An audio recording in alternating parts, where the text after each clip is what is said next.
And following the festivities of yesterday, Saturday, we once again hop on the express and go full throttle into the future, down the strip, into Sunday evening as we bring you into our pre-show at the Cinema Studios for WrestleMania Sunday from Las Vegas. As this is WrestleMania Vegas, WrestleMania 42, WrestleMania Sunday. Welcome everybody into the pre-show discussion. Hello, everybody, and welcome back in here once again to the Sip Reliable Studios. You know what this is, for I am the Samman, the Simmer Brand, the voice of the rest. We're grateful for all things professional wrestling. Damn it. And my name is Noel Foster, so thank you all for tuning in, whether live or on demand. Please like, subscribe, comment, and tell a friend. And if you want to dictate the conversation, super chat or PayPal the patch, as simple as that. We, of course, are going to be discussing the following matches that are on tap tonight. Two main events, one to open at the top of the hour. Of course, the first hour, those top two matches will be not only for ESPN Unlimited subscribers, they also will be literally available for the ESPN Unlimited service. And then, of course, the rest of the matches are exclusively on the ESPN Unlimited option for all customers. Thank you again, everybody, that was part of yesterday evening's record-breaking watch-along as you all continue to make the passion persist, pursue, and be possible. I hope that once again we continue to bring forward what you expect from us as we hope to be that number one, simply reliable source for you for all things professional wrestling. Without further ado, allow me to introduce you to my color analyst for the evening. It is always Statboy approved, self-made. As it is Statboy Mike joining me once again on this soiree. Statboy, how are you? We are back here, as you said, for round two. It's WrestleMania Sunday. And if last night was any indication, it might be advertisements galore, I have to say my traditional line, but there should be big changes ahead that can affect the WWE forever. How are you feeling about WrestleMania Sunday? The 3 R's of Sunday, WrestleMania Sunday: relaxed, rested, and ready. Wow, it has been a wonderful, beautiful Sunday morning. I decided to take a day of rest and not focus on my priorities today. I said, you know what? I'm taking a day off. I had a beautiful breakfast this morning. I played some video games. I did some chores. I had some snacks. I'm ready to go. I want to see if we can top yesterday with today. 3,000 viewers. I am so grateful again. I cannot say thank you enough to my internet family and friends. There's still lots more work to be done. You know, Statboy's work is never done. Noah Foster's work is never done. The Simply Reliable Studios work is never done. In fact, I will like to announce that, if you remember on yesterday's show, our Shadow Bat Ash posed a question asking how many different title reigns has taken place over the course of WrestleMania. So early this morning, before I had that beautiful breakfast, I sat down in this chair. I started researching. I got as far as WrestleMania 2000. I still have some more work to do. Now, if you go all the way back to WrestleMania 8 in the Hoosier Dome, that was the first time and only time so far in my research that all the titles changed hands in one show. If you remember, and if you want to play along in trivia, Bret Hart won the IC title from Roddy Piper. Randy Savage won the heavyweight title from Ric Flair, and the Natural Disasters defeated Money Incorporated for the tag team belts. So that was the first time that all 3 titles that were available at the time changed hands. Now, continuing on, we go all the way to WrestleMania 16, and we get a little bit of a asterisk. There was the Hardcore Battle Royal, in which the Hardcore belt was passed around like a hot potato, and it changed hands 10 times. So if it changes hands 10 times in one match, you can count that. That's fair, as we are 55 minutes and officially 30 seconds away from the top of the hour here for WrestleMania Sunday. So why don't we go ahead and bring some stats and some ideas and predictions forward on what we have coming in ahead to us on Sundays. Again, folks, you see tonight's card for the evening. And I cannot believe, well, I kind of can't believe, but on paper, if it wasn't for someone that is anti-people, despite the fact I'm introverted, I cannot believe we are opening. You heard me right. Opening at the top of 6 p.m.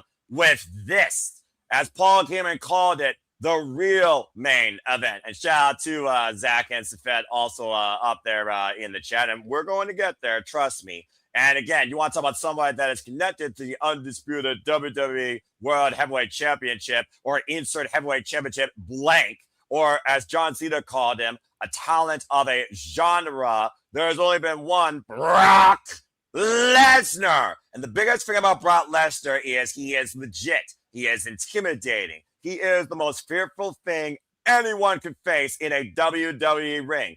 Octagon, questionable. I'm not going there, though. That's Walter Cruz's world. But nonetheless, we have this beast.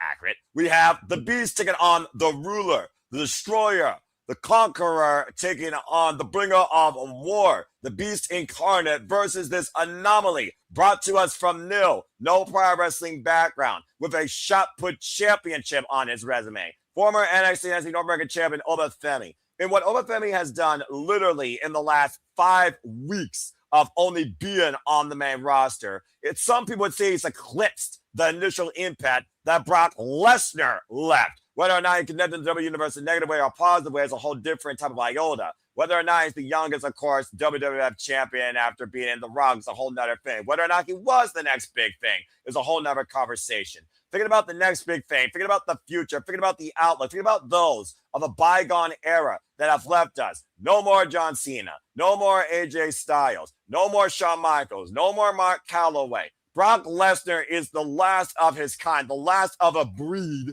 and we very well might be seeing him in his last WrestleMania tonight against the ruler, Oba Femi, who might literally turn the wrestling world upside down, beating the Beast tonight. Stat Boy, what has been your outlook on Oba Femi and the fact that he has shown probably the most confidence, straightforward momentum against the Beast incarnate since I can remember that Brock has faced an opponent, especially for the first time ever? He to take a page out of Brock's old book, Oba Femi is the next big thing. He is giant. He is supersized. If you want to say raw beef, you say Oba Femi. All right? Exactly. I mean, if you think the tomahawk steaks that you can get at WrestleMania at Allegiant Stadium for $500, that's an appetizer to these men. These men will literally take that tomahawk steak, eat it, and still ask for more. My official prediction in this match, and I will circle in blue, is going to go to the new blood. It's going to go to Oba Femi, and here's why. Brock, like you said, he is one of the last few of his kind. It's time, okay? Brock has had his dominance. He is coming into his... Let me bring that up really, really quickly. I have it right here. He is coming on to his... That's Randy. This is his 13th WrestleMania. He's even at 6-6. Giving him the win, what's the point, really? I mean, he shows up and leaves and shows up and leaves and shows up and leaves. That is a clear indication that he should be done soon. It's time to pass the torch. And yesterday, all of our debutantes didn't win. Not one of them has a win. So we're going to change that right off the bat with a start. And Oba Femi is going to be, hi, mommy, how are you? We're gonna start it off. Oba Femi gets his WrestleMania debut win, and Brock will get humbled. And Paul Heyman should get a little bit humbled. Paul Heyman has humbled enough already. He is a humbling person, but he was, he's not very happy when it comes to not being in a main event situation at WrestleMania. Yeah, we all know the connection with Brock Lesnar and Paul Heyman, advocate, manager, oracle, visionary, second-hand mouthpiece. I mean, again, the ups and downs with Brock Lesnar. They've really defined one another. Over Femi, though, he's defined himself. Nobody's spoken for him, and nobody has literally managed this beast of NXT, former NXT champion, NXT North American champion. Brock Lesnar, as you said, so accustomed to this stage, though. Former NCAA Undisputed Champion, UFC Champion, IWGP Champion, WWE World Heavyweight. Only World Championship has defined Brock Lesnar the entirety of his career outside Money in the Bank. According to the 63 that did the poll, 87% went with Femi and 12% did go with Brock Lesnar. As people have been trying to think that Brock Lesnar, this is his last WrestleMania, as he might be retiring in Minnesota, how fitting, at SummerSlam. With the cause and effect that we look at WrestleMania with last night with Gunther beating Seth freaking Rollins, hooking by crook, by a vision, getting revenge of his own, and of course, freaking Braun Breaker. There still is that identity that people believe that Gunther will retire the beast incarnate in his home city. Again, that's not here nor there, but I do think if Femi is going to literally show us what history can bring in the short term, he has to somehow conquer the beast. Is he truly the one? The last time we heard somebody was the one, they were the one to become 21-1. And why that was an absolute shock back at WrestleMania 30, would we be shocked the same way at WrestleMania 42 if Brock loses to Femi? That's the real thing right here. But I also believe if we're truly going to believe that WWE is building for the future and we're trying to move away, hard as it may be, from what used to be the main standards of the stage, then Femi has to win. I got to go with you on this one as well. I do think Femi wins as well. And that being said, as we move on from there, let's go ahead and talk about the second match to happen during the opening hour, because everyone loves a human car wreck, as we have 5 small men, 1 big man, a Hall of Famer, a rising bouncy boy, luchador, bobblehead, and of course, a man that wants to find the United States Championship. Let's go ahead and look at the tail of the tape when it comes to the Intercontinental Championship ladder match. Ladder match is, of course, synonymous with WrestleMania. And, of course, Penta went into WrestleMania last year, challenged for the Intercontinental title in the first ever fatal 4-way for the time WrestleMania history. Now, we're no stranger when it comes to ladder matches on the stage, but, of course, the most accomplished known ladder matches here, not only been for the Intercontinental Championship, you remember WrestleMania 31, but also Money in the Bank.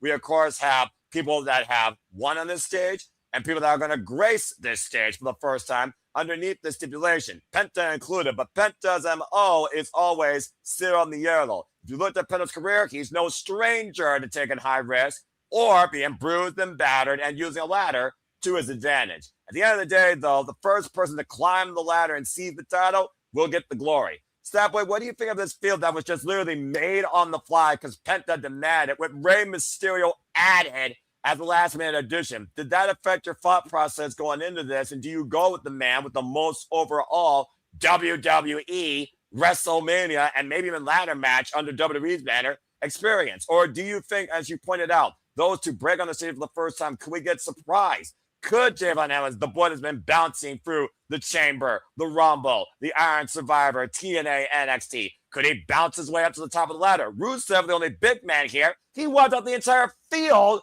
this past Monday night on Raw. So is that a foreshadowing that they're going to make sure the Bulgarian brute doesn't get a chance to climb the ladder? What's your outlook towards this? All right. Bottom line, straight to the point. I got to go with cero miedo no matter what. I'm making that official. I am locking in.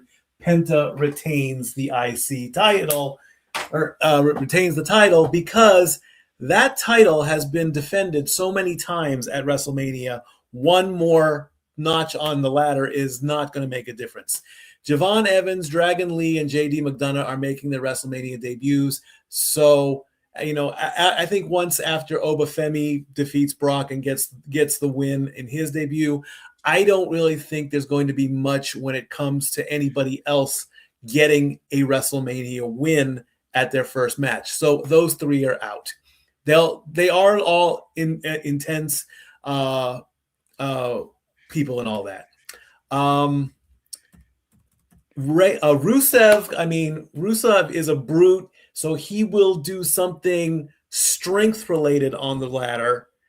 I don't see him, flying off the ladder, throwing anyone off the ladder. It'll be brute strength, maybe putting someone through the ladder, but that's what he's there for. So that just leaves Penta and Rey. Ray, you're Ray, you're an abuelo now. You're a grandpapa. You gotta be able to spend some time with su niños, okay? You gotta we the little niños want to play with papa, and so we gotta hang up the boots real soon. Therefore, the only choice left is Penta, who, trust me, is gonna prove that he has cero miedo. He is going to do so many things. That's what I'm predicting tonight, too. I am saying so many things. He's going to jump off the ladder, climb again, jump off the ladder, climb again. It's going to be like a Wile E. Coyote cartoon with Penta. But in the end, he will climb the ladder, he will reach up, and he will get what is rightful his. Because last year, he fought for the IC title. This year, he gets to defend the title and put that into his stat book. Cero miedo all the way, Penta wins. That's a fair analysis. And for those that don't know, this is actually the 10th ladder match in Penta Silmio's career, going all the way back whether or not you look at AEW, Lucha Underground, Ring of Honor, and even down in Dolas del Ring down in Mexico. So again, he's no stranger to this element. Mixed fortunes alongside his brother, mixed fortunes also by himself with the multi-person warfare. The last ladder match that he actually won was actually for the ROH World Tag Team Championships alongside Rey Fenix back in 2023 at Supercard of Honor. So we'll see if a ladder match brings good fortune to Penta. But the fact that he's in here with his idol, I do wonder if the star power will outmatch the experience level when it comes to Rey, who's inspired probably everybody here, not named Rusev. So I am kind of leaning on Rey giving us a moment.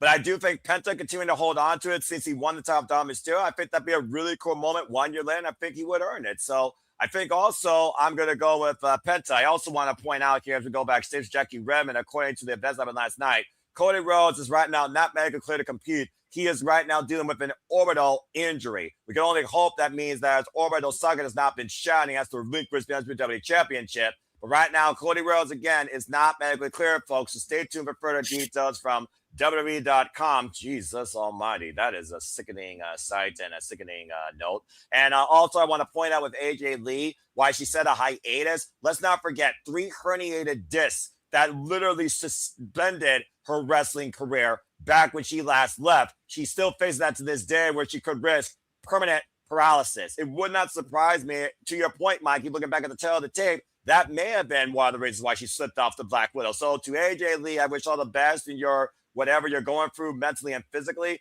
Come back soon, skipping our way to the ring. Because the way she skipped those little girls, it was like she was almost saying, I did this for you again. Thank you for never stop believing in me. Goodbye for now, but this is not goodbye forever. And I certainly hope that's not the case. But anyway, going back to here, I think Penta does win. But that being said, Mikey, just also putting Rey Mysterio into just, putting it in a perspective here. Again, we've seen him win the World Championship, WrestleMania 22. We've seen him ascend and win the Money in the Bank briefcase in previous ladder matches. He's a Hall of Famer now, though. Do you think if Rey loses, could this be his last WrestleMania? He did say he wants to try one more time. Could this be Rey's last WrestleMania? I would say yes. Like I said, he's an abuelo now. He needs to play focus on the children, and when I speak of the grandchildren, I believe Dominik just had a baby just recently. So I don't think his daughter is in the marriage years yet. So eventually, and Tio Oscar, I believe they call him as well. So there's that. Also, it was found out that the 3 children that AJ came out with at the very end, those were her nieces that got to skip down the ring with her. They got to skip with their auntie AJ. So there you go. That was good. So that was fun to find out. Still don't know if one of the children was Becky and Seth's daughter. We'll never find that out. And maybe it's best because they want to keep her out of the limelight as much as possible. But yes, I do believe that this should be it for Rey. I love Rey to death. I met him way back in I think 1998, 1999, 2000 era. When Dominik was maybe 2 or 3 years old. I actually did get to meet Dominik Mysterio when he was a child. I think he was dressed as Batman that day at RVD's comic shop. But yeah. He doesn't remember it, but I do. I mean, someone has to. Primarily, Penta and Javon are the favorites here, according to the 63 in the poll. Majority went with Penta here at 65% for primary. Javon was more of the secondary at 50%. And the other one that was the major pick was actually Rey Mysterio at a combined average of 12%. So it seems like they're definitely focusing on Penta, Rey, and Javon, and leaving Dragon Lee, JD, and Rusev out of the equation. And that really is the tell when you figure about a ladder match, when you know the people that you believe should win or know that have been involved in this element and are aware of it. And those you're like, they're just here to just add to the numbers. It's always been one of those things with a minimum cluster F. No offense to GCW when it comes to a ladder match and a human car wreck. Of course, John Cena, folks, is also our host tonight. He will once again be kicking off the festivities, and I'm sure bringing us a number. And we might get another moment. We'll see if he gets cursed, as people are also dictating. But again, that's a whole different conversation. As we move on, let's go ahead and talk about those that might be cursed by their own sins and have to face their demons or other demons head on. Is the demon still an anomaly that can be a force to be reckoned with, or is he merely what Oscar became at WrestleMania 34, a mortal? As Demon Finn Balor, no surprise to anybody since they literally screwed the pooch on trying to hide that secret. They brought out on Monday Night Raw 2 weeks ago that Dominik Mysterio, after you ousted Finn for the Judgment Day, you are going to take on the Demon Finn Balor because, rightfully so, in many people's eyes, you deserve it. Now, last time, of course, we saw the Demon at WrestleMania was WrestleMania 39, and, of course, he lost to Brood Edge inside Steel Cage. 35, though, he did, of course, go in and beat the almighty Bobby Lashley, and, of course, came out still the WWE Intercontinental Champion, if not the New Intercontinental Champion, of course, the white belt at the time. Under Black and Gold NXT, under New Japan Pro Wrestling, Prince Devitt, the Demon, he was a force to be reckoned with. It was an alter ego that brought out a dark, aggressive nature in Finn Balor, who hasn't sniffed a world championship since the Universal Championship in 2016. Yet he was a reminder of who he was this year, challenging CM Punk for the World Heavyweight Championship. All Dominik Mysterio has been is a spoiled brat, self-entitled, trying to still get out of his father's shadow, if you ask Finn Balor. Truth be told, I think he's done a lot of that, and I think Finn is still correct to a degree. Because, again, who's a Hall of Famer? Who's hoping to be that? But Dominik Mysterio does find himself on the grand stage again, this time in singles, but this time against Finn Balor. Many a times we've said about the Judgment Day is coming. And as Adam Copeland was kicked out of the group, Dominik Mysterio followed Finn Balor's playbook and Finn's kicked out of the group. For Finn Balor to come to light, though, I think the Demon needs to put Dominik Mysterio in the dark. And I almost feel like this is a must-win. But as we saw last night, clearly, the obvious, most certainly can't happen. So, Snapboy, what's your thoughts on the Demon resurfacing here tonight, WrestleMania 42, and does he leave Dominik Mysterio in the dark?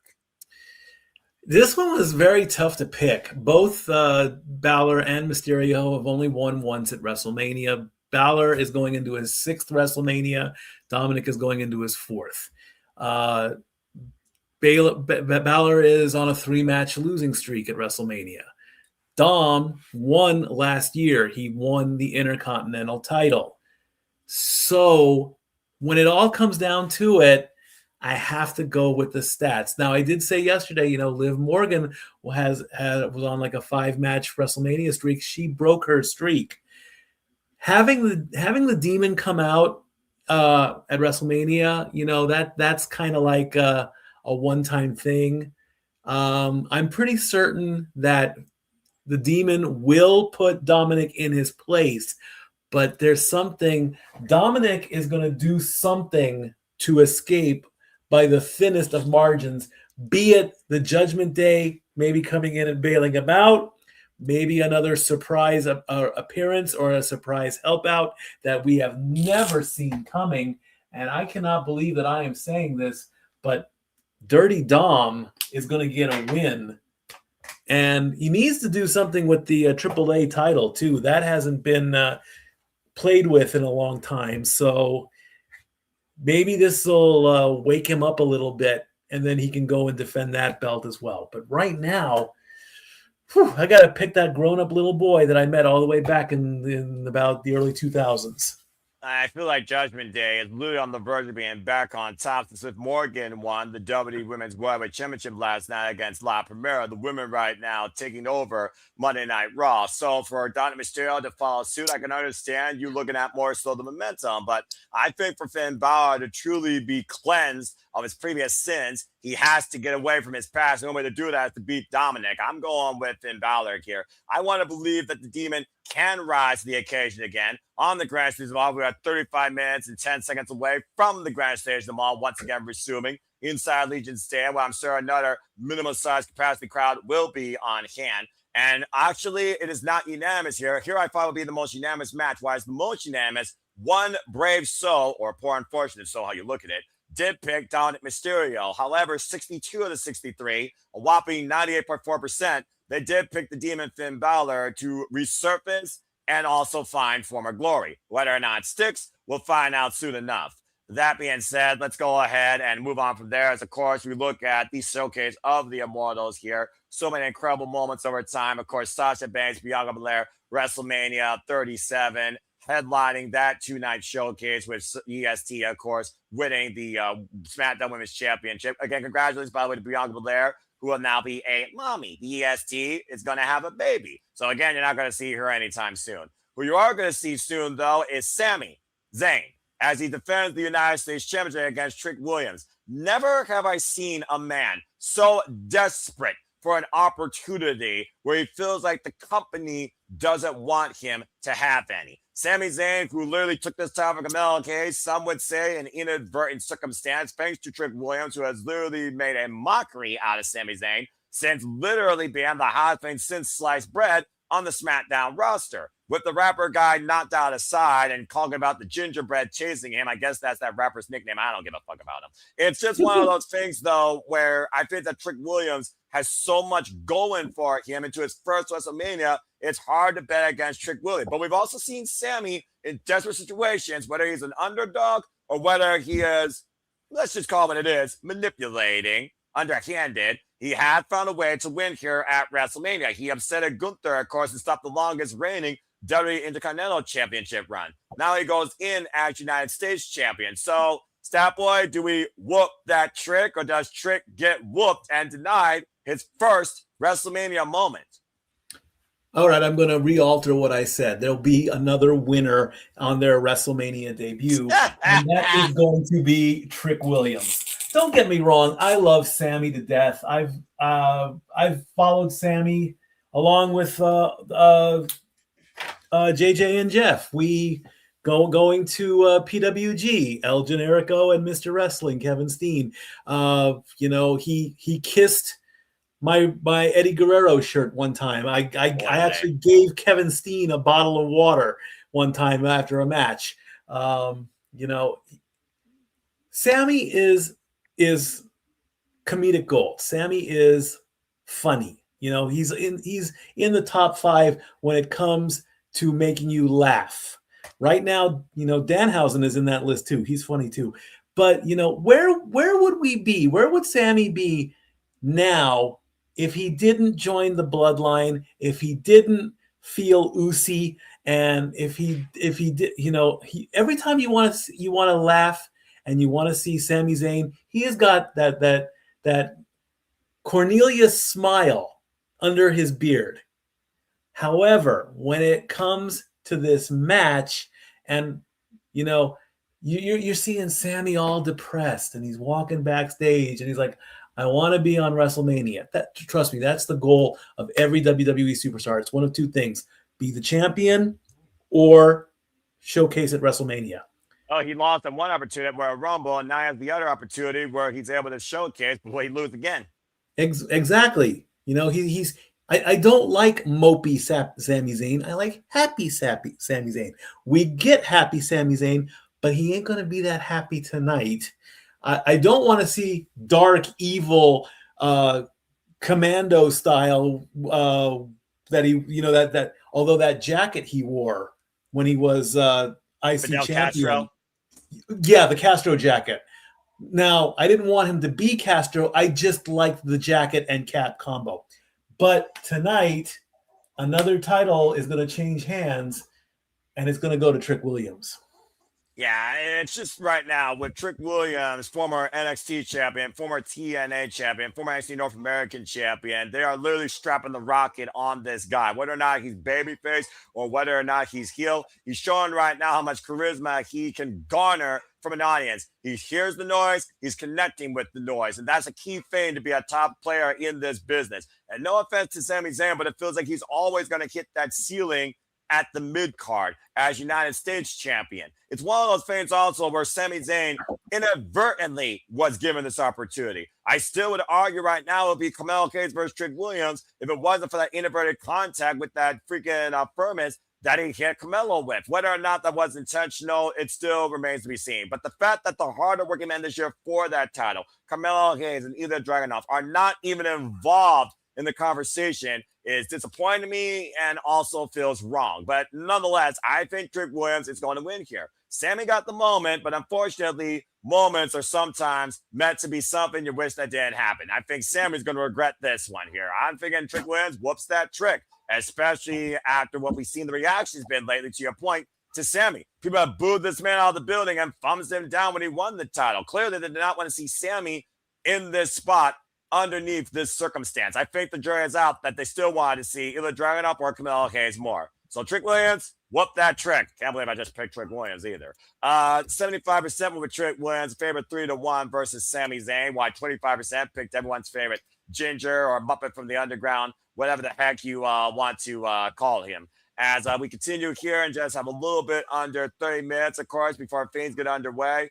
Let's talk about other things that have been absolute dud. Can we please slap that bitch out of the championship picture? Jade Cargill, who's been the biggest dud to the title since insert name here, as Rhea Ripley, mommy looks to be on top and restore the value of this championship as she wants to remove the sarcastic, fake-ass poser. Someone that doesn't give a damn about this roster or gives a damn about bringing the title to glory. To think the only reason that Jade Cargill has this title is because she preyed on an injured Tiffany Stratton, another woman that should be on this stage, more in my opinion, than Jade Cargill. And she's done jack shit with it since the beginning of January, to the point the only reason her catering accessories are relevant is they've tagged with her, and they've both been victims of this bitch. The only time that Jade garnered some sort of stock in her star power was when she was alongside Naomi freaking Trinity, for those that don't know, and the EST Bianca Belair. Other than that, she's just been somebody that's good for a cover of a magazine. This is WWE where I'm questioning right now, do we care about wrestling or do we care about who we could advertise? Now, truth be told, mommy, Rhea Ripley, she's advertising for the general, so maybe the jury is out. But regardless, Rhea Ripley has been the superstar and has made this stage her own ever since being the queen at WrestleMania 39. The only time her freaking streak was broken was last year at Triple Threat, and she wasn't even involved in the decision, lest we forget. But I think personally, despite the fact that they were so desperate, they had to be desperate to find somebody to face Jade because they couldn't get the EST. Rhea has to be here for a reason. Transitional or not, and the fact you don't have Rio in the tag title picture and Io Sky is not even on this card, it doesn't mean Io will not support her friend tonight. And I think that mommy needs to bring brutality and this title back to its former glory. I hope she breaks that bitch and pretzel stacks her into oblivion. I got Rhea Ripley winning the title. What's been your thoughts on the fact that we got Rhea Ripley inserted into the World Championship picture again? Constantly, it seems that's always her MO, either going in as champion or going after the championship and facing Jade Cargill for the first time ever, and your thoughts on Jade Cargill's growth, if not stagnant.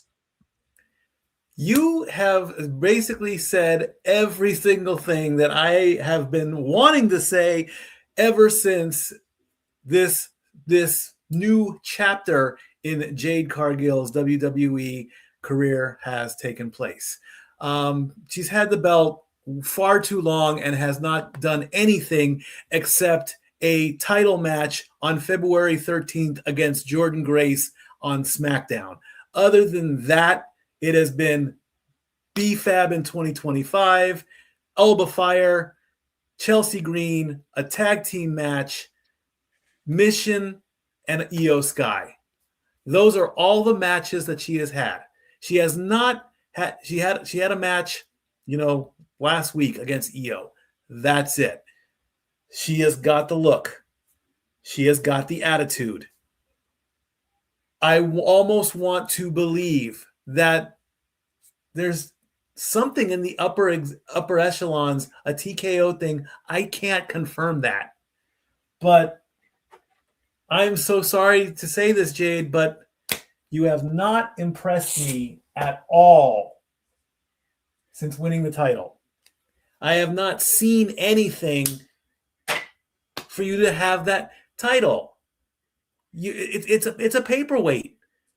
There used to be a rule in the 80s. A champion had to defend their title every 30 to 60 days. Otherwise, they get the belt taken away from them. So why does Jade get special treatment? What is going on here? Who knows the answer? We'll never find out. I feel like a dad who has just taken their child and put them in the corner for being bad. I wanted so much with Jade. I really, really did with Jade Cargill anyway. I wanted so much. I wanted that mean, dominant TNA style. I wanted that bitch. I thought I got it when she came back and took out Naomi, and then they put the belt on her, and then it's just fizzled. And the IWC has gotten to me. So we're going with option B. We are putting the belt on somebody who looks good with it, who gets the crowd going, and Mommy's going to be on top today. If by some miracle the writers, whomever's in charge, said that Mommy has to lose to Jade Cargill, and maybe this reignites that division, but there's already a lot of negative talk about last night, how the matches, there were only like 90 minutes of matches and there were like 130 minutes of commercials, and there wasn't any backstage stuff. Do you really want the IWC to go nuclear if Jade Cargill wins and retains the belt? I don't think so. Sorry, no winner for Jade. Mommy gets the belt back where it's supposed to be. Here's the thing, though, that I also want to point out here. Rhea Ripley was just rising in NXT, rising to be the superstar. She had to beat the queen. It took a 3-year journey to get to that point. When she beat Charlotte Flair, there was no stopping the stock of Rhea Ripley going up. For Jade Cargill to beat Rhea Ripley, I don't know if that increases her stock or increases her friggin' moxie, because I don't know if Jade Cargill can be any better than she is right now because she hasn't demonstrated anything. Yes, you beat Io Sky. You beat her in a televised match. Io Sky, of course, carried you for 10 minutes. Can you actually carry yourself? The value of a champion is only as good as they can carry the championship. And as far as carrying the championship, it might as well be the biggest Rolex that fits around her giant friggin' bicep. So it's just another one of those things where I feel like Rhea deserves this moment, deserves to be back on top. And I just think that right now we need a new changing of the guard. She held down Monday Night Raw, and clearly she's not going to do that anymore with Liv Morgan and Judgment Day holding it down. So this is a way to move Rhea away from the Judgment Day, considering her and Liv Morgan defied the Raw women's locker room for the better part of a year and a half. Then I think the best way to do that is that you break that bitch. So I hope that Rhea does win as well. And the majority also agrees with me here. 59 going with Rhea, 41 going with Jade. We're getting the tail of the tip, of course, ahead of our big opening match. Talk about big fight feel, big men slapping meat, as we are literally just a little bit under 20 minutes away. And why that might be the real main event and our kickoff. Let's go ahead and switch gears now as we look at Joe Jonas, who apparently will be singing our Star Spangled Banner here tonight. One quick question though, before we would you like to see a squash or would you like to see a match? From who? From Jade and Rhea. I mean, personally, if this is the formula of WrestleMania and she's nothing but a figure, I would like her to try and assault Rhea Riptides, and we end this nightmare. So if it's a squash, it wouldn't surprise me, because I don't think WWE values Jade wrestling. They value Jade posing. And Rhea Ripley is the one that has more stock and value to the WWE than Jade Cargill ever will, in my opinion. I'm hoping for a match, but what is a match under TKO WWE? 10 minutes? She's lucky to go beyond 10 minutes. I don't think she even worked hard at 10 minutes in her damn life in WWE. They worked her harder in AEW. I'm just saying. So I'm hoping for a match, but I'm not holding my breath because I know that Mommy is going to carry her. As long as Mommy's on top, I'll take whatever they give me. So you're revisiting China and Ivory. Bingo. There it is. How fitting. I look at the Wrestlemania 17 set. Anyway, sorry. Not sorry. Let's go ahead, though, and really get into things right now. Call it what it is. I'd be surprised they hit 50,000 tonight, quote unquote.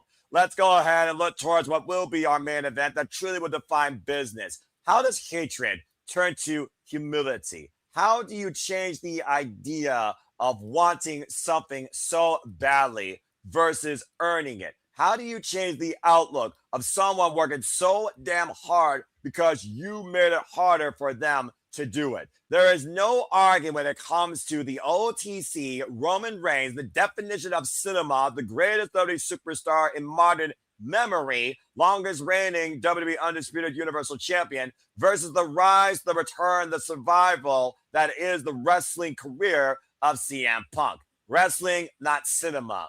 Family versus dynasty.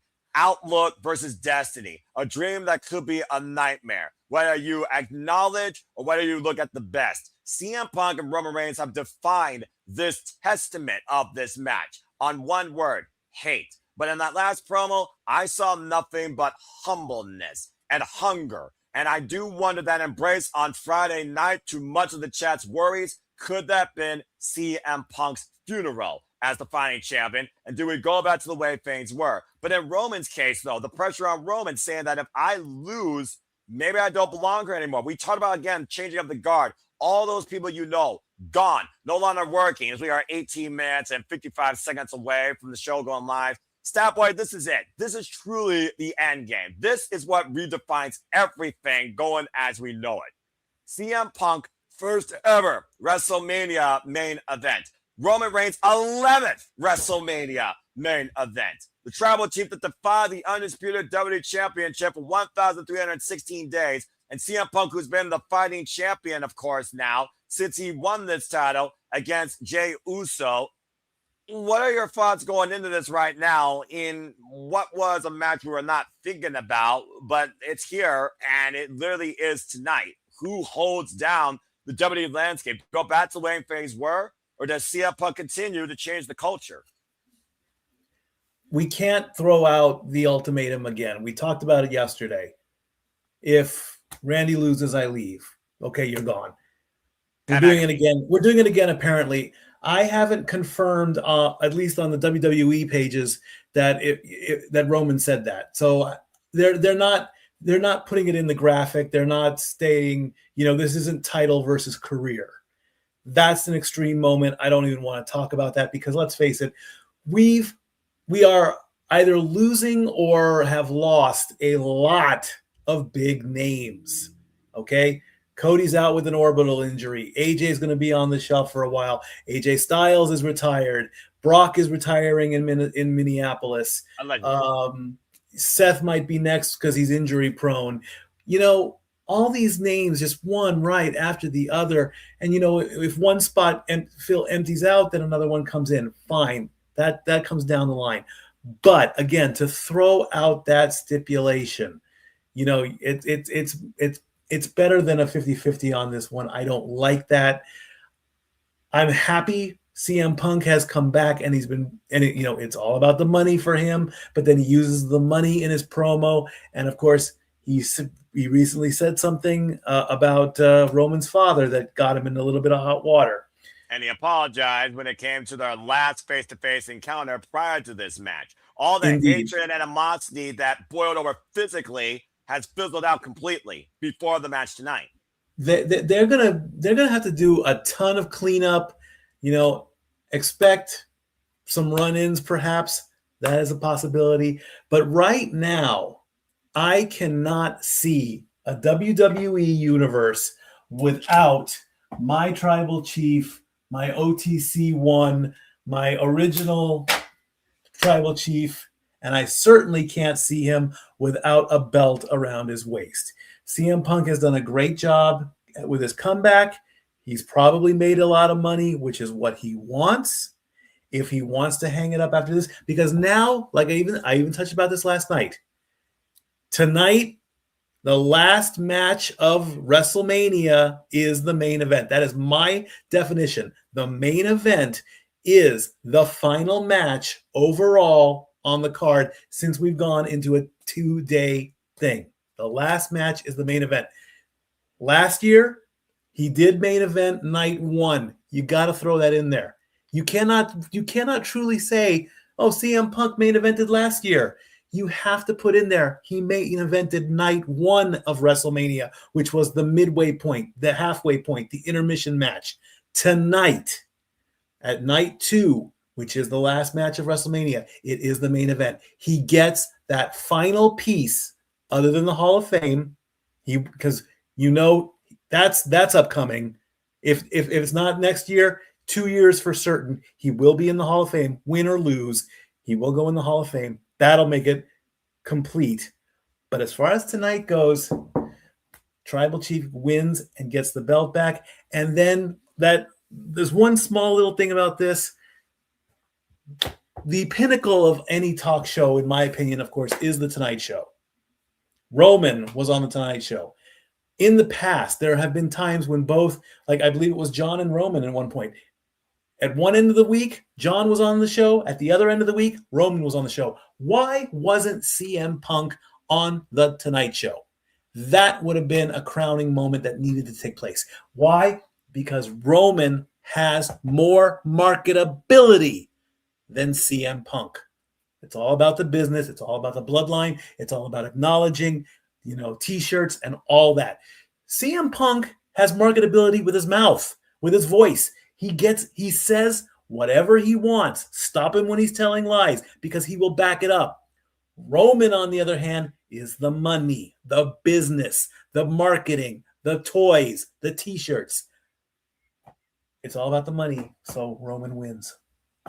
It's also one of those things, though, that, again, CM Punk, despite the fact that he's on top, Netflix has become a kid's show, he is the one that has made events. If Roman Reigns chose him, he still feels like an underdog. And I think he also truly exposed that personally. So at the end of the day, who's in the driver's seat of this match? You would have to go with Roman Reigns, considering now he has surpassed the record for the most WrestleMania main events previously held by the likes of Hulk Hogan, Triple H, John Cena, etc. It's also one of those things right now, looking at the Royal Rumble winner. Let's not forget, he's the Royal Rumble winner. Royal Rumble winner last year was able to win. Guess who that was? Part of the bloodline, the Nine family, Jey Uso, and he won. Look at that. The World Heavyweight Championship. The previous year, of course, Cody won his way for the Royal Rumble. He finished his story, and he took the very championships from Roman Reigns. But when it came to Roman Reigns, the WWE, hate him or love him, he was the guy that held it down because he had no choice but to hold it down. For CM Punk, though, it's that connection. It's truth versus reality. But which one is stronger under a WWE literally owned by TKO? To your point, I think that's the other attribute here. At the end of the day, like I said last night, I feel this is the roster versus TKO. Triple H maybe even versus TKO at this point. Insider trading, we're being perfectly honest here, because if Roman Reigns wins, do we go back to the way things were? Is it worth still every damn dollar if you have a part-timer as the champion? Is it still commendable to have a fighting champion, knowing that fight could eventually lead to injury or eventually lead to a man's luck running out? And CM Punk, again, has not been ever to this stage, to this point of his career. He is the main event of WrestleMania, the only dream he had left to achieve. But sometimes going after your dream turns into a nightmare in reality. If Roman Reigns has the reality and he could shatter CM Punk's truth, then there's no stopping Roman Reigns from leaving the championship, because at the end of the day, Reigns went home to be a father, to be a family man. And I think he more so deserves that based on what he's done in his career and how long he's been doing it. And I will not deny him that. CM Punk, his family, his addiction, why he's straight edge, is wrestling. Yes, he has a wife, but he no longer has a dog. And right now we don't know what AJ Lee, what's next for her. I just got to call as I see it, bro. At that was kind of low. I just got to call as I see it. At the end of the day, I'm surprised Roman didn't go that low or that hard. I mean, again, you said he called out Sika, and even if he did ask for forgiveness, at the end of the day, you literally just put blasphemy against the bloodline. Shame on you. It's one of those things, though, that I just think if CM Punk loses, that's it. There's nothing else for him that he needs to do. There's nothing else left for him. The man has literally peaked in his wrestling career. And while he's got these gray hairs and he's old, both are old. I don't think age is going to be a factor. I think the pressure of the situation is going to be the decider. That being said, I've been going at this back and forth, looking back at their promos and at this story, going all the way back to the fact 2012, he was brought as CM Punk security. I think that Roman Reigns, though, is going to remind us exactly why he is the WWE superstar. Whether you look at cinematics or whether you look at wrestling statistics. When you say WWE, the first thing you figure out is not CM Punk. It's Roman Reigns, especially in this dynasty. I actually went with Roman Reigns as well. And believe it or not, a majority, while you said it's almost 50-50 and you hate that, you're almost right. It's 59% in favor of the tribal chief, while it's 41% in favor of CM Punk. Again, the island of relevancy that we talk about the Roman Reigns has been on. Look at his WrestleMania resume. Undertaker, Triple H, Brock Lesnar. We could go on and on with the who's that have lost to him. Adam Copeland, Bryan Danielson. He took Brock Lesnar's championship. He beat American Dragon Cody Rhodes at 39. He literally was alongside the final boss, The Rock. And now he finds himself at this stage, one-on-one with CM Punk. And while it's not first time ever, this is not the same CM Punk nor the same Roman Reigns from that first time encounter. And I think that's also going to be a huge decider. But I think Roman Reigns is going to surprise us. And I also think he's going to do it on his own. Because the biggest thing about this story from Roman Reigns, can he do this? And can he do it on his own? He has two things to prove tonight to himself more than the WWE Universe, in my opinion. And one of those involves winning. The other one involves doing it by himself. If he can do that against CM Punk for the World Heavyweight Championship, there's no reason not to acknowledge him. I'm going with Roman Reigns to win. I acknowledge Stat Girl for giving me a beautiful strawberry cupcake. Well, we all love Dory Lewis. We are 8 minutes and 50 seconds away from the top of the hour. A shout out anyway to everyone in the chat there. Safed, Ribshot. I'm sure Stephanie's speech is over unless you have it on repeat. But then yeah, again, what happened with that? I mean, she wanted to follow Paul Levesque, I guess. I don't know which speech was longer. I have no idea. Charles Schatz, Matt Helms, good to see you. And again, to Charles' point, it was Jade that instigated Roman to get him. But again, I think that Roman's going to make sure that his family makes sure he handles business on his own. They give him his word. I really think for Roman, it's a do or die situation here tonight. And the very well could be said here for Brock Lesnar, told by Femi, as again, we are minutes away from WrestleMania Sunday, Ticket Center Stage. If you're on ESPN, you get the first hour for free. And that means you get these true matches on top as well if you have the ESPN channel. Then following that, the four at the bottom will be exclusively for ESPN Unlimited subscribers. And like I said, we're talking about the future versus the past, changing of the guard, leading on the next generation. So far, the only company that's truly doing that right now inside AEW is New Japan Pro Wrestling. WWE really needs to prove that they are trying to change their ways. And it doesn't have to involve more advertising than actual wrestling. And I really hope that's the case tonight. But again, we'll find out soon enough here as we are literally minutes away from WrestleMania taking place here. Charles with some thoughts here. Don't think Jey Uso is going to listen to Roman Reigns since Jey Uso has been a hothead lately. Highly doubt Jey Uso is going to stay away. He respected our family, man. He disrespected our family. I can understand what you mean, Charles, but at the end of the day, Jay was nowhere near that promo with Roman Reigns. Jay has not been with Roman since that first time that CM Punk says, Roman, all you need is help. You're the one that needs help.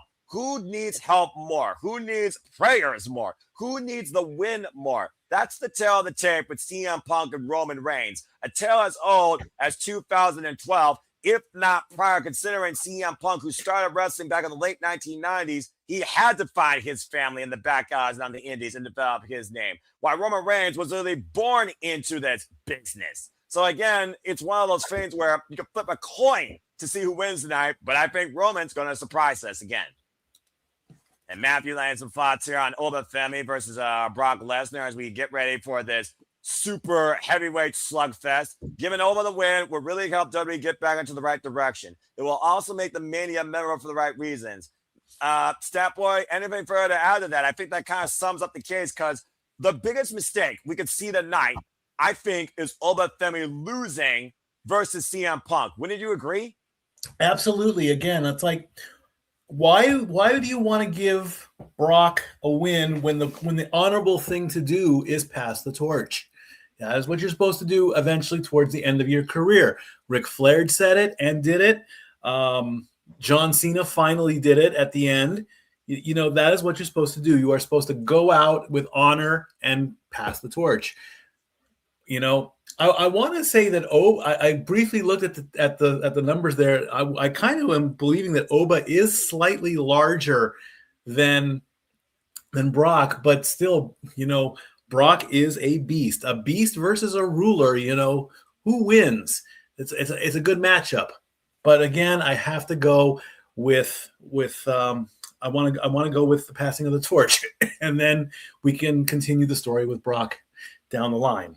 It also could be, again, that breakout moment. You figure about, again, WrestleMania is the grandest stage in this business, as much as it annoys me. At the end of the day, you have your breakout moment in your debut at WrestleMania. That should set up your career for the rest of your life. Very few men have been able to follow through with it because they had the presentation to carry it. Femi has shown he has the presentation, but does he have the performance to carry beyond WrestleMania, considering he's facing the Beast Incarnate? Again, it's literally do or die. It is baptism by fire when it comes to Femi versus Brock Lesnar. And if you want to go down that next road, I mean, we still haven't done pencil to paper yet. Could we maybe do Roman versus Oba? That would be a great one, I would say. But that's just a quick little teaser, as it looks like we're getting ready for the Star Spangled Banner. Well, let's go ahead and take a moment of silence and take this in, as we'll see you all shortly after this.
Excellent performance by Joe Jonas. Obviously, the V Corps Army currently stationed right now in Poland as we officially get ready, folks, for WrestleMania Sunday.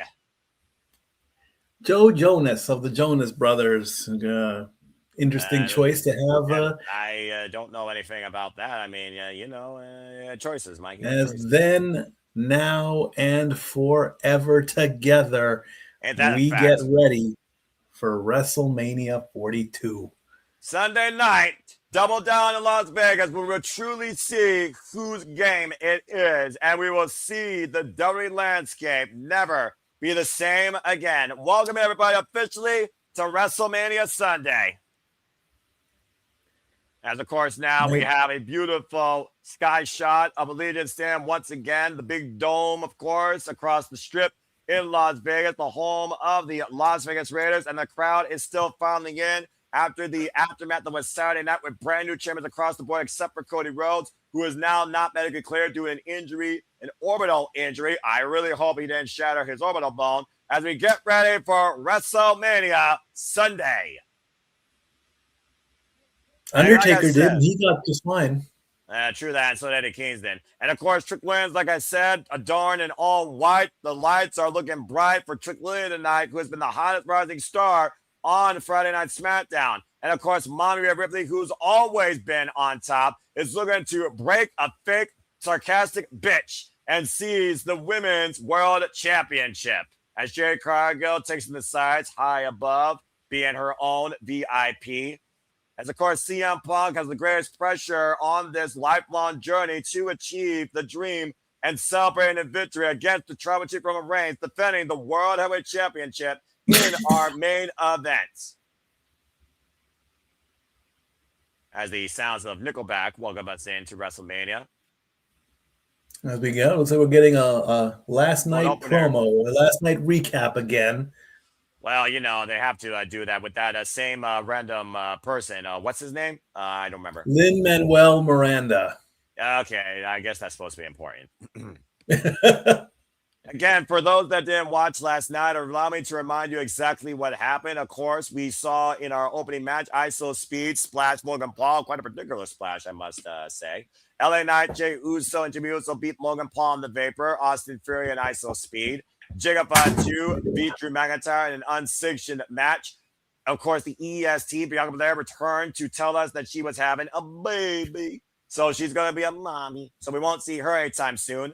Paige returned home to remind us that this is her house, as Paige and Brie Bella, with the help of Nikki Bella, they won the Women's Tag Team Championships in Fatal 4-Way action. AJ Lee, I really hope that back injury wasn't exaggerated. Lost the WWE Women's Intercontinental Championship to Becky Lynch. Gunther, which defeated Seth Rollins, faced a Braun Breaker spearing him in half. And of course, Liv Morgan is now going to cause trouble. She won the Women's World Championship against Thunder Valkyrie. And as we heard, Cody Rhodes defeated Randy Orton, but sustained an injury following the aftermath attack. As we get ready now for things to come forward Sunday evening.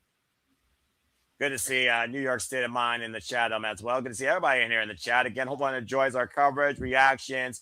Please like, share, subscribe, comment, tell a friend, follow us at SR Studios 2024 on the X today. As we do all the biggest shows, pay-per-views, specials across all things professional wrestling. And please stay tuned after WrestleMania Sunday concludes, as we will be having a shenanigans and a post-show discussion regarding everything that has gone down on the Strip in Las Vegas for us virtually and for two friends that are there live taking in the festivities. Not live in Legion Stadium, but you get the idea. Indeed. And already we're at 100 people in 1 hour, so that is just great. The goal is to get one person more, so let's shoot for 3,001. And that being said, Mikey, and now the Super Alba Studio, Stat Boy Sports Bar, and Bad for Wrestling presents to you WrestleMania 42 Sunday, Las Vegas. As we welcome our festivities in with the GOAT, Mr. 17, the host of WrestleMania, John Cena! In a solid blue suit this time. No stripes. The man knows how to change his appeal. And his suits. And walking down to the entranceway, no need to run anymore since, of course, John Cena retired. And last year, as we pointed out, won number 17 at WrestleMania. Do you know that John Cena opens things again here tonight? Do you know how many suits a person is supposed to have? Well, I have only 6, if that tells you anything. Then perfect. That's perfect. That is exactly the number you should have, because you can alter those suits and they go with everything. A man that graced the WrestleMania stage for the first time ever back at WrestleMania 20 and beat the Big Show for the United States title and became synonymous with the Showcase of the Immortals ever since. For the first time ever, though, we find John Cena hosting WrestleMania post-retirement. Post-retirement, indeed. I'm just curious why he was not named to the Hall of Fame this year. I don't know what the problem is with that. Well, I'm sure we'll get more details later. And WrestleMania with Credible Night 1.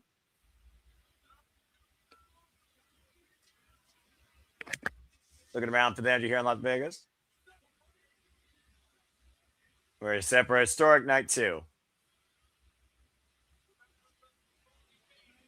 Or made history. First time in history. WrestleMania is live on ESPN. And the crowd boos.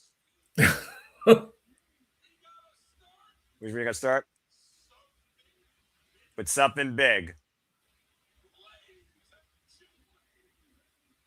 Ladies and gentlemen, welcome to WrestleMania. Pyro and LED change.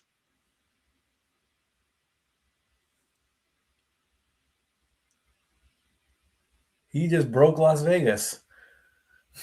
No, he didn't. He just sent Las Vegas into the future. From the wasteland to the futuristic sci-fi Tron City of tomorrow, let's re-engage WrestleMania Sunday. Pyro going off all over the place. As, of course, we re-engaged our set and our background here to match the festivities. And, of course, instead of hearing I'm back, blah, blah, blah, blah, we got Nickelback, Bones for the Crows playing. Oh, boy. Or should I say, we did. For the first time ever in his young career, we welcome the ruler, Femi, to the grandest stage as he looks to be the one to conquer Brock Lesnar. Indeed. He's just coming straight out. I thought he'd come out with some kind of entrance. Instead, wearing red with his own version. What is is that a tribal necklace of some kind? Yeah, it goes back to his culture, of course, as he's from Lagos, Nigeria. To your point, Mikey, Femi is 6'6", 310 pounds, no prior wrestling background, but was inspired to become a WWE superstar, seeing the likes of Undertaker and Triple H. And in 3 years, Femi has already ascended to the top of the mountain, and he looks to conquer it tonight against Brock Lesnar. A man that made his main roster debut at the Royal Rumble as entrant number 1 and what was one of the longest entrants to last. But he's the one that confronted Brock Lesnar and took on his open challenge, thanks to the behest of Seth freaking Rollins. And again, this is his WrestleMania debut. This is his first match at WrestleMania, and everyone is just in perfect rhythm. Even me, I'm feeling the energy here. And he's got the whole. It's almost like he's got the. Oh, there's a warrior guy in the front row. How about that? And he is just feeding off the crowd. They are giving him all the energy in the world. How much George pressure Kittle on Femi, though? I mean, again, right now, yes, he's walking with the most confidence we've ever seen an opponent go against Brock Lesnar. But it's more than Brock Lesnar. He's facing Brock Lesnar at WrestleMania. George Kittle and Tyrese Halliburton were right there at ringside as well. They're probably going to get into some shenanigans. I wouldn't be surprised. Man, what else is new when it comes to those two goofers? For those that don't know, but Femi is a former 2-time NXT champion and a former NXT North American champion, one of the longest reigning NXT North American champions in NXT history. Held that title for 273 days, held the NXT championship for a combined 300 practical days. Then he's a lock. He vacated the title back at New Year's Evil and decided to go on to bigger and better things on the main roster. Let's not forget, Mikey, this is the guy that hung with the American Nightmare Cody at Saturday Night's main event last year. And the jury is out whether or not he would have beat who was at the time the undisputed WWE champion. I say by WrestleMania 45, he will be WWE champion. Man, I'll give him 2 years. And we've just hit 200 people watching. Thank you. And as JJ would say, here comes the pain. The beast incarnate from the depths of Minneapolis, Minnesota. Oh, boy. Being flanked by the wise man. We'll be on our way for what could be his last WrestleMania. Paul Heyman, Brock Lesnar, 48 years of age, 6'4", 266 pounds, over a 50-pound differential between Brock Lesnar and Femi. But this beast incarnate has been involved in this business now for 25 years with an undefeated NCAA background, a former UFC background, former IWGP champion, former Ohio Valley Wrestling standout Southern Tag Team champion with Shelton Benjamin, part of the Minnesota Stretching Crew. And as we pointed out earlier, he is a 7-time WWE World Champion. You said he's 48 years old? He's the same age as me? That's correct. Holy shit. Well, we both have a portly stomach. Yeah, but when was the last time you put underdog and Brock Lesnar in the same sentence, Mikey? Because literally this year, Brock Lesnar has been pretty much Femi's bitch. I do have an answer to that, and that was his first MMA match in the UFC. He was the underdog in that match, in my opinion, because he did lose that match to Frank Mir. Only because he got too overexcited and he used some illegal punches. That's what cost him to lose. Since then, of course, well, let's not get into his UFC career because that's a different topic of its own. But still. Again, though, the guy that he beat for the title was never the same after he faced him. To your point, Brock Lesnar, everything about him is legit. Braun Strowman learned that. Let's talk about some of the big men that Brock Lesnar has defeated over the years. Goldberg, Braun Strowman, Omos. He's no stranger to bigger men that might outsize and outpower him. But Femi has youth and an unbelievable level of confidence and no fear behind him. And that might be the intangibles that allow him to beat the Beast Incarnate. No fear at all. He has not taken his eyes off of Brock. Brock did do a lap around the ring. He is just laser focused, and he is locked in. Let's go ahead again and take a look here at the toe of the tip of these incredible anomalies of the wrestling business. There you see it, folks. As of right now, Brock has put on a little bit more weight. The reach, though, is almost the same, and so is the chest cavity. Femi outweighs Brock Lesnar by 20 pounds and out-heights him by literally 1 inch. Alicia Taylor, take it away for introductions. Big fight deal! And, of course, Paul Heyman's going to take the microphone for Brock Lesnar. Would you expect anything less? He has to have his moment.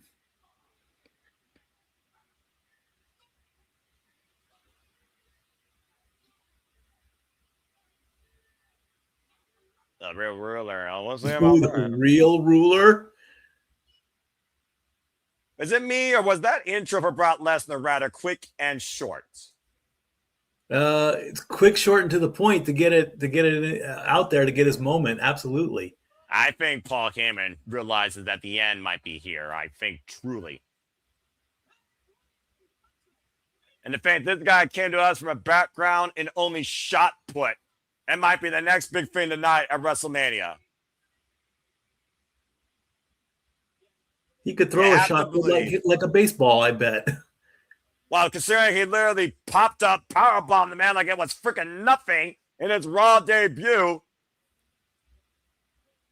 You think about Brock Lesnar's WrestleMania record, Kurt Angle, WrestleMania 19, bell rings were officially underway here. Goldberg, WrestleMania 20. Of course, he took a long damn hiatus, came back with a vengeance, held hostage the WWE World Heavyweight Championship. And look at the stiff carnival tie-up here. And neither man right now giving an answer. We know Brock Lesnar, he doesn't give a damn about these people, but he does love to fight. So you know Brock Lesnar has been waiting to get his hands on with Femi. I think Brock Lesnar has been waiting to see someone try and match him muscle for muscle. Maybe not move for move, but Femi definitely can match Brock Lesnar, I think, for power, if not surpass him.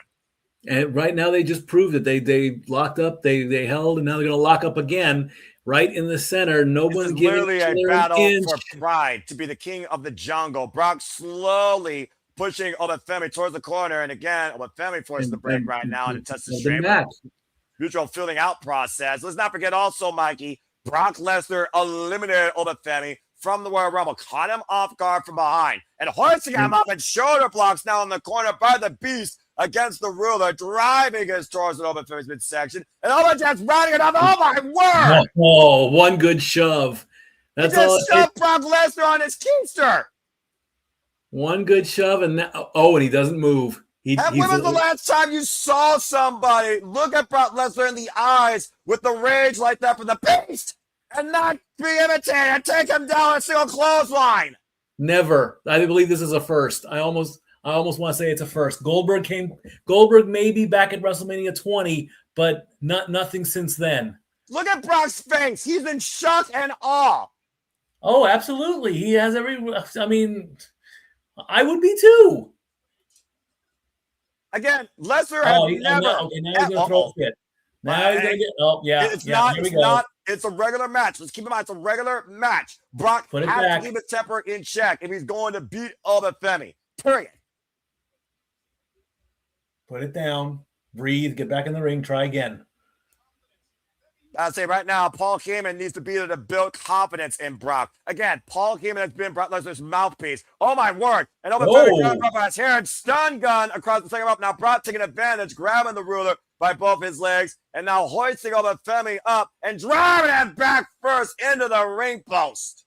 All right, that'll stun him a little bit. That's the first mistake that Femi's made in this match, allowing Brock Lesnar to take advantage of him on the outside and use the environment. And Brock is going to town right now, driving Oba into the steel ring steps. And this goes back to the inexperience that Femi has. And that's the intangible for Brock. He knows how to handle this level of competition at this stage, period.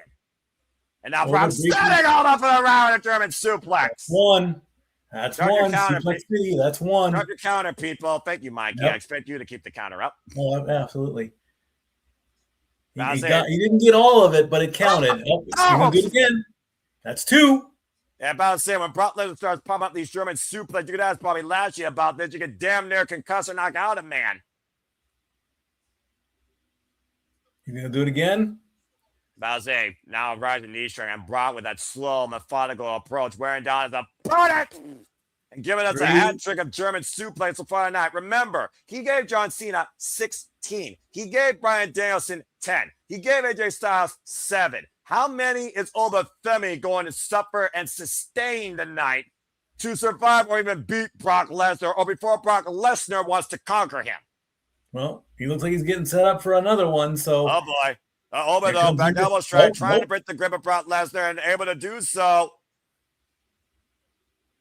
And right now, Femi looking to follow up. Big running uppercut in the corner. And Femi trying to get back in the driver's seat. Another one right now, rocking the bees. And Brock Lesnar is staring Femi right now. Once he gets going, there's no stopping him. Hoisting up on the shoulders, though. And Brock Lesnar's got him. Are we going to finally see it? And Fire connects. Right off the bat. And Oba is getting up.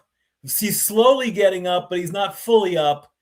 Femi refused to stay down again. Femi now hooking up Brock Lesnar. Got him. For a choke slam. Unbelievable. What the hell is Femi made of? He wanted it. He got up. He didn't get up fast, though. And pumped him up. Looking for a fall from grace. And the cover. Is it enough? Beat Brock Lesnar at WrestleMania in under 5 minutes, if not shorter. I should have kept the clock going on that one. The ruler has conquered the beast in one move. And to your point, literally. Brock finally hit the F5 for the first time ever on Femi, and refused to stay down, staggered to its feet, and got caught in a choke slam. Immediate fall with a fall from grace, and Femi has made history. Note the time, 6:18 p.m. on the Eastern Seaboard. Femi defeats Brock Lesnar. Probably, if I can get an official time on that, if someone can put that in the comments, that would be amazing. Oh. The way he hoisted up Brock Lesnar, by the way. Damn near 7 feet and then 8 feet up in the air. A fall from grace. A fall from the grandest stage for the beast. Femi just beat Brock Lesnar at WrestleMania. It is WrestleMania debut. Well, I'm glad I called that one right, but I can understand if there is any frustration on anybody who wants to say that this match should have gone longer. Because we both know they both would have had the stamina to do it. Well, I mean, would they, though? Again, we talk about the wear and tear of Brock Lesnar. I mean, again, Brock Lesnar He's not a guy that fights on a regular occasion. Hell, the last time we saw this man fight, it was with Teen Style at freaking Survivor Series and Game Warfare at the Royal Rumble. Femi just conquered the Beast one-on-one on his own in less than 5 minutes. Unbelievable. And we got to see this one more time, Mikey, because I'm still just shocked. Look at this.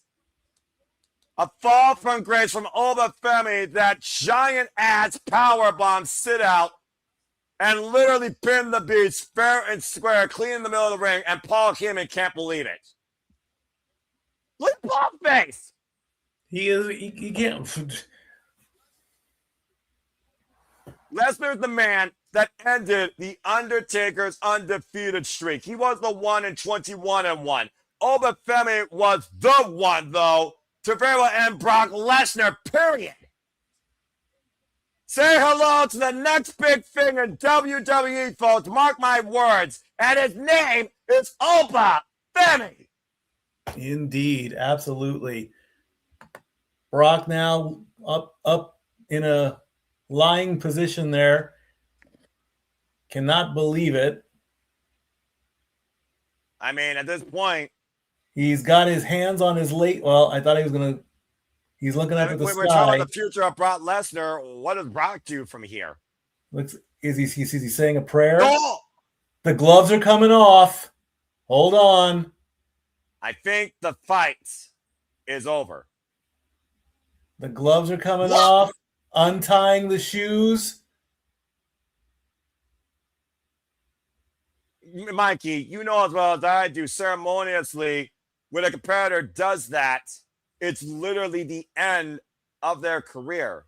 He was either laughing. He's either laughing or crying. I can't tell. Well, I mean, no matter what, this has defined Brock Lesnar for 25 years, good or bad. You can't help but react to what the Beast incarnate is. And Brock Lesnar was literally rendered immortal in less than 5 minutes. He's down to one boot left. Unties it. As the crowd chants, thank you, Brock. Am I calling Brock Lesnar's retirement? I think you are. As he literally just laid his combat gloves and boots in the ring. Ladies and gentlemen, I think we just witnessed the final match in Brock Lesnar's career. No. He's not going to go like this. Come on. You find that your Styles wouldn't do that. He did. Unbelievable. I mean, is he going to shake hands with Paul or is he going to hug Paul? I mean, the man that literally defied his career as his mouthpiece, his manager, and his closest friend as they embrace the middle of the ring. I think we're literally seeing the end of Brock Lesnar. Wow.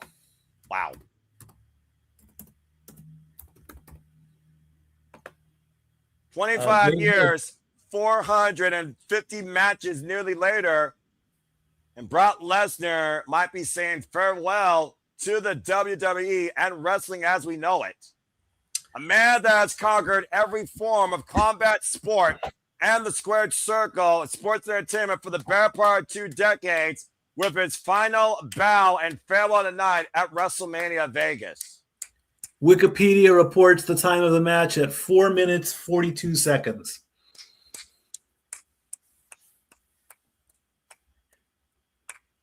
A bow on the corner, so... For a man that never cared about fucking people, he sure stood and delivered for the people every chance he could get, or he made. At the end of the day, thank you, Brock. Thank you, Brock. Thank you, Lesnar. Yeah, they're calling it. That is surreal. Hands up. He waves to the crowd. And literally bows down respect bows in front to the of very canvas in the ring. That he's painted violence on. And that's it. I mean, I don't know. He's actually high-fiving and giving we did see at one point the happy side of Brock, the humorous side of Brock. Yeah. John Cena did call Brock a once-in-a-genre talent, and we talked about changing up the guard, but to find another Brock Lesnar, a next big thing as accomplished as he is, WWE still has a lot of work to do, but they very well have a great genesis with all the Femi. Either way, Brock Lesnar very well, folks, may have just retired officially from all of combat sports and wrestling. Probably so. He's waving goodbye to the crowd, and I am a bit of a surprise. I'm at a bit of a loss for words here. He's literally crying. He's happy. I mean, it's not out of sadness. It's gotta be. I mean, again, he shaped Brock Lesnar's career in WWE. I guess he and Sable and the kids will have a whole lot more quality time together up in Canada. One more time, on behalf of the WWE Universe, thank you, Brock Lesnar. Thank you, Brock. Well done. Wow. There you go. And now the ladder match has to follow that. How do you follow that? As we get one final shot. With a commercial break. Fuck WWE streaming services. Probably. Probably. Mikey, we just called Brock Lesnar's final match in WWE. Well, I mean, we may have. You never know. You never know with WWE. There still could be plans until we hear something official. That is the ceremonial move. Boots off, gloves off, hats, jackets, whatever. That is the ceremonial way to do it. If it's legit, if it is legit, then great career. Everything about Brock Lesnar has been legit. I mean, you can't put legit and Brock Lesnar not in the same sense. And I do understand what you mean, but I've never, ever seen Brock Lesnar in this vulnerable state of humility. It wasn't a fuck you like at WrestleMania 20. It was an emphatic thank you. And even a bow on the very canvas that he got to do it on too. That's pretty much as emphatic of an ending I would think of for the Beast Incarnate. It does make sense. Yes, it is absolutely yes. It does make sense that if he wanted to finish it off and not get choked out by Gunther eventually, as the rumors were, then good for him. But at the end of the day, does Gunther actually need that? Let's be serious here, okay? Like, does Probably he really not, no. actually need that? Let's be honest here. If anyone needed a win over Brock Lesnar, it was over Femi. He was down the water. Gunther does not need to career kill Brock Lesnar. He has nothing to gain from it. It's not like being John Cena at SummerSlam and becoming the next Fiend to beat The Undertaker. There's no other cause and effect for Gunther after that. It's unnecessary. The biggest thing that Brock could have did for anybody in the business was push him and Femi forward, and he just did that. He passed the torch then. He did the right thing. He did the right thing. And, like I said, now we get to move forward with a new talent, a younger talent, a bigger talent, literally, and pencil to paper, write it out, and start giving him the business. Put him in WWE 2K27 when it comes out next year. And to your point, Femi is 27 years old. He was almost half of Brock Lesnar's age. Well, a little bit over half his age. But he's only 27 years old. And he literally has been made in the WWE. No prior wrestling background or experience. None whatsoever. So, I mean, his career is wide open. And we are just going to leave it at that, I think. Well, then, of all the type of ways to see that match finish, I sure as hell did not have that aftermath on my bingo card. Brock Lesnar retired. Damn. Well, that being said, we got a short intermission here. Thank you so much again for everybody that's tuning in. Again, I am the Simman, the Super Brand, the voice of for a great professional wrestling. Damn it. My name is Noel Foster, and of course, this is Statboy Mike, and everything here is Statboy approved. As we thank all of you so far, all 660 plus of you that are tuning in right now. So again, if you're tuning in for the first time, know we do this for all the biggest shows, special PAs, and pay-per-views live from WWE, NXT, ROH, TNA, AEW, and our independent promotions equivalent to HOG and GCW. And I thank you all so much. So please like, subscribe, comment, and tell a friend. And if you want to dictate the conversation, super chat or PayPal the passions, it is truly as simple as that. As we may have just literally witnessed Brock Lesnar's final match. Still Indeed, thrilled and to say that. also again upcoming, we also delve into some sports: NHL, NBA, NFL, baseball, NASCAR, and all that coming up in just 4 days. We get to literally kick off the 2026 season with the NFL draft, which I will be covering round one only. Each team gets one pick, and as it happens live, I report who gets to go to where the number one prospects go. Not only is Las Vegas an entertainment town, they do have the Las Vegas Raiders. The Raiders get the number one pick. So whoever they get first is going to have a ton of pressure on them. Check that out in just 4 days. 4 days from tonight, I come back into the sports bar. And yeah, just still flabbergasted. The famed Brock Lesnar, who started his WWE career back in 2001 in a dark match against Ricky Castanino, and of course was rising up in the same class of John Cena, Shelton Benjamin, Randy Orton. John Cena, done. Brock Lesnar, done. As we get ready now to your point for the WWE Intercontinental Championship ladder match. And already Dragon Lee and Jade McDonagh, I believe, are already in the ring. Wow, that's a jobber entrance and a half. That's kind of very disrespectful, I think. I mean, and there's Rusev. He's already down there. Which just leaves two people. So Rey Mysterio gets his entrance on. Yeah, okay, fine. Let's just call it Ace of Spades here. Let's be honest here and fair. Rey Mysterio, of course, who has been a pioneer, as we just talked about for WWE. He's actually a Hall of Famer. He's been involved in this business now for damn near 40 years, 36 years, according to my research. He's 51 years old. He also is winners of former ladder matches, and he is also a former Intercontinental Championship. Hell, he beat JBL in 26 seconds at a WrestleMania, let's forget, for the Intercontinental Championship. And he is continuing his WrestleMania superhero traditional gear, as his ring gear is inspired by Deadpool. I don't know if I call that a hero or a vigilante, but I'll let the audience decide that. Nonetheless, folks, last time that Rey Mysterio held the WWE Intercontinental Championship, he's a former two-time WWE Intercontinental Champion. He held it back in 2009 with a win over Chris Jericho at the Bash before losing it to John Morrison on SmackDown. Of course, the last time we saw Rey Mysterio involved successfully in a ladder match, it was also when he won the Money in the Bank briefcase. Former three-time United States champion, former world heavyweight champion, and of course, as I said, pioneer for Luchadors, Lucha Underground Trios champion, WCW, World Welterweight, World Lightweight. He was the Cruiserweight, World Cruiserweight champion, etc., etc. Indeed, he is. And now we're going to get Javon Evans to get his entrance in. And his first ever ladder match in WWE, a man that's already involved in the Mission Chamber, the Royal Rumble, and damn it, he was even an NXT Iron Survivor, bouncing on our stage from Deadlock Pro into the WWE on the WrestleMania stage, nonetheless. Indeed, Javon Evans. Rey Mysterio, by the way, is going into his 11th ladder match, by the way, in his career.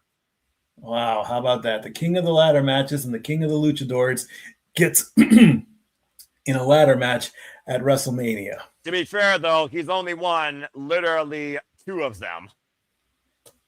There you go. When we talk about, again, a future, you think about, again, the 3 stand-ups from NXT that started last year. Quick Williams yet to come. Femi just retired the Beast Incarnate Brock Lesnar in less than 5 minutes after literally conquering him. And Javon Evans, with no fear and no superstition, walking underneath a ladder, has a chance to win the WWE Intercontinental Championship at his first WrestleMania. Just like Razor Ramon did all the way back at WrestleMania 10. You have the gold, I have the gold. And at the end of the day, the bad guy gets all the gold. El Jefe. And there is Penta. There will be danger. And of course, Penta welcomes this danger.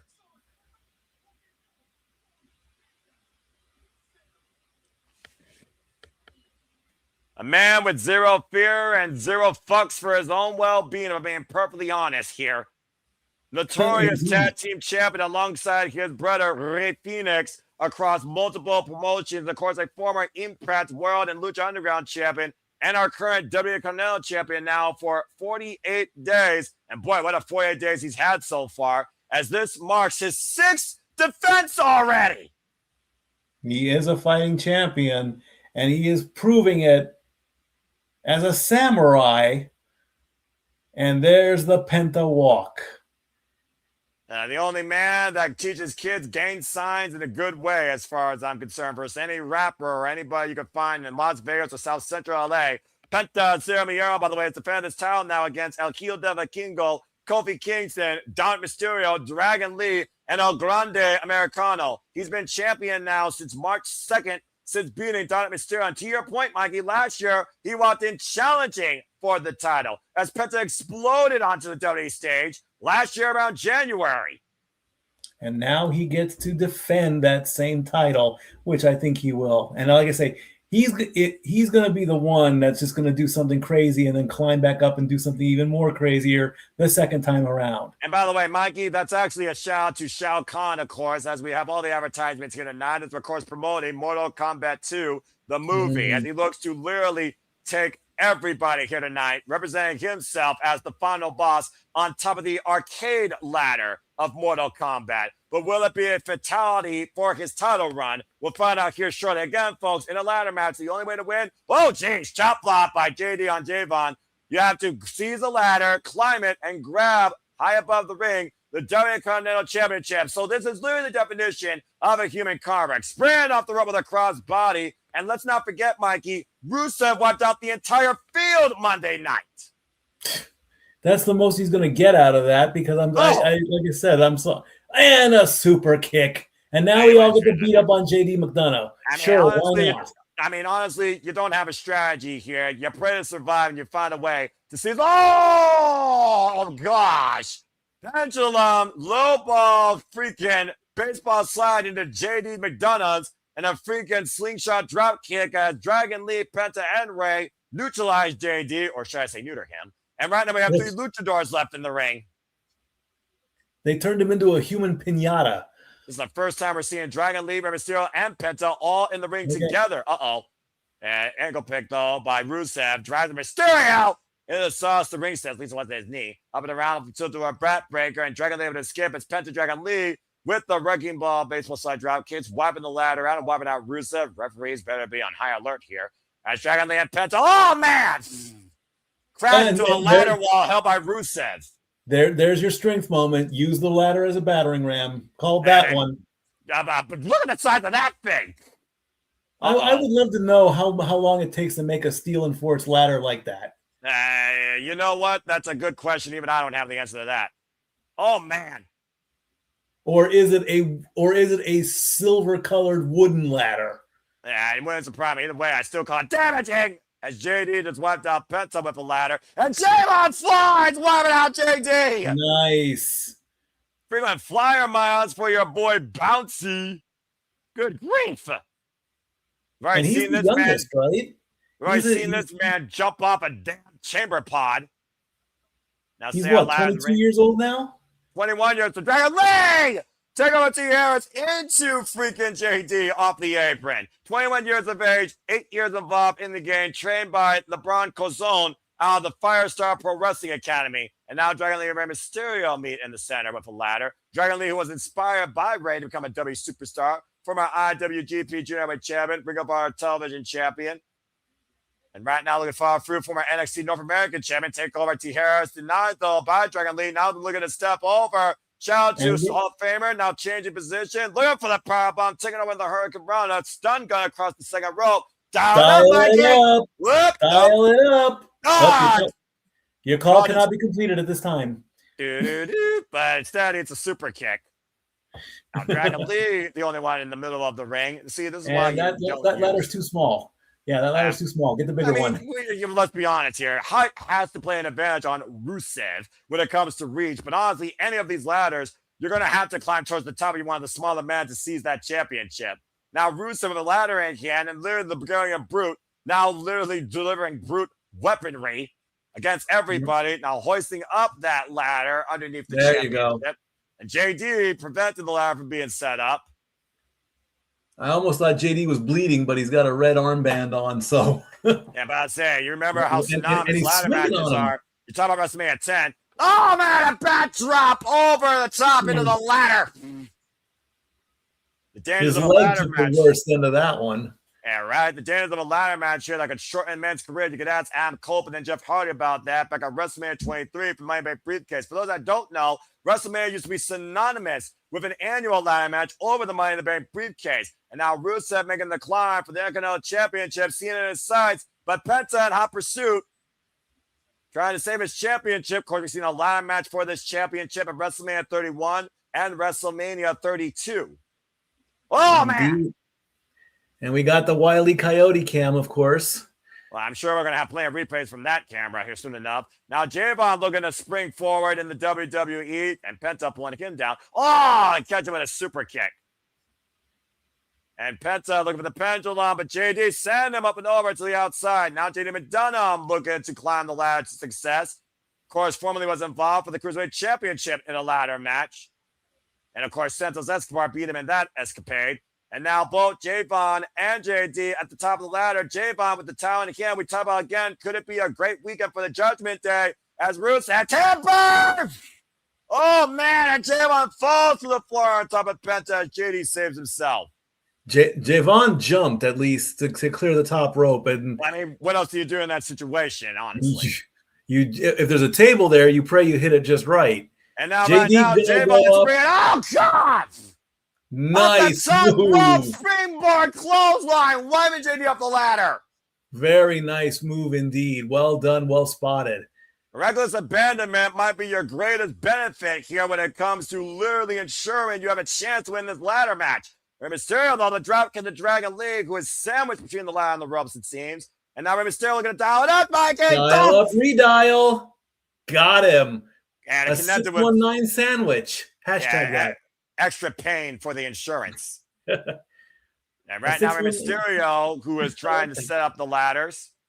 A 619 sandwich with a side dish of pain. I like that. I'll order that next time I go to the Roadhouse Cafe. Hold the mercy is all I got to say. Javon Evans now springing up above Rey, going up to the ladder. This is also Javon Evans' fourth ladder match in his career overall. First ever in the WWE.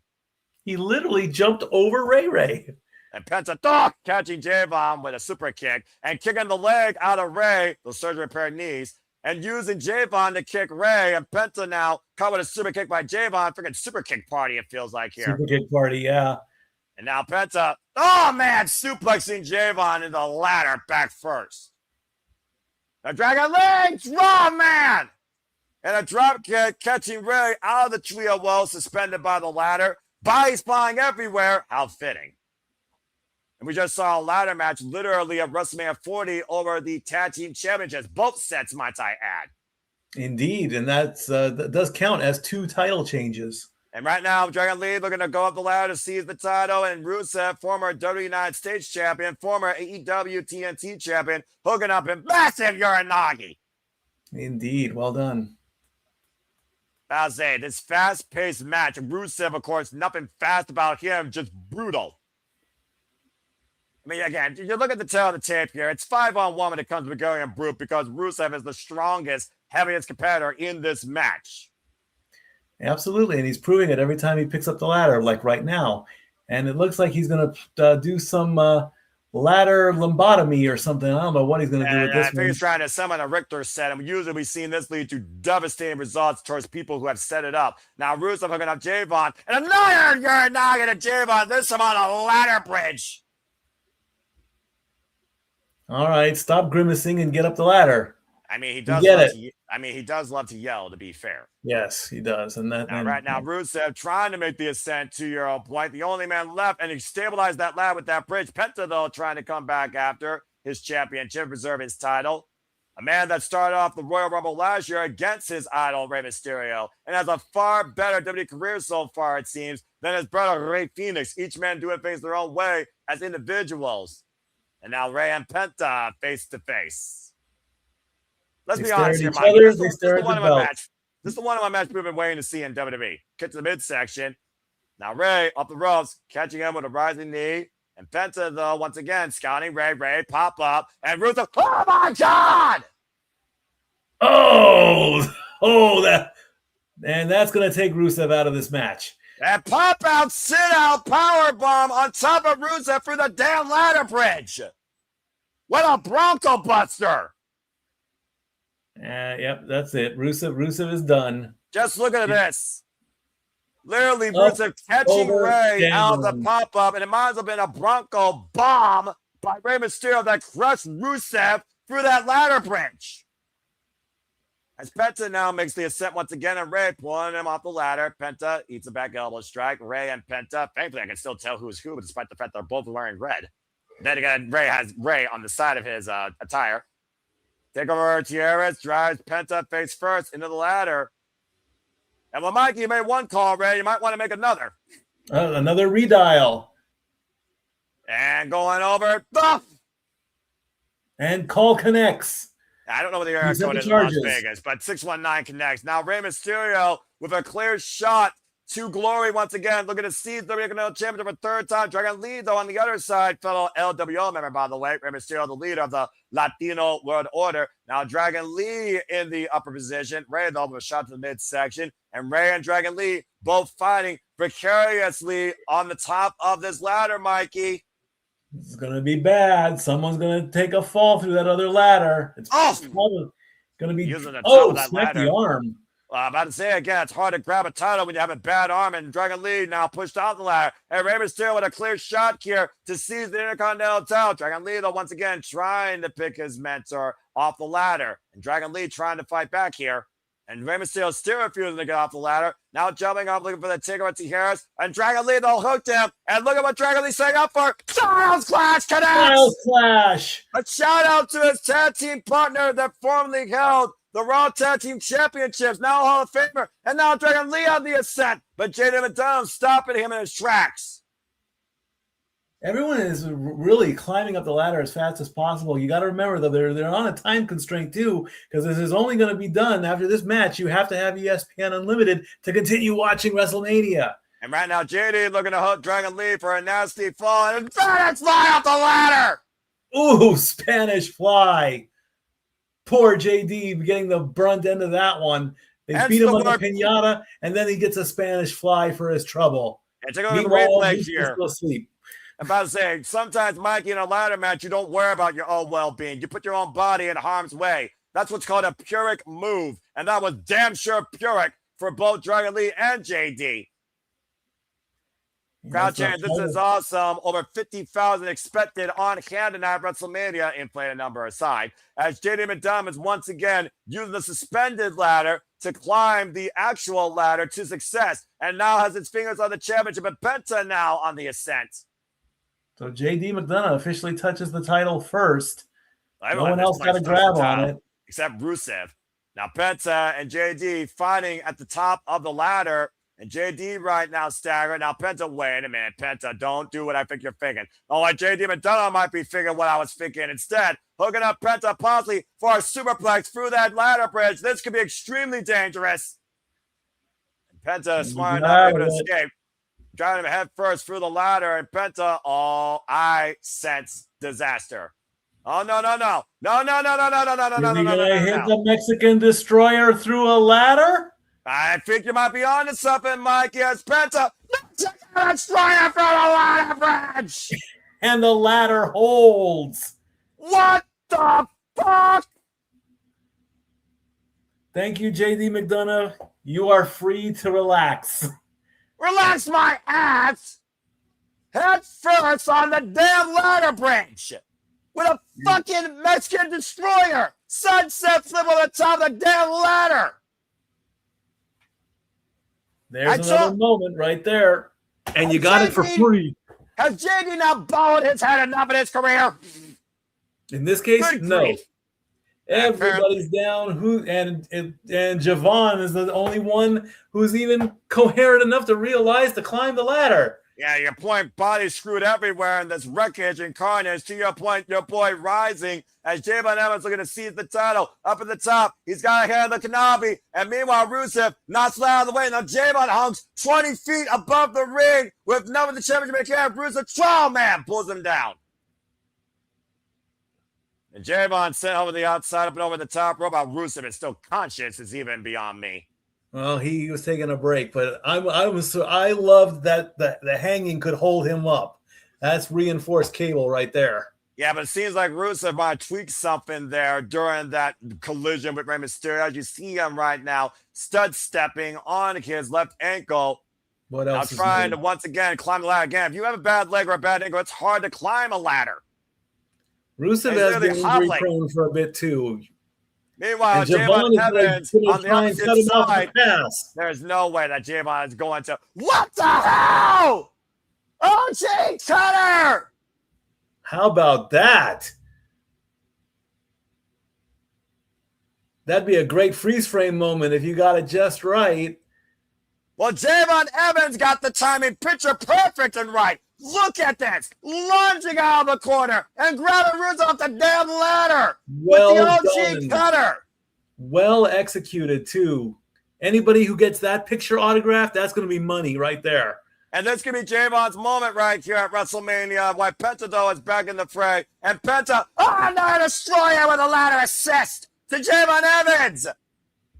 Now, can he get up? Can he get up and can he retrieve his prize? There's zero fear right now.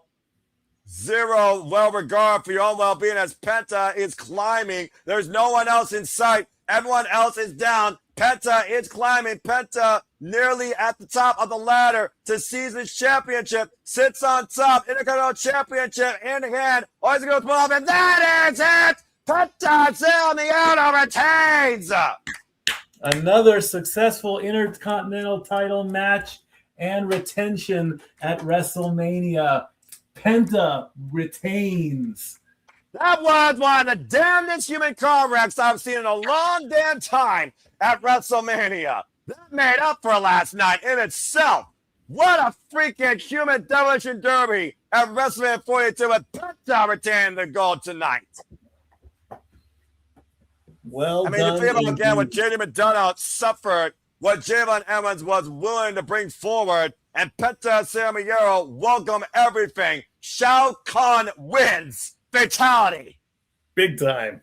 Although I'm more of a Street Fighter guy than a Mortal Kombat guy. Well, that's you. That's definitely not me. Let's go back to the replay here because I'm sure we're going to have plenty of highlights, Mikey. Again, that launching missile drop kick on a suspended Rey Mysterio in the trio wall with the ladder. Rusev, the one-man wrecking crew. You're knocking everyone inside, including Javon, on a ladder bridge. Awkward landing for the boy that's bouncing. This pop-up Bronco bomb, thanks to freaking Penta. Rey Mysterio wiped out Rusev for most of this match. Then Jordan Devlin with a damn Spanish fly off the top of the ladder, wiping out him and Dragon Lee in the process. As Penta made sure that Jade McDonagh might need a neck brace with a damn sunset flip Mexican destroyer off a ladder through a ladder bridge. And then here's one of the other highlights as Javon continues to prove why your boy is bouncing a must-see. OG cutter out of the corner to the center on Rusev, who was on a ladder. But in the end, Penta, as Zero Mieiro, seized his title as he reached the summit and wins at WrestleMania. And still, WWE Intercontinental Champion.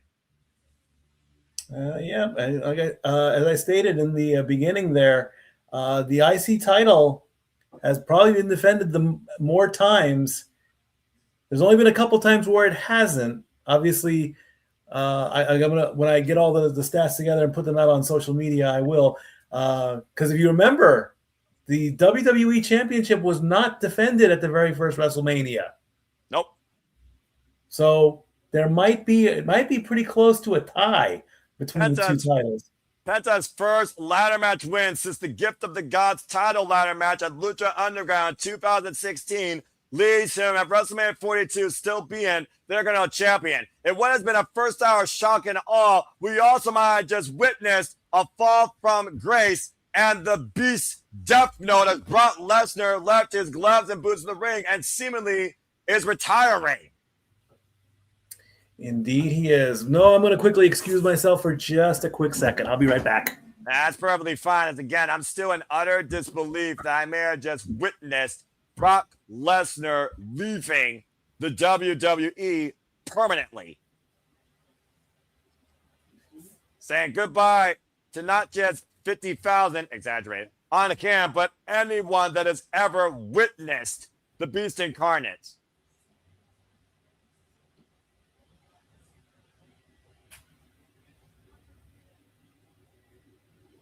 The man that beat The Undertaker, that destroyed John Cena, that has been nothing but a world-class champion. Whether he stole it, held on to it, whether you liked it or not, you knew the name Brock Lesnar in the WWE, the Beast Incarnate. Man, as we got nothing but absolute wreckage at ringside, bent ladders, freaking corrupt bodies, I think, cracked bodies. Dadgum.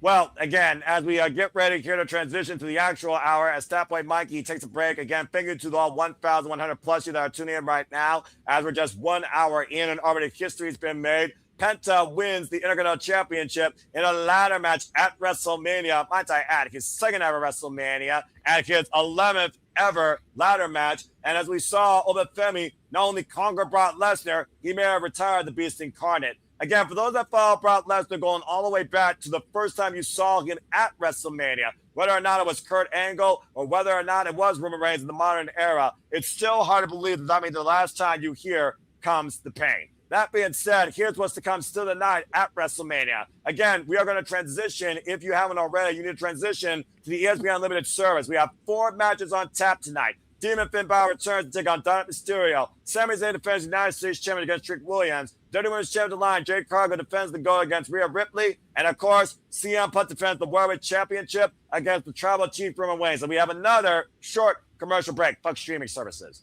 And I hope that you all continue to be along with us here for the ride all night long. As of course, following tonight, we will have a shenanigans special discussing WrestleMania and the entire outlook of all the festivities we have covered and seen during WrestleMania week. And we also will learn some stories from our guys on site in the City of Sin, of course, JJ and Walter. So stay tuned after WrestleMania concludes for the shenanigans. Final thoughts on WrestleMania week following WrestleMania. And of course, please be back here when I cover Joshi Pro Wrestling with Kaya McKenna, Hazuki, other names you know from Stardom, AEW, ROH, great independent talent. Of course, Erica Demina, part of the WID program. I'll be covering Spark Joshi Pro Wrestling tomorrow at 2 p.m. Eastern Standard Time as a Retro Watch on live for Lady Luck 2. I will have predictions post-mortem with Papagino, where we'll break it down stat by stat, match by match, fought by fought, before we're back here tomorrow night to conclude everything, covering the Raw After Mania. So I hope that you all continue to be along for the ride the entire time as we continue to keep you in tune with all the wrestling, combat sports, and other form of sports as well. So if you haven't already, follow us at SR Studios 2024 to keep up with the conversation, coverage, and reactions. And please like, share, subscribe, comment, and tell a friend. And if you want to dictate the conversation, super chat, pay by the project. It's as simple as that. We got a 3-minute commercial break right now. So again, this is your moment now to grab a drink, get some food, take a bathroom break, get ready for more of this throughout the night too. As I don't know what's going to open, but again, we know it's either going to be the Demon, Sami, or we're going to see if Rhea can break a fake bitch and restore value to this championship. And so much more when WrestleMania resumes in the next 2 minutes and 35 seconds, hopefully. As I look at some of y'all's comments here, Javon, you man by Matthew, accurate. You need some of y'all to be in a ladder match like this. Shout out to Rachel Wrestling, Walter Cruz, also accurate. Safet saying, what a match. I got 2 right. So do I. And so do I. I think most people are doing better than last night. And again, for anybody that's watching right now, the 1,200 of you as we continue things forward here. Okay, so now wow, 1,200 people in 2 hours. Amazing. Oh, yeah. I think we're going to break our record. I mean, you know what? Crazier things have happened. Who knows? Maybe next year I'll add my ex. Maybe I'll actually expose what my ex account is more often than not. If that brings more attention to wrestling, then I'm happy to do it. It's not about me. It's about wrestling. But nonetheless, Mikey, ladder match. Holy hell. You're fought in that first hour. I am a little concerned about the timing here. I mean, we've had 2 matches in an hour. We've got 4 matches left. It's now 7 o'clock on the eastern side of the U.S., 4 o'clock on the Pacific side. So what's going to happen with the time here? I mean, are we going to get some kind of can Jade and Mommy go 20 minutes? Can Roman and Punk go at 20 minutes? Dominik and Finn? No. Sami and Trick? No. So I don't know what's going on with the timing on this one. I don't know what they're going to do. We just got the commercial for the draft, which we'll talk about on Thursday. Ads generate money, friends. I believe me. I want to see backstage interviews. I want to see talent that is not. I would love to have a Danhausen moment right now, but who knows why it's not happening? I would love to see. If you remember, there, I believe it was Royal Rumble '95. There was a moment where they went into the locker rooms. Kevin Nash is in his locker room. Bret Hart's in his locker room. They killed at least 10 minutes. How are you getting ready for the match? Both of them said, we're reading. Kevin Nash actually read, get this, a newspaper, friends. I would love to have that moment right now, just to get a little bit more, to get them on the screen and give us some talent time. Again, this is a business, though. They gotta make their money. They gotta pay to the sponsors and all that. Your literal investor already has $3 billion in debt. I guess no one did read the fine freaking print on that. Continue. Chumba Casino, Drew McIntyre, and Tiffy time.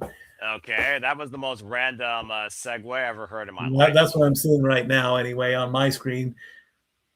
Why they're putting? We are in Las Vegas, as if there aren't enough casinos to go gamble in and hopefully invest in the future by a foolish demeanor. As we get back here officially, and we are officially now on the ESPN Unlimited app again, Allegiant Stadium, Las Vegas, capacity crowd somewhat on hand here tonight for WrestleMania Sunday. Of course, headline tonight by our tribal chief versus the best in the world, CM Punk versus Roman Reigns for the World Heavyweight Championship. And of course, headlined by all of you that have tuned into our coverage so far as we continue forward here at the Sip Studios to conclude WrestleMania weekend.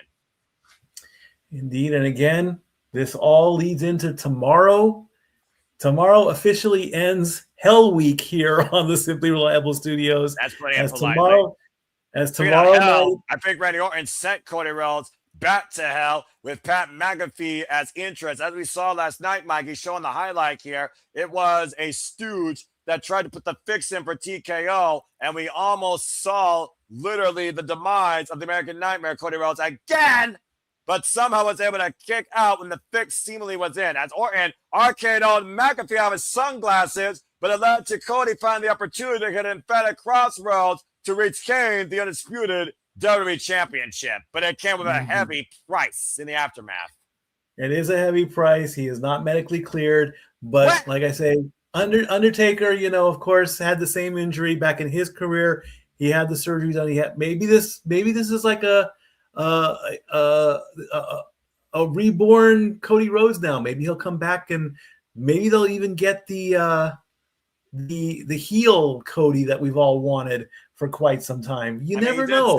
He did say he's hearing voices in his head, but we don't want to know what they're saying. And whether or not we hear those voices, we'll be like if Cody sees the same way again. Of course, WrestleMania 42, Allegiant Stadium, Las Vegas, brought to you by every miscellaneous ad you can think of. We here at the Sip Studios want to remind you we are brought to you by our friends at Sip Studios. If you haven't already, subscribe today to Bag for Wrestling, Rage of Wrestling. If you want to, subscribe to me, but honestly, I'm introverted. Don't worry about me. Worry about my friends. They're more important. They deserve more. Jeff Meacham Network, Rangers of Wrestling, of course, Dattila, and follow our friends across the collective, whether it's Wrestling with Tism, Light the Fuse, a preview discussion for AEW every week Wednesday night, and of course, other stuff, including Hot Dog and a Handshake, and of course, the collective weekly. As of course, we look towards our next match here, and I hope you all continue to look towards us, towards your reliable wrestling coverage for all the wrestling. And at the end of the day, I'm just going to keep on doing this because I feel this is more important to remind people why advertisement sucks. W streaming services can fuck off. But I hope that you all continue to implore us in your day to bring you a positive light in your world of entertainment for combat sports professional wrestling at SR Studios 2024. Indeed, indeed. As Again, again, every tomorrow night. miscellaneous celebrity and every miscellaneous sports player here, including some guy named Jop, a frontman of the Mexican band Fuerza Buena, and also Mr. Rick Rubin, Grammy Award-winning record producer. Only can imagine how much his seat cost. And I feel bad for my friend Paul, who's a fan of the Detroit Lions. I'm just saying. Well, Daniel Cormier, former UFC light heavyweight champion. We do respect the Lions in this house, even though that girl is a Vikings girl. I mean, it's the closest they'll get to probably a Super Bowl level competition, I think. I don't know. And apparently, this has just been changed there, folks. I have breaking news. Face to Jeremiah and Pierce. The Demon Finn Balor will now face Mysterio in a street fight. Why? Because Mysterio was a crybaby bitch. Okay, we'll see. So now JD McDonagh is going to come down with a gurney and a colostomy bag and help out his buddy. Well, you can only hope the same thing for Rhea Ripley, as we hope that she literally buries Jade Cargill, reminds us why Mommy's on top, and restores prestige to the Women's World Championship. I hope she breaks a fake bitch tonight in quick fashion. And of course, our main event. Talk about this, Mikey. The Tribal Chief, the OTC, against the best in the world, CM Punk, for the World Heavyweight Championship. The only way to get to the main event of WrestleMania is to have these two battle it out. But it looks like we're going to kick things off on the main card with the WWE United States Championship. Whether you like Sami Zayn or not, here's where things stand as we look to see if we whoop that trick. Let's get back to in-ring action, no matter how short it is. Indeed. Sami coming out. They are not happy about Sami Zayn here. Got some green going on there and on his trunks. Okay. Well, you know, the culture, of course, that he is the Syrian. But also, Mikey, as I said, Sami Zayn has not endorsed himself tonight with the WWE Universe. A desperate man doing desperate things, taking this opportunity from Carmelo Hayes that more people thought he was well above deserved to be on this stage. But Sami Zayn, after Nicholas says, I don't have a spot for you at WrestleMania, he literally kicked Trick Williams and says, I know how to get to WrestleMania. And he forced his way back in. Indeed, he did. This is Sami's 9th WrestleMania. He is on a 4-match WrestleMania streak. He defeated, a 5-match winning streak. He got the Intercontinental title he defended the IC title against Daniel Bryan. He beat his biggest rival, Kevin Owens. We don't talk about WrestleMania 38 because he did beat Johnny Knoxville. Of course, his best WrestleMania moment was taking the belts off the Usos and then finally causing Gunther to have the demonic number of the 666 for the IC title. This is his 3rd title match at WrestleMania in the last 3 years as well. And Sami Zayn, of course, who tried to endear himself to John Cena to hold the regard of the United States Open Challenge at such a degree that, of course, Ilya Dragunov took that title from him, and Carmelo Hayes took it from Ilya, as Ilya and Carmelo Hayes defined a classic trilogy as Sami Zayn usurped himself back into the WrestleMania picture. As we witnessed for the first time ever, Trick Willie on the WrestleMania stage. Let's get ready to whoop that trick. Hopefully the entrance is as long as the match. It's got to have some kind of style if they're making us wait this long. I figured that rapper dude has something to do with it. Lil Yachty, yeah. Okay, that's a name. Yep, we're going to get a musical performance of some kind. Why should I give a fuck about some rapper dude named Lil Yachty? Anyway, let's go ahead and see what this leads to. Ladies and gentlemen. This is the traffic coverage today. That's right, Sunday. Here's a live spectacle. A real-time blessing. Ladies and gentlemen. The 10s in Las Vegas. and the millions watching at home, I give to Get you, on with it already. Mr. Lemon Pepper Stepper, Trick Williams. What a ringing endorsement by, I guess, a Grammy Award-winning rapper with the guy that's been the highest paying since sliced bread as WrestleMania for the first time ever. And Bill Yanni doing the Booker T. Like a real Grammy almost there, spinning him around like one. But I say, you might as well call Trick Williams the WWE's most prized possession, most valuable player, the MVP, Trick Willie, looking to become the face of the United States. I did not mean for that to sound like me freestyling. It was good.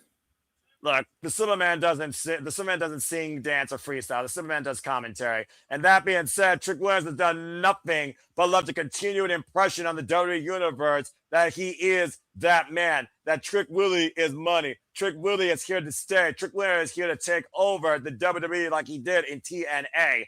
As all the fans in attendance are looking to whoop that trick. I love you, my brother, but you've sung on camera before. Unfortunately. Yes, you have. You cannot deny that. Courtesy of me at one point. Look, I'm here to engage. One time I did that to you. I'm here to engage the public. Jesus, look at that freaking long-ass robe walk. Unbelievable. Wow. With as big as an eagle, as long as the WrestleMania walkway. Hashtag WrestleMania wedding dress. Hashtag WrestleMania train or trick train. I don't even know what to call that. I mean, all you got to do is put a veil on over his head, and it's a wedding dress. I fear the entrance is going to be longer than the match, but nonetheless, Trick Williams, former NXT champion, NXT North American champion, as much as I hate to admit it, former TNA World Champion, 31 years of age, been involved in this game now for 5 years. Already has been involved in the Royal Rumble and in the Elimination Chamber. Any chance that Trick Williams could put himself in the spotlight, he has accomplished since arriving on SmackDown in January. I think we're going to get a Guinness World Record for this robe. That's got to weigh a ton. And the thing, this guy, you would think is the most pompous VIP to come from virtual Hollywood Boulevard, where the literal, regular, common people don't give a damn about the top 1%. And this audience is live and loud for Trick Williams, welcoming him in as a saint as he comes in with this white fur coat. Who would have thought in a bygone era you would see Trick Williams as a face and Sami Zayn as a villain? I bet the animal people in the world are not going to love that coat. Yeah, I'm sure PETA or whatever they're called is having a freaking aneurysm. I bet so. I mean, unless it's fake fur, which is, if it's fake fur, then they have nothing to complain about. Well, you know, I'm sure there's enough to complain about when you're a WWE fan, whether you're live in attendance or whether you're trying to watch a product from wrestling versus advertised entertainment. As we see the United States Championship hoisted up by our official here again, folks, title going into his hands via pinfall submission side of the ring. Sami Zayn is the 92nd United States champion, going all the way back to the very first United States champion, Eddie Guerrero. All right, bell rings. We're officially underway here, and Sami Zayn and Trick Williams teeing off here for the United States Championship. Of course, Sami Zayn now is literally a 2-time United States champion. This is his first defense, of course, in this run. Why would not Trick Williams to a chorus of boos? You know, at one point, though, Mikey, Sami Zayn didn't give a damn what the people thought, because Sami always thought what he was doing was right. He was the pioneer. He was the leader. He was the movement. He was the one that was doing things for the people, for the right way. And ever since leaving that sort of character in 2020, he once again became one's favorite underdog from the underground. But ever since losing to Roman Reigns in Montreal, he truly has never been the same. Oh. Exactly, because every villain in any comic book, movie, book, whatever they will always say, what I'm doing is right. And it's up to the people to determine that, to make that call. This is Sami Zayn and Trick Williams' second ever one-on-one match. They had a dark match going one-on-one. Of course, the last of these two were involved in the ring together. It was for the undisputed WWE Championship number contendership in Montreal, where Sami Zayn last beat Trick Williams, also with Damian Priest and Randy Orton. Looking to hoist him up for the blue thunderbomb. Trick Williams having to get out of the way. Honestly, the most modern-day Booker T impersonator I've ever seen, and a kip up by Trick Willie. And now he stands over his opponent. It's a hell of a cyclone boot that Trick Williams delivers, though I will say that. The man that beat Ilya Dragunov for his first ever accomplishment in his WWE career, the NXT Championship. And right now hoisted up, looking to hook him for a bookend. Cover, backwards before leg, gets a 2 count. We talked about, again, how much of an inspiration, a guide, a mentor that Bugatti has been for Trick Williams. Put the man on the map with his MC and his theme. Right now, Sammy getting the boot up, hoisted up, like a blam, thunderbomb, cover, 2 kickouts. Because the Blue Thunderbomb will never win a match. Well, with Sami Zayn under this attitude, I definitely agree right now, and I'm just going to leave it at that. I'm looking for the trick shot, and instead, Trick got tricked into a Blue Thunderbomb, and Sami Zayn puts the boost him in the corner. Again, a whole different conversation for another day, Mikey. I'm not going there with you, bro. Shout out to Renegade. Freaking jabroni. Sami Zayn, 41 years of age, 24 years involved in the game, trained, of course, by Malice, Perry the Kid, and Savio Vega. And, of course, became part of the WWE back in the early days of the Black and Gold NXT as Lil Yachty, who already got haluva kicked by Sami. Might want to be careful here as the referee's trying to pull Sami up, and Sami being very aggressive here tonight. Well, I mean, when the title's on the line and it's WrestleMania, you throw everything out the window, face or heel. I mean, if you want to be a little bit aggressive. I understand being aggressive, but come on, that's not even a WWE superstar. That's an innocent bystander, even if I don't give a shit about him. That Sami just attacked again at ringside. And this has been the MO. I'll say to your point, Mikey. He's literally felt like he's been disrespected, disregarded. The system's been against him. And Cody Rhodes said, it's not the system, it's you. It's a simple move. It's a simple play. I mean, if you're going to come into the world of wrestling, you're going to get involved in some way, shape, or form, and Sami will take care of you.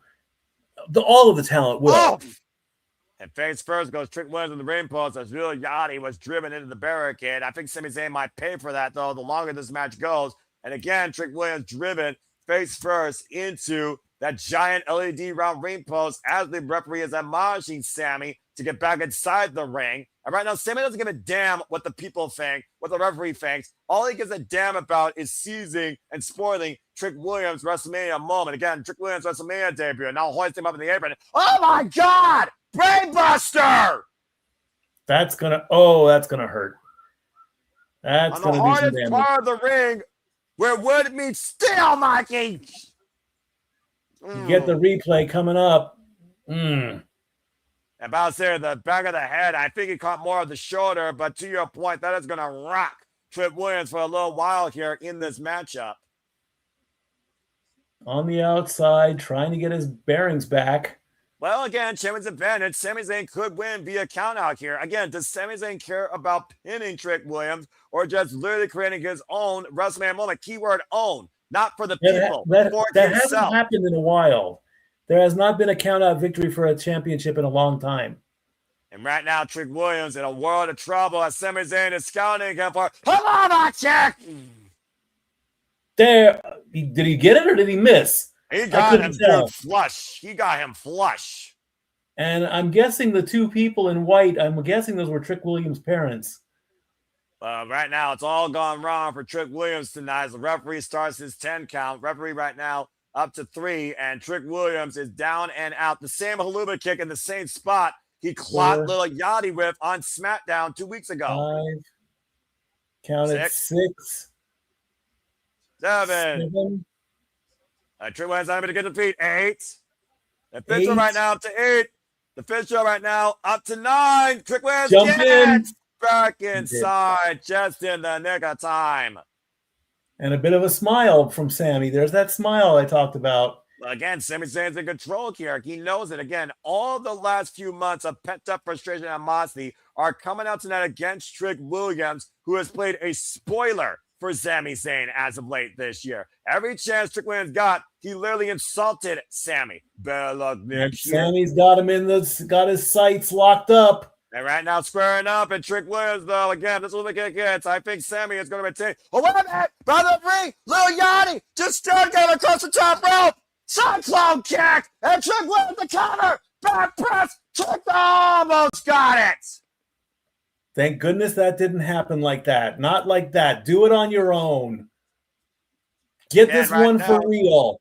Yeah, Trick Williams dropping the knee. Might be looking for that trick shot to victory. To your point, Mikey, Trick Williams is feeling it here. And a trick jaw almost got the referee. And a schoolboy roll, referee position. Deep roll of cover. Sami nearly retains it. Trick Williams back on the attack, though. And Sami going to trick. Exploder in the corner. Whew. Now A Sami's quick got reset Trick Williams. moment. Yeah, now exactly. he wants to lock him in. And Sami's got Trick Williams exactly right where he wants him this time.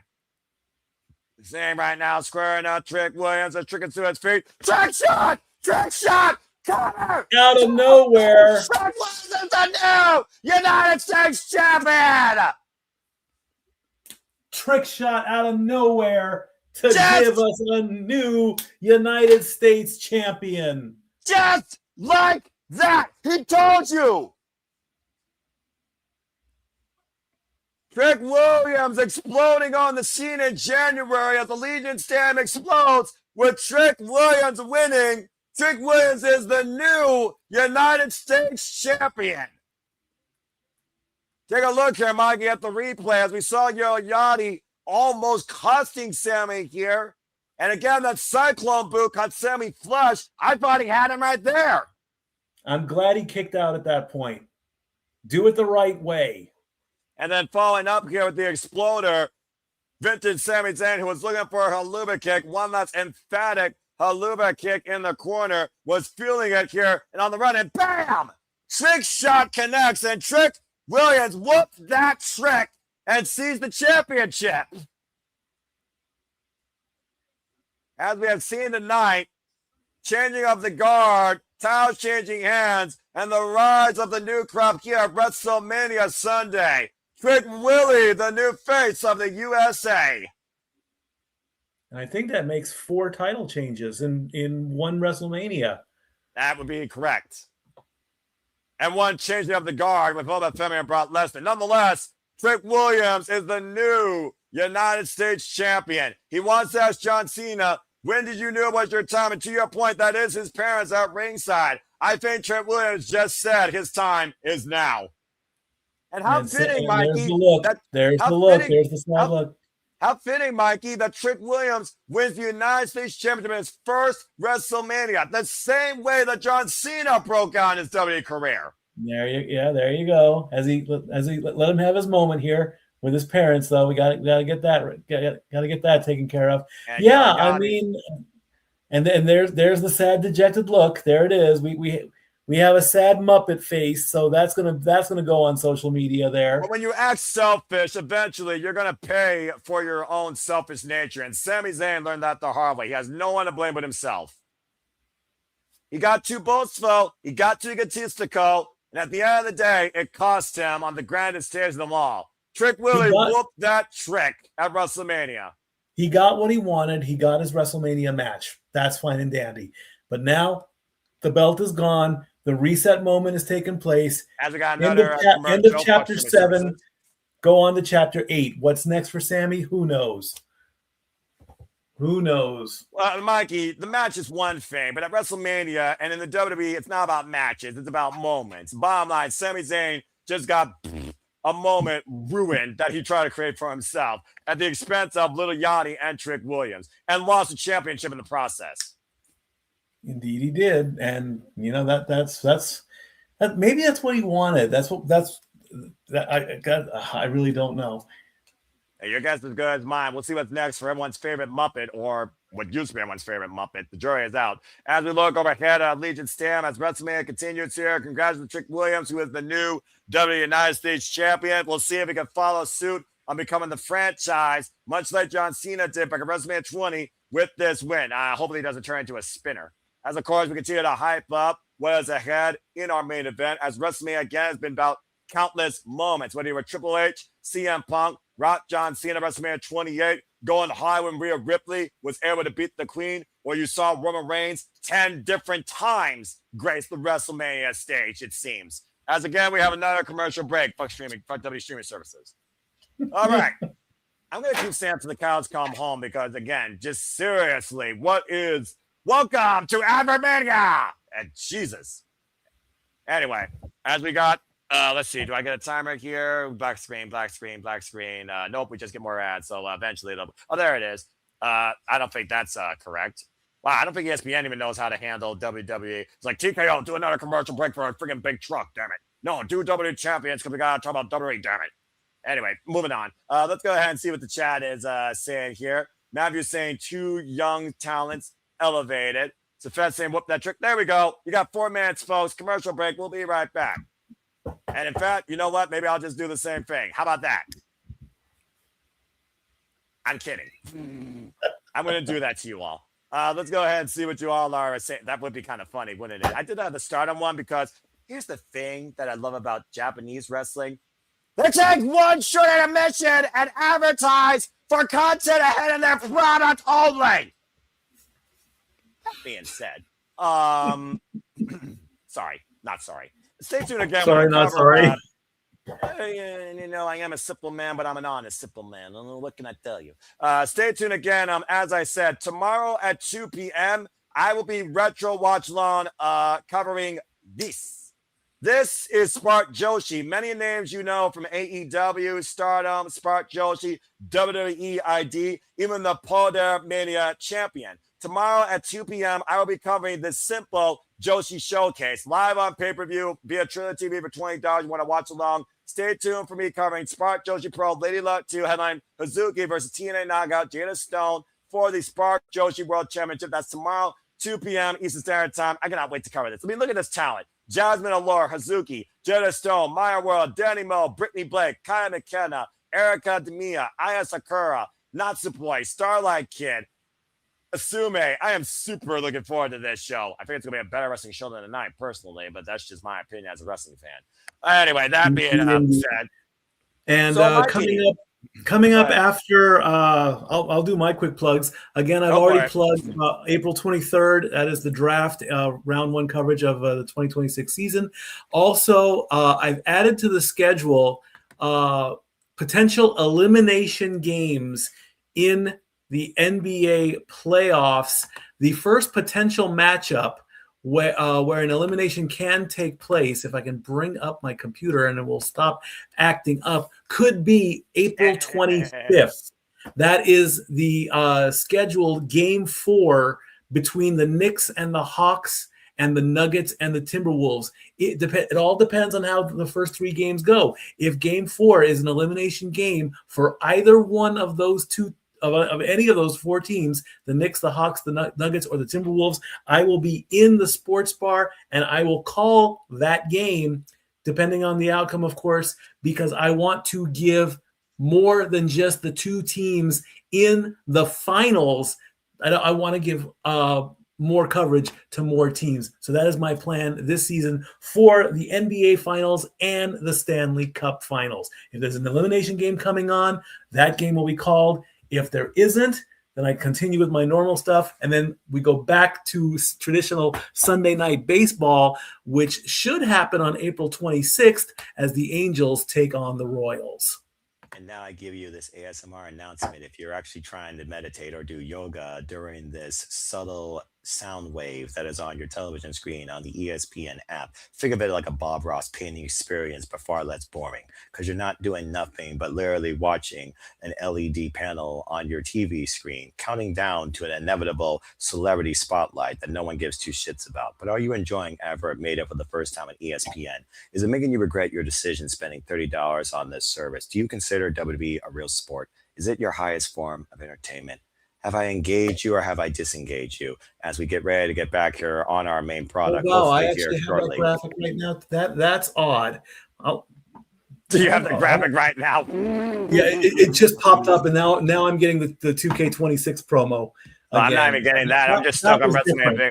Okay, there we go. And again, say it with me. Type in the chat. Fuck W streaming services. That being said, of course, we still have an intermission as we just talked about. Congratulations to the new W United States champion, of course, Trick Willie. Walter with a thought here. The faciest heel ever, Trick. I mean, that's a fair point. When was the last? Well, to be fair, in this fickle nature of wrestling community, you can love heel, you can hate a baby face, and Trick Williams right now trying to show he has maybe as much charisma as the most electrifying man in all sports entertainment. Again, a high bar to set. I don't know if he's anywhere near that point yet. But again, I think the sky's the limit, honestly, for Trick Williams. But time will tell. McAfee should ram play a commercial for hour instead. Damn. And again, George Kittle is going to drink a beer. No one gives a fuck about the San Francisco 49er prototype and with a drinking habit, all right? Fuck him. Damn. I'm sick of seeing his freaking red beard ass. Anyway, Jesus Christ. Hashtag non-football. I don't give two shits about them. You're going to trigger me now. I'm getting triggered. Superman triggered. Anyway, again, what is this? This is not wrestling. This is advertising. Rob Gronkowski. I got Tony. He enjoys a cold one. Oh, there's Gronk. Someone talked about Gronk at some point. Yeah, you might be a little bit ahead of me, but who gives a fuck? We'll talk about more when I actually get wrestling. Let's see. Drink responsibly, folks. Drink responsibly. Or, drink yourself in a coma if you avoid this advertising catastrophe. Still wish it could have been Camille with Trick Williams, but very happy with the result. We got Raw to Camille versus Trick for the town. Got this, but Trick deserves win, and I am glad he got it. Accurate. And I am nothing more but an honest man of life, unfair, professional wrestling, damn it, as we get ready for our next match. Well, time to see if a demon can survive a street fight. We're going with the street fight next, and we're going to give Mommy the semi-main. Okay. You're going to pray to God that she wins. Like I said, it's like I say in the intro of Shenanigans. If you want the crowd to go nuclear, as we're getting a luchador entrance. Oh, come on! Wait, this is too much. Okay, really? This is. I mean, I'm all for going over the top, but this supersized throne. Well, Dominik Mysterio claims he's the best luchador ever, and he is the AAA mega champion. Endorsed by Mexico as a homecoming hero, says he's the greatest Mysterio, and he's proud to be the son of Eddie Guerrero. But it goes back to what I said when it comes to this young man's ego that needs to be put in check. With an entrance like this, you think? I mean, I thought they were actually carrying that throne. I didn't think that was actually driving on its own. I mean, that would be a hell of a workout, though, I would say that. But nonetheless, Dominik Mysterio now, who is gracing the Wrestlemania stage for literally the 5th time. And again, former WWE Intercontinental Champion. I mean, again, the freaking ego that this guy has makes Ethan Page look humble. And MJF? Well, MJF, the jury is out. But then again, he's everyone's favorite scumbag. I don't know if this is everyone's favorite Latino. Oh, my gosh. Pop and circumstance aside. Like I said, he is the AAA Mega Champion. And again, despite what you think he's been doing with that title, Mikey, he actually has defended at least a couple of times down in Mexico. So I'll give the young man that. He's done more with that title than Jade Cargill has with her title. I'll give you that much. Indeed. I mean, that's a low bar, though, to set. That is. Again, Dominik Mysterio, of course, took the mask off as an insult to his father. As many luchadors have sometimes taken that mask off that represents family and culture to show a different side of themselves. You can figure out La Sombra, Andrade Hilo, Santos Escobar, of course, who took his mask off. And Dominik Mysterio saying he's the greatest luchador, honestly, since his father. Big words for a little guy. Honestly. I mean, again, all this little kid's done is complain. He's either called for mommy, who he betrayed, or he's complained. The bottom line, though, his girlfriend, Liv Morgan, did win the WWE Women's World Heavyweight Championship last night. And Dominik Mysterio talking about, why am I facing the demon? Blah, blah, blah, blah, blah, blah, blah. And all this guy did was complain to the point that, all right, you want me to give you a chance? Here you go. Go in a street fight. Yeah, when was that? When was that literally like within the hour? I think that was like last night, probably during the post show that nobody watches. It wouldn't surprise me in the slightest. Dominik Mysterio, 29 years of age, has involved in this game for 5 years. The fact he was born in this business. Yes, folks, the son of Rey Mysterio, the same kid that Rey Mysterio fought custody over in a ladder match and won. In one of the worst storylines ever created in WWE. Yeah, right. Well, again, the jury is out whether or not they still do that. He's been the AAA Mega Champion now for 219 days. Was able to beat El Hijo del Vikingo last month in March in a no disqualification match, and also outlasted Dragon Lee. I'm also guessing that his coat has got a reference to La Parka with the skeleton on it. That is correct. Damn kid looks like a skeleton. No, he's got some meat on his bones. And not much. Maybe a little bit more than me. As of course, we wait for the. Well, I don't know. I don't know how he has some meat when all he eats is doggone chicken fingers. I mean, come on. Well, how do you make a meal out of chicken fingers? I'd like to know.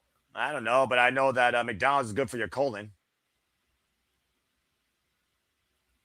As coming from hell itself. Through the fire and the flames, the demon comes forth as Finn Balor looks to rise the occasion and put Dominik Mysterio into oblivion. The first time we are seeing the demon Finn Balor grace the WrestleMania stage since left to rest inside Hell in a Cell against Adam Copeland at WrestleMania 39, looking to breathe new life. Oh boy. I don't think Dominik Mysterio realizes what he got himself into. No, he has not. The demon has risen! And you asked for him and you got him. He didn't ask for it. Entrance.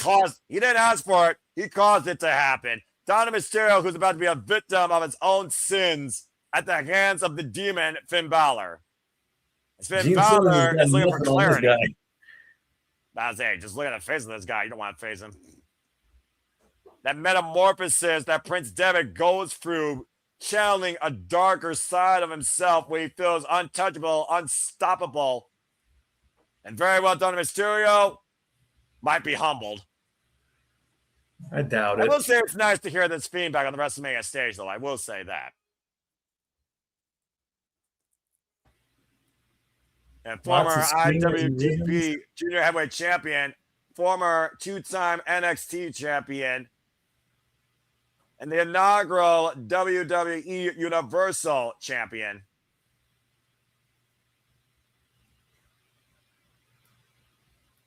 I'm just taking it in. That's why I'm so silent right now. Like literally, that's all you can do is take in this entrance. It is literally a presence. Demon Finn Balor is a presence. He's been a presence ever since Kota Ibushi once faced him at Wrestle Kingdom, and ever since the Ascension faced the Demon in Finn Balor's in-ring NXT debut. And the Demon Finn Balor sent the Ascension to the wasteland, never to be heard from again or ever be relevant. Now he's hiding behind the announce tables. What do you mean? Oh, there you go. Yep, Dominik, you earned this one, boy. It's time to pay the demon. Well, I would say pay the toll. I mean, again, someone once literally said, everyone's got to pay the toll. But nonetheless, I also just want to point out here, at the end of the day, sometimes you're a victim of your own circumstances. And Dominik Mysterio did use a play from Finn Balor's playbook when Finn Balor took the Judgment Day. Let's not forget, he took the Judgment Day not only from Adam Copeland, he also has communicated Damian Priest and Rhea Ripley.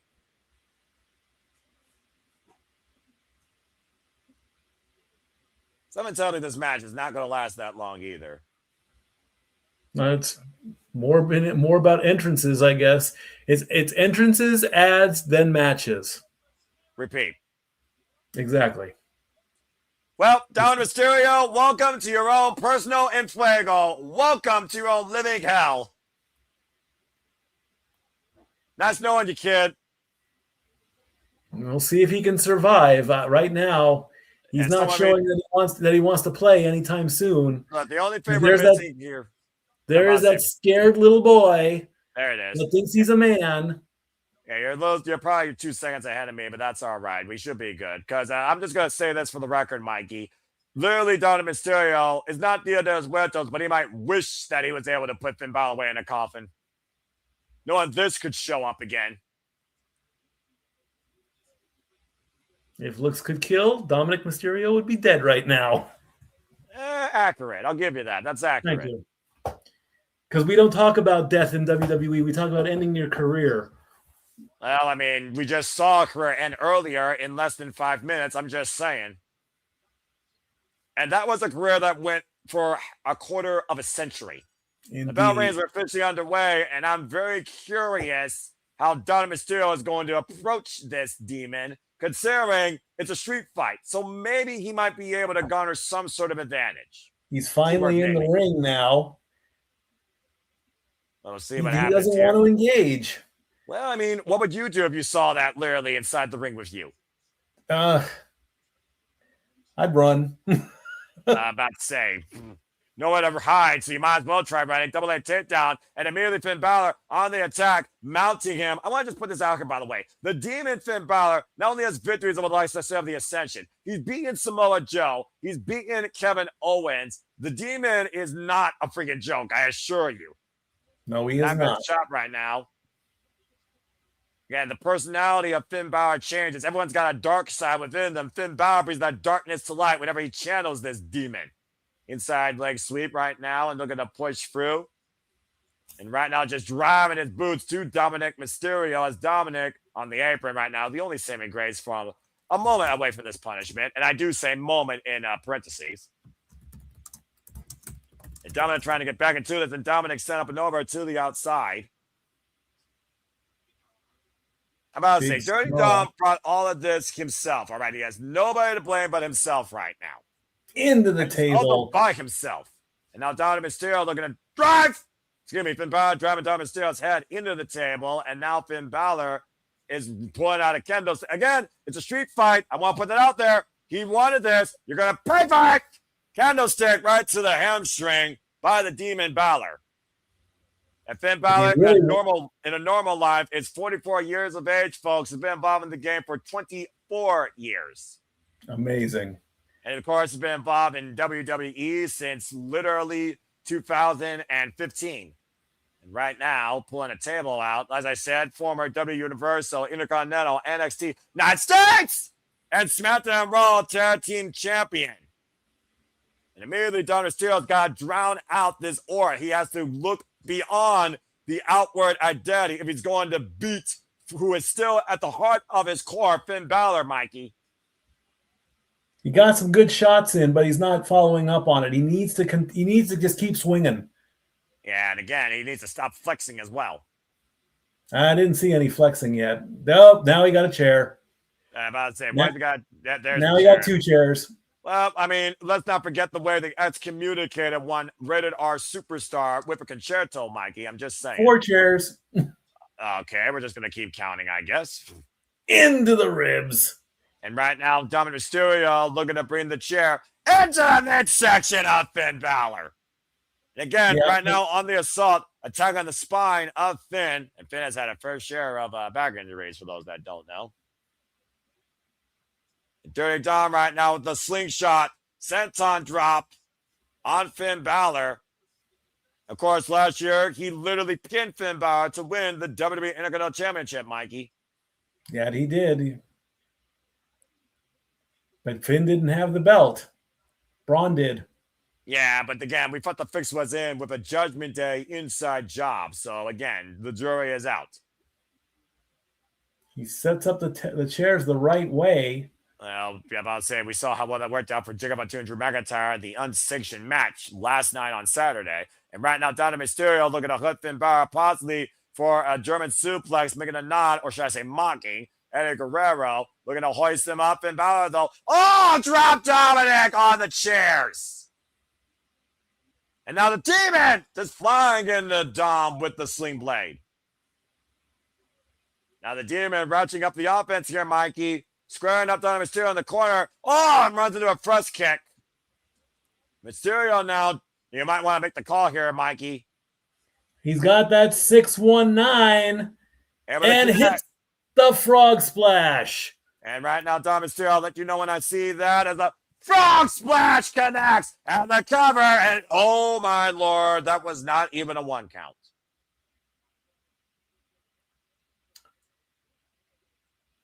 I'll say, how many countless opponents has Dominik Mysterio put away with that combination of his father's move and Eddie Guerrero's finisher, Mikey?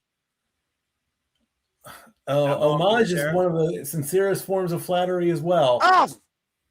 Driving down with the reverse DDT. And right now, Finn Balor once again in the driver's seat of the Demon. Again, Finn Balor beat Dominik Mysterio? Jury is out. I would think so. But the Demon, I think he definitely will. And a shotgun right now, Finn Balor squaring up against Dominik. And another shotgun drop kick in the other corner here as Finn might be looking to send Mysterio permanently down under, going up to the top rope and looking for the corner. Oh, wait a minute. Finn, Dominik drives the chair through the Demon's face. That is his moment right there. He's And the going for the cover. Whoa. Able to kick out at 2. And of course, the look of shock. What can I do? What can I do to beat this demon? As we get the replay where he rolls through. I was saying, drive that chair through his face. Let me know when you're out of the replay here, Mikey, because I just got out. And I'm out. All right, there we go. That should be good. Again, okay. fuck W streaming services. Dominik still now sees the table on the outside, then now and forever. The only good one was WWE Network. God, I missed that thing. As right now, let's see what Dominik Mysterio is going to do with the lumber, bringing a table into play. Again, we're almost seeing much like last night in the Unsanctioned match, Mikey. Literally the same playbook here. Chairs, tables, candlesticks. Same weapons, same Slim Jim table, just different competitors right now. And right now, how many different ways can you go through a table? You know, they need to invent something. If Chris Jericho can write a list of 1,000 arm bars, I'm pretty sure that Dominik Mysterio can find 100 ways to put the Demon Finn Balor through a table. Now, are any of those ways going to be successful? That's the real question. Shots in the midsection there by the Demon. Sends Dominik face first in the corner and now teeing off. Looking for the Irish whip. The reversal and Finn prevents the collision and drives Dominik down with an Irish sling blade. Got him sized up. Got him in the corner. What are you going to do with him? Oh, you know exactly what he's fixing to do with him. And looking for the and runs him a super kick and drives the Demon through the announce here in the corner. Weak. I'm sorry, that was weak. Well, to be fair, all those tables even that strong. I'm just saying. And right now, that chair shot in the back did not look weak. Uh-oh, that's not good. Oh boy. He's looking to end him with a good old 916. Oh, man. The Demon with a little bit of pain on that insurance. And now, once again, Dominik still up to the top, looking for the frog splash and the cover. Hook on the leg and kick out 2.5 by Demon Balor. As bad as WrestleMania is, according to the IWC, you're not going to get him with just a good old frog splash, especially in a street fight. Frog splash to the table, maybe. Yeah, but also let's keep in mind here, Mikey, we're not dealing with Finn Balor. We're dealing with Demon Balor, an alter ego that absorbs pain and has a stronger threshold. Okay, a flaming frog splash table. Let's go that far. That'll put some moments going. Look. Now, 3 chair shots. 4 chair shots. Let's just focus on the frustrated kid right here, literally teeing off against the Demon Finn Balor with a steel chair. I was going to make a comment, but I'm just going to leave it alone before I, go there. Because you almost had me go there for something. Go there anyway. I mean, what do we got to lose? I mean, that's true. I mean, hell, there's a reason why the flaming table at WrestleMania 22 is so infamous. And even Adam Copeland and Mick Foley both forgot that spot. But it was damn sure effective and freaking emphatic of a finish. Although I don't think Dominik Mysterio is brave enough to endure flaming tables. Demon, he's probably used to fire and flames and ash. Probably. And shout out to our Canadian friends. Subscribe today. Bad for Wrestling. Our Canadian friend Ash. We want all your Sheeny on Pro Wrestling coverage and Batty Tigs. And reminder, don't be a dickhead. Subscribe today. Bad for Wrestling and follow her at ShadowBadAsh on the X. Cheers, pal. Appreciate you. And he broke the table. He broke the table setting it up. Oh my gosh. I am the table. And right now, again, the audience literally booing. I haven't said this in a while. Botch! And right now, the Demon rising back up from the dead. Oh, don't look so shocked. Oh, man, I got wiped out with a lariat. And now hit him 5 times with a chair. I mean, why not 50? 2. Unleashing a Penta frustration 4. For a few years. 5. Against an inconsistent, 6. Stubborn brat. Yeah, he hit him 6 times. Okay, keep going. Why not? I mean, the mark of the beast is 6. The mark of the beast is 6, to be fair, Mikey. 666. And now Finn Balor, Oh, this is going to be bad. Remember what I said about this being Dominik Mysterio's Judgment Day? I think Finn Balor is about to sentence him to execution with a shotgun dropkick in the corner with a chair wrapped around his head. Mm. And now Finn He's Balor putting him in the drop zone. Exactly. Looking for the piece there as it's done. Call it the death note if you want. Dominik on the table. Demon Balor. What a grab for Dominik's black heart through the table. And that should do it. One, and the cover. Two, and three. Senses Dominik to hell. Well, this is one time where I am glad I got it wrong. Judgment Day finally arrived for Dirty Dominik Mysterio as Finn Balor cleanses himself of his past tonight thanks to the assistance of his demon. Dominik defeated, and the demon has risen to the occasion tonight at WrestleMania Sunday. Indeed. Well, then, hopefully Dominik Mysterio learned a lesson. Don't freaking bring forth a demon out of your opponent. Nope. Or don't that do happens. that at all. Don't do that. Don't call for a demon because you'll get him. I mean, Dirty Dom, again, as Finn Balor literally closes the eyes on what was a fellow brethren, now a fallen foe, as the demon reigns supreme tonight. Again, let's take a look at the replays here. My gaming again. The demon unloaded years worth of chair shots and punishment on Dominik Mysterio. And the shotgun drop kick with the chair around his throat, nonetheless.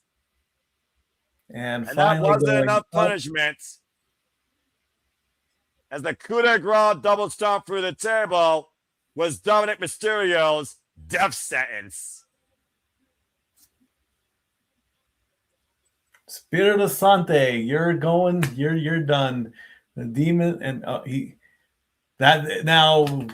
what'll happen? Oh, look at that. That's gonna wake you up in the morning. Via con Dios, Dominik Mysterio, as we have another commercial break for WWE streaming services. Man, this August, as we get US Bank Stadium, the home of the Vikings, we're getting our first SummerSlam promo. And they showed Pat McAfee. Well, who gives a fuck about him? But to your point, the biggest part of the summer, bigger than ever, of course, could be literally the last time you see Brock Lesnar in any capacity, although we did just see, I think, him literally retire. Nonetheless, in Brock Lesnar's hometown, SummerSlam Minneapolis does come forward. Indeed, the biggest part of the summer in August from the US Bank Arena. And also to come forward, what you think might be the biggest match in women's history. Hopefully, we see Mommy break a dud and beat a fake bitch. Jade, Cargill and Rhea Ripley coming up next at WrestleMania Vegas. As we have another commercial break here, but WWE streaming services. Exactly. Soda break time. Be right back. Maybe we should play. How about we play what's coming up? Do we have a trailer? Fuck it. We only got 90 seconds. We actually get 90 seconds of worthwhile content while they give us 3 minutes of absolute shit. So I'll tell you what, folks, for the first time tonight, we are actually going to take our literal own commercial break. But in this commercial, we're going to show you what's ahead here at the Simply Reliable Studios. And now for a taste of things to come.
Yes, truly, here, as you see in that trailer, here the Subaru Studios will truly encompass, embrace, celebrate, engage, pontificate, analyze, criticize, and react to all the wrestling. And welcome back here to this stupid ass intermission, because again, fuck W streaming services. As we only have 2 matches left, you can believe it or not. We have Jade Cargill, the biggest champ in WWE modern day history, taking on Rhea Ripley, the superstar of the modern day WWE women's roster. And of course, still coming tonight following that, our main event where CM Punk will defend the World Heavyweight Championship against Roman Reigns. We've already speak ad nauseum on Jade Cargill's irrelevancy as the SmackDown Women's Champion, but again, we have not spoken enough when it comes to Rhea Ripley. WrestleMania 37, she beat Asuka in her main roster WrestleMania debut. WrestleMania 38 was part of a tag team soiree, of course, alongside Liv Morgan, now, of course, the new WWE Women's World Heavyweight Champion. WrestleMania 39, she came to rise to become the superstar,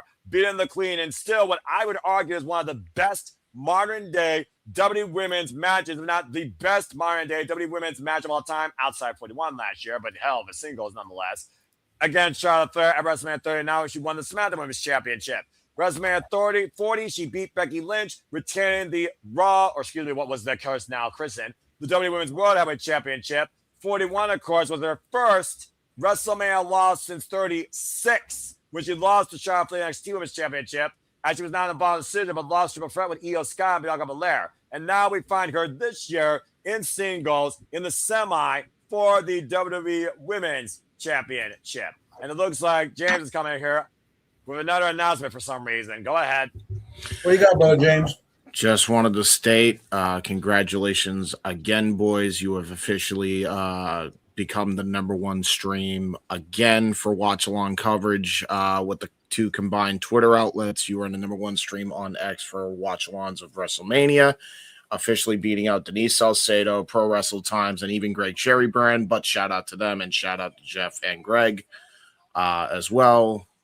You guys are the #1 thing right now, though, on X. So I just wanted to come in here and wish you guys a quick congratulations. Well, at the end of the day, it's the people that make it possible. We're just the conduit that encourages it. But thank you for that announcement. Again, thank you to all of you, all 2,300 plus you that are engaging with us here at the Subaru Studios as WrestleMania 42 Sunday continues. And again, please stay tuned after WrestleMania, where we will have shenanigans with final thoughts on WrestleMania week, including WrestleMania and everything we cover against Subaru Studios and the stories of JJ and Walter during their time in Las Vegas. As we get ready here for our semi-main event, of course, where Jade Cargill will hopefully be broken as Mommy looks to get back on top again, breaking a fake bitch for the WWE Women's Championship. And again, let's just, Mikey, looking at the tail of the tape here, like you said, pretty much all the championships outside the main event last night, they've changed hands.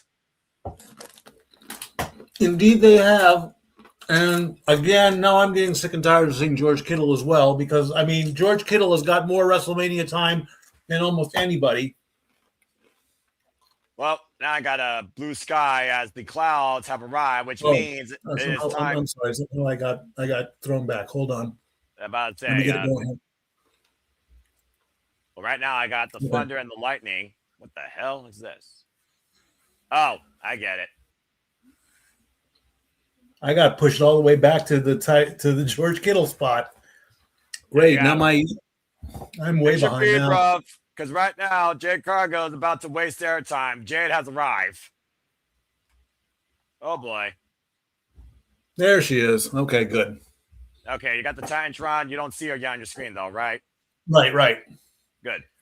There she. Oh, what is that? I don't know. I haven't seen anything yet. I just see a bunch of Titantron nonsense. Now we're coming in, and okay, now I see her in the entrance. And what is that? Unless she's trying to be something that's not wicked, or literally bloom forward as our SmackDown Women's Champion, or think she's a deity greater than Megan Bayne, which she's not. I have no idea what this dark, angelic presence is that bears the SmackDown Undisputed Women's Championship. Nonetheless, Jade Cargill has to ride forward at WrestleMania in our summer event as we officially get action underway here. Pomp and circumstance, Mikey. That's what that was, pomp and circumstance. They turned her hair into a dress. What is... I'm going to say this, and I'm going to regret saying it. Lady Gaga called. Her stylist wants her look back. What the heck is that? I'm sorry. I am sorry to say that. I am sorry to say that right now. But I mean, come on. What was that? I don't know how to follow that. Jade Cargill has held this championship in hostage for 169 days. Her third career WrestleMania match, folks. She is the 2025 Queen of the Ring after being Asuka. The first night that everybody thought that was bullshit, by the way. Others consider it an upset. Others consider it was Jade Cargill's arrival and her first step towards the top. In her second chance for that championship, she beat an injured Tiffany Stratton on Saturday night's main event to seize that prize. As of course, Jade Cargill has only had one defense of that championship since he's had it since January, holding that title now, as I said, for 169 days. Jade Cargill was one of the people that I would literally give flowers to. And then I would humble myself and in case she ever sees any of the footage that we had, as this is my brutality. I don't hear that yet. Anyway, that being said, there it is. And let's talk about someone that is worth talking about. I'll say it once, I'll say it again. Since she's arrived on the main roster, there is nobody, and I mean nobody, that has become the superstar for the women in WWE like Rhea Ripley. And there's the stop. Mommy's home! Very interesting. She's gone gray instead of black. That's different. Well, at the end of the day, it might be a metamorphosis for things to come, as, of course, Rhea Ripley is looking to break a sarcastic, fake bitch. It doesn't matter what color you see Mommy in, the story remains the same. Everybody knows that Mommy is on top, and Rhea Ripley is the standard outside Charlotte and Becky Lynch for WrestleMania and for a woman in WWE to be a superstar. To that point, she's a former WWE Women's World Champion 2 times over, a former Royal Rumble winner, former Raw, NXT UK Women's Champion. Coming to us down under from Australia, the bringer of brutality, Rhea Ripley, who's been involved in this game now for 12 damn years. I would give Mommy her flowers in a heartbeat. You know, those flowers would be black or white, I wonder. Oh, they'd be black. I don't know if she would like red. Of course, her husband, Buddy Matthews, might not like it, but... Yeah, that's fair. Former 3-time world champion. Of course, she earned this opportunity winning the 2026 Elimination Chamber, and this is her 7th career WrestleMania in a row. Yes, that's true. About to say, to the point, though, Rhea Ripley looks like a whole different level of insane in the membrane because Jade Cargill and the fact that she poses as a champion has been driving Rhea Ripley insane. Not to mention assaulting her best friend, Io Sky, and bringing a bunch of Temu baddies out of catering to try and play the numbers advantage and psychological advantage before the night. This white gray does work with her. And let's be honest, Rhea Ripley can sport any color, but as long as you got your favorite badass bringer of brutality that loves scream metal like White Madness, that's all that matters. Like I said, the only loss on Rhea Ripley's record is WrestleMania 36 and WrestleMania 41. But when it comes to a singles one-on-one for a main roster championship, she's either won it or she's either held it coming in and successfully retained it. You forgot about 36, the NXT Women's title. I said main roster. NXT is not main roster, although sometimes I still wonder, can NXT surpass the main roster? In the bygone era, they NXT could. was featured at WrestleMania that year, so it does count. Yeah, in front of nobody. Asterisks. Let's go down to Alicia Terra for introductions for our semi-main events. What? How to do it.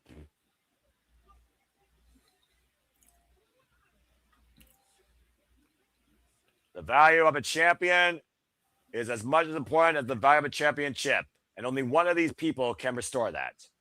Indeed.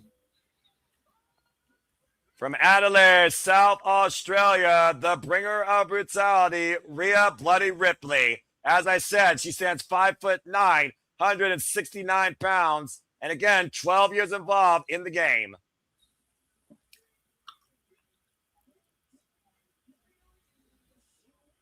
If there was ever a time for clearer days to arrive and put away the storm behind them in the tides, it is tonight. Jade Cargill involved in this game for 5 years, comes as a background from basketball, 5'10", 161 pounds, record-setting AEWTS champion for a period of time for Mercedes when they beat her, and of course, current WWE Women's Champion now for 169 days, and a former two-time WWE Women's Tag Team Champion alongside her better half, the EST. Again, if it wasn't for Bianca Belair being injured, Mikey, I still argue it'd be Bianca Belair versus Jade Cargill, where the EST would be winning. But now we gotta see somebody that Rhea is very well known to also have had problems in the ring with, and has never faced one-on-one. The bell rings, we are underway in this first ever one-on-one matchup as well. I did notice an eye roll from Jade as the referee did tell Jade to take the title off. I could see a bit of frustration there. So I will give her points on that one to try and move things along. She wanted her moment there, and she didn't get it. So as the two lock up. Yeah, I'm about to say, lock up here. And again, to your point, though, these are two of the biggest, tallest powerhouses, but I only see one of them being the more effective wrestler. And that might be the more tail of the tape here. Jade Cargill has only had less than 150 matches in her actual wrestling career, keyword wrestling career. Rhea Ripley has had damn near 5 times more at over 500. Now swinging a miss, Jade Cargill off the ropes, and Jade taking Rhea down with the shoulder block. Because the first time ever seen Rhea Ripley literally in a physical encounter bell to bell with Jade Cargill. Clearly saying that she doesn't give a damn about what anyone thinks, doesn't give a damn about this locker room. How can you be a champion if you don't give a damn about the people you're trying to push forward? How can you be anything in WWE if you're not trying to be here to lead this business forward? And Rhea Ripley has done that for years. Sidekick, Jade Cargill. I understand it's a selfish business, all right? But I'd like to think that in this generation, there are those that care about what happens forward in this business. Rhea Ripley was inspired the likes of freaking Delta, you might know her as Zarya, to become a WWE superstar. Just saying. Shoulder block, now hoisted up. Nice power slam there by Jade Cargill. Lateral press and gets a 2 count, barely. If Jade Cargill truly does care, character-wise, she's doing the right thing. I know, we all know that deep down inside people, they do care. They're just maybe not allowed to show it because of their character. So in that case, I can agree. Well, I haven't seen any sign of that from a mortality standpoint by Jade Cargill, who said this was always the plan to get to WWE. And it damn sure wasn't for anyone else's better well-being. Rhea Ripley right now on the back seat. Again, to your point, though, interesting dynamic here with the champion coming out first as Rhea essentially outside. You almost would think that's a foregone conclusion that she may lose here. Again, though, we saw the Women's Heavyweight Championship change hands last night. And Broncos sit down. Tiffany Stratton, though, came in last year as the WWE Women's Champion and retained the title. Io Sky came in as WWE Women's Champion at WrestleMania 40. Lost the title to Bayley. So there's been a mixed record here with this title, particularly at WrestleMania. And Rhea Ripley won what this title became against Charlotte Flair at WrestleMania 39. Well said. Now, Jade Cargill rolling to the inside. Of course, Jimmy's advantage. Cargill has his hands to be a pinfall submission inside the ring as Rhea driven face first into the apron. And again, we've seen Rhea Ripley kind of change dynamics here as much of the women's division has, Mikey, over the last year into a tag player. And now she's back in a singles position. And I don't know whether or not Rhea Ripley can easily transition back into that, considering she's kind of been a tag team partner with Io Sky since post last year WrestleMania. Blue Thunder Bomb, and here's the cover. Gets a 2 count. The transition from single to tag and tag to single can be a bit overwhelming for anybody. If you're a dominant tag person and then you go out on your own, you get lost, then you go back to what you're from. And as Mommy is laughing, and Mommy wants more. And Mommy likes being punished. Don't take that out of context, folks. And I think she's also mocking Jade Cargill because Jade's trying to prove she's something. And now catching Rhea Ripley in a submission hold, crossface applied, center of the ring right now, in a chin lock variation, clearly trying to wrench the back of Rhea Ripley. Of course, Rhea Ripley also came back at one point from a shoulder injury, lest we forget, on that very shoulder she has trapped in her legs. She is still laughing and smiling through this submission. That is impressive. At the end of the day, Rhea Ripley doesn't think Jade is shit. All Jade's been is literally a fake-ass bitch and a fake-ass champion, according to Rhea Ripley and a lot of the WWE Universe. As Rhea hoists up Jade, elbows low to the side of the head as Jade looking to fight out of this far away. Now look at oh man! Catches her from a kick from the basement. A capoeira kick for those that don't know. Rocking the temple of Jade Cargill. That's a great way to cause disorientation and a ringing effect. Rhea Ripley right now. I haven't seen Rhea Ripley use that in a long time, actually. Look at us fall through and literally the ground and pound right now. And to your point so far, the Temu batteries have not come to Jade Cargill's aid at ringside. Not there's some dark clouds that assist Jade now. Back and forth on their knees now, throwing punches back and forth. Yeah, I still think Rhea Ripley is going to win this freaking exchange here. I think she's definitely the stronger striker. Oh, absolutely. Paintbrushing Jade and another big right hand by Rhea. And Jade entering kind of both these women exchange in the middle of the ring. Big boot, though, pushes Rhea off. Kevin Izaguri, though, drops Jade to her knees. Does Rhea have enough left to follow through, though, and seize the championship? Now hoisting up Jade Cargill. Up on the shoulders. Oh, my God. Look at this. What you gonna do with her? And dropped her face first in the cover off the far leg. No champion there. Kick out, too. Got around her face. It almost looked like it was jaded. That was very close to being jaded at that point. Well, except she didn't hook the arms, but to your point, a hell of an avalanche face buster by Rhea Ripley from the chair position to Jade Cargill. Again, Jade's going to prove her worth. She's going to have to hang with the best here. And so far, she has not done that all on her own to a degree. And now Rhea Ripley looking for the brutality to the finish of this mockery. Look at the riptide. Jade, though, with the hip toss escape. Very impressive. Now go off the ropes and sidestep by Rhea. Jade lands on the apron, though. Catching Rhea with the forearm. Now Jade, slingshot over the top. Scouting Rhea. Rhea gets back elbow, though. Oh, and a super kick rocks Rhea. Now hoisting her up. Plants her with a spine buster. Pressing cover two and springs out two. Shouldn't have gone for the stack your up pin. Should have gone for the hook the leg pin, not the stack your up. It was more of a mounting pin. It wasn't even a matchbook cover. She literally just put all of her upper body weight down on the shoulders of Rhea Ripley. She could be going for Jaded right here. She's got her hooked. And we'll see if Rhea gets... Nope. Victory roll. Roll through Rhea Ripley. Hook up both legs. Jade able to escape at two. And right now, both of them look for the best shot. Pop up. Rhea up in a dangerous position, though. Finding out of Jade's position. Take over Hurricane Rana. Great lucha skills here. Oh, man. Almost a shining wizard of sorts there by Rhea Ripley. Oh, yes. That was a shining wizard. And shout out to the girl with the sounding wizard, Nixon Newell. And there's the Temu Baddie Squad that I was discussing earlier. Meanwhile, Rhea Ripley has Jade Cargill up on the shoulders, razor edge, and B-Fab, who's cheaper than Saints Row, now coming in. Rhea wiping out B-Fab, though. This will be a mockery to the win. Well, then again, WWE is a mockery sometimes for wrestling. As Midget right now. Focus. Oh, no. Shoulder first into the ring post. Again, Jade doesn't give a damn if the WWE hates her as long as she owns it. And makes some of that cheap shot, put the side of the head against the ring post. And now hoisted up on Jade Cargill's shoulders. Electric chair position. Face to the clearance rack of the women's division. And takes her down.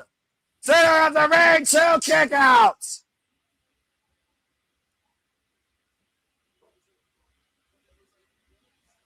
Oh, the lazy kick out, though. Coming into play.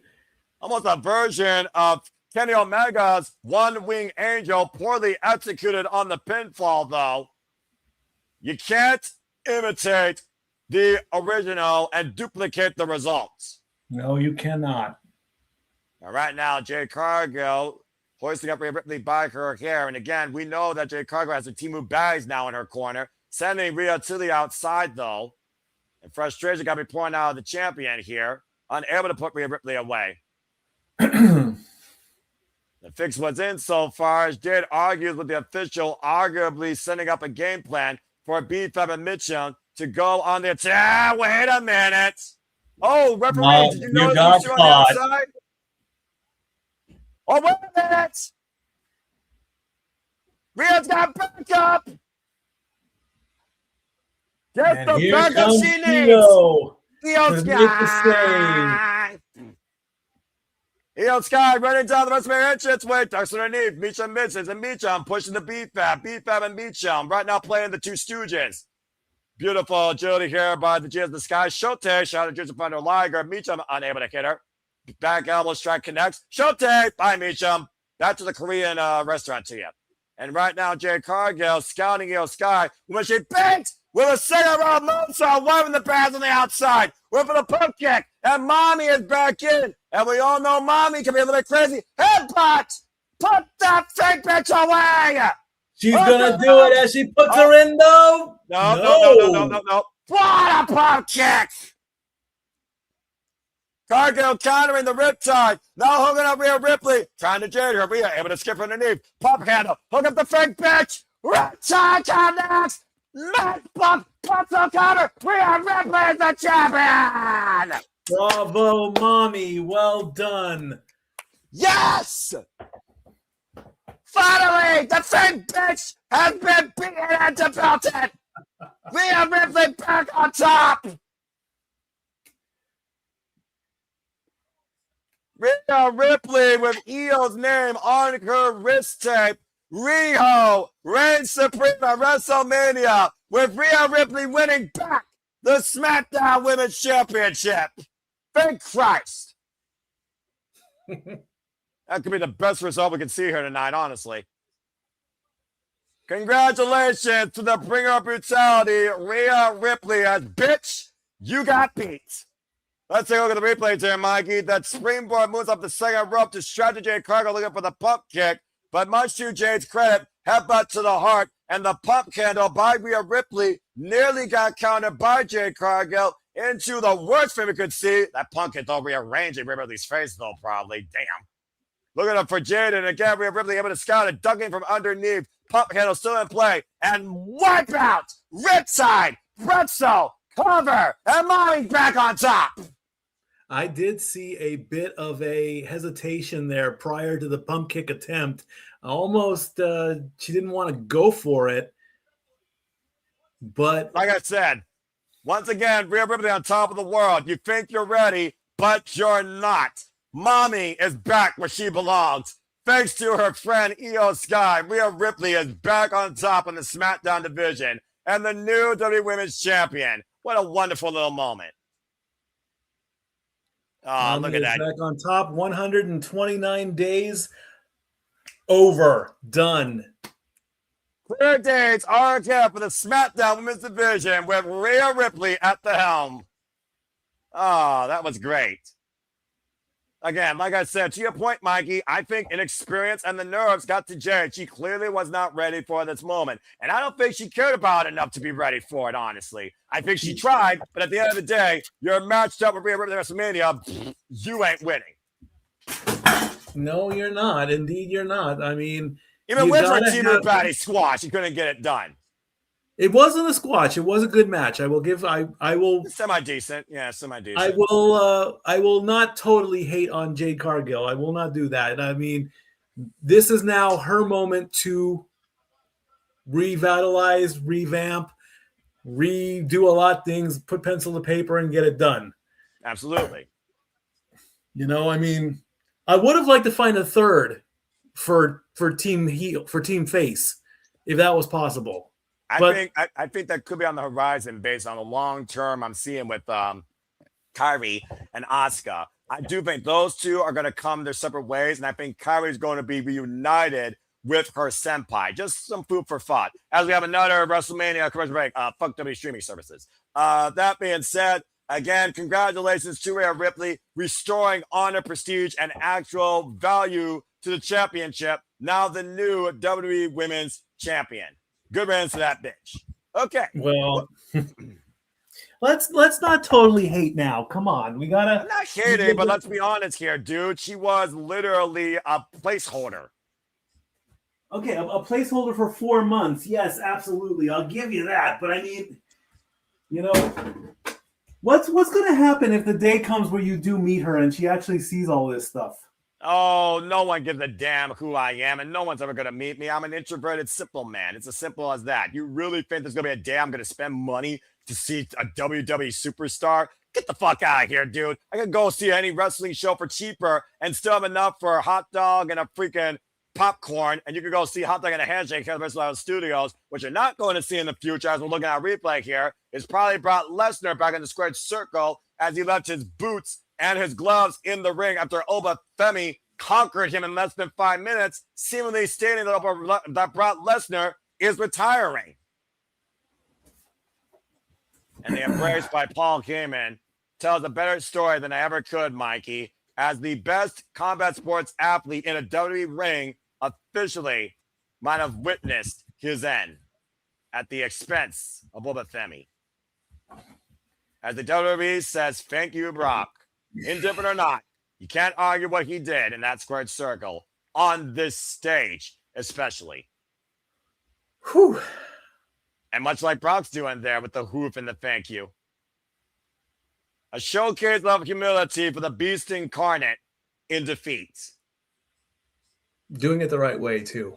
Yeah, no kidding. But again, I did not expect him to leave his gloves and his boots. That took me out of it. And I'm sure we'll get more fallout from that later on tonight when we talk about, of course, on our shenanigans to follow during WrestleMania, of course.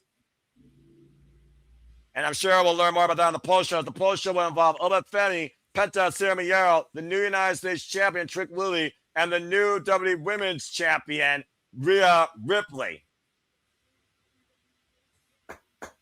So stay tuned for more on that. Of course, folks, stay tuned when we have our own shenanigans to follow following our WrestleMania coverage here after this show concludes this evening. Again, shenanigans, final thoughts of WrestleMania. We have to go to our host in the ring, John Cena, once again, prior for the attendance. And Ripshaw's trying to say Q Danhausen. I mean, he might be right. Why not? WrestleMania moment, right? Why not? Before shit gets real.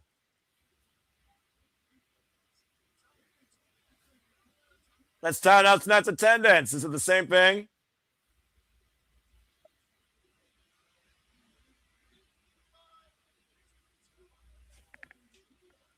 Oh, look at that.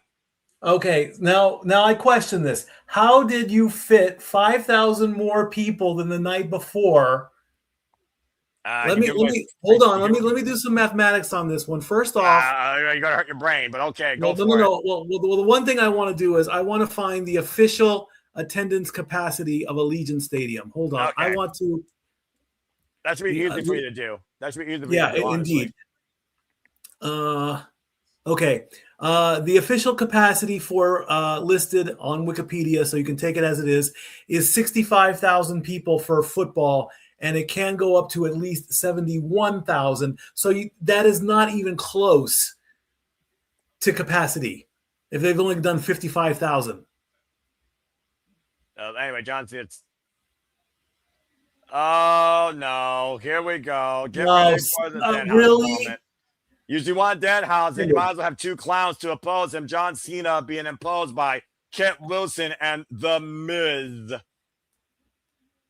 Okay, this is gonna be. Yeah, we're gonna get a. I'm hosting American Gladiators. I beat you at WrestleMania 27. People forget about that.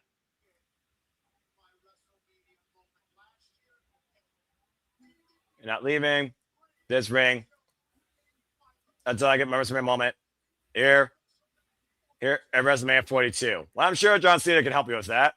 And he's going to. Good to see it. A hand out. And who is that guy?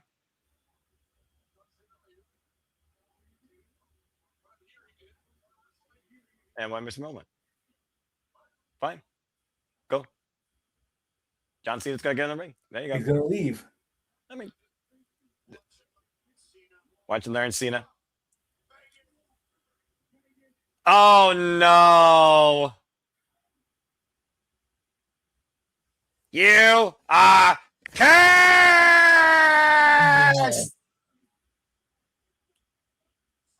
Oh, boy. Here we go. Danhausen. Well, he's wanted a WrestleMania.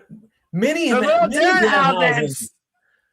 Okay, this is midgets too much. on the stage. Midgethausens. Minihausens. Hashtag it. Oh my Yeah, gosh. Miz is pissed. And he's coming out in a cart? Well, I mean, that's one way to drive down the Las Vegas Strip. Probably the most normal thing in Las Vegas, honestly. The Danhausen mobile? Hashtag that. I don't know if that's the only Danhausen mobile, though. I'm just going to say that for the record. But we also know that Danhausen has cursed the Miz and Kit Wilson, including cursed the Miz, as recent wedding vow renewals for Maurice. When Maurice went face first to a cake. Oh my gosh. And this is how we kill 20 minutes, folks. Yep. Instead of giving you a competitive match, you get a Minihausen segment train led by Danhausen in the Hausenmobile. We're going to get an impromptu match. Yeah, I mean, that's what we're going to get. We're going to get an impromptu match right here. John Cena going to pull up the suit and be the special guest referee? Yeah. As the host of WrestleMania, he has the power to make a match. He's not wearing stripes. Doesn't matter. It doesn't matter. Okay. Well, I'm not going to say anything ill unless I get cursed. God forbid. Danhausen might actually find me on YouTube. But, hey, you know what? This is WrestleMania, right? The weirdos come out at night, and this is Las Vegas. Actually, that makes more sense for Las Vegas. It makes more sense, yeah. I wouldn't mind being cursed. What more have I done in my life? About to say, you really want to risk yourself being cursed by Danhausen? I don't think that's a wise idea. It'd be a shining moment in my shining moment. You got a weird aspect of what a moment is, Mikey. I'm just saying. Well, this is the thing. I wonder what Aaron Ripp and Caitlin Bella think of this. Greetings, humans! Bloody hell. Cena's laughing. I am Danhausen. Of course, John Cena. Very nice, very evil.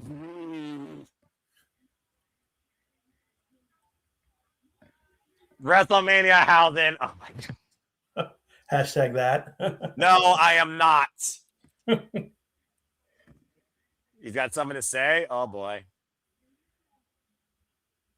John Cena. Pardon me. Here's Van Housen. Okay. Well, I mean, he's a huge fan of John Cena, so there you go. Oh my gosh.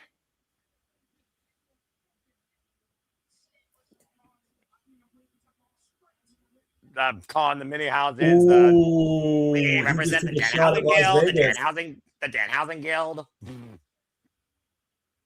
And Kit, you are toxic. Oh, and he pie faced one of the Minihausens. You just upset a whole group of people. Oh.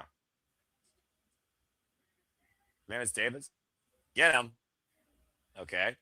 Oh, the slot sparks! Oh!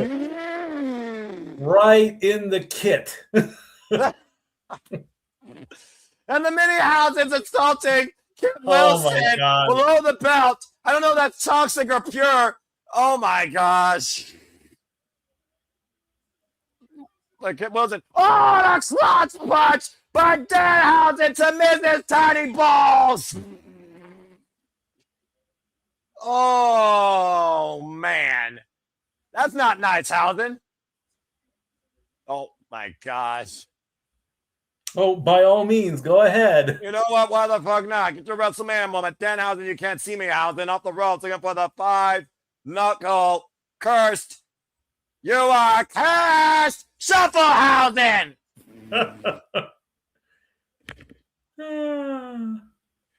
And the Minihausens are going to carry him away. You know what? Hey, you know what? It saves the Miz a trip to the hospital bed on his own 2 feet. Oh, my gosh. Yeah, Danhausen and John say, whoa! What? Leave the house in. That was a botch. Yeah, that was a botch. Yeah. Well, now he's going to go see Hornswoggle, I guess. Well, that's one of the most outrageous performance things I've ever seen, and I've caught a lot of crazy shit.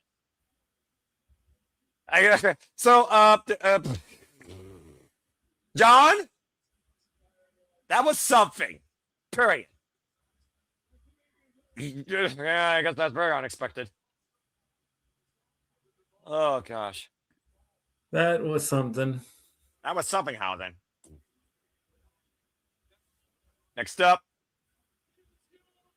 All right, well, after that pure insanity, it is now finally time, folks, for the main event of WrestleMania, CM Punk versus Roman Reigns for the World Heavyweight Championship.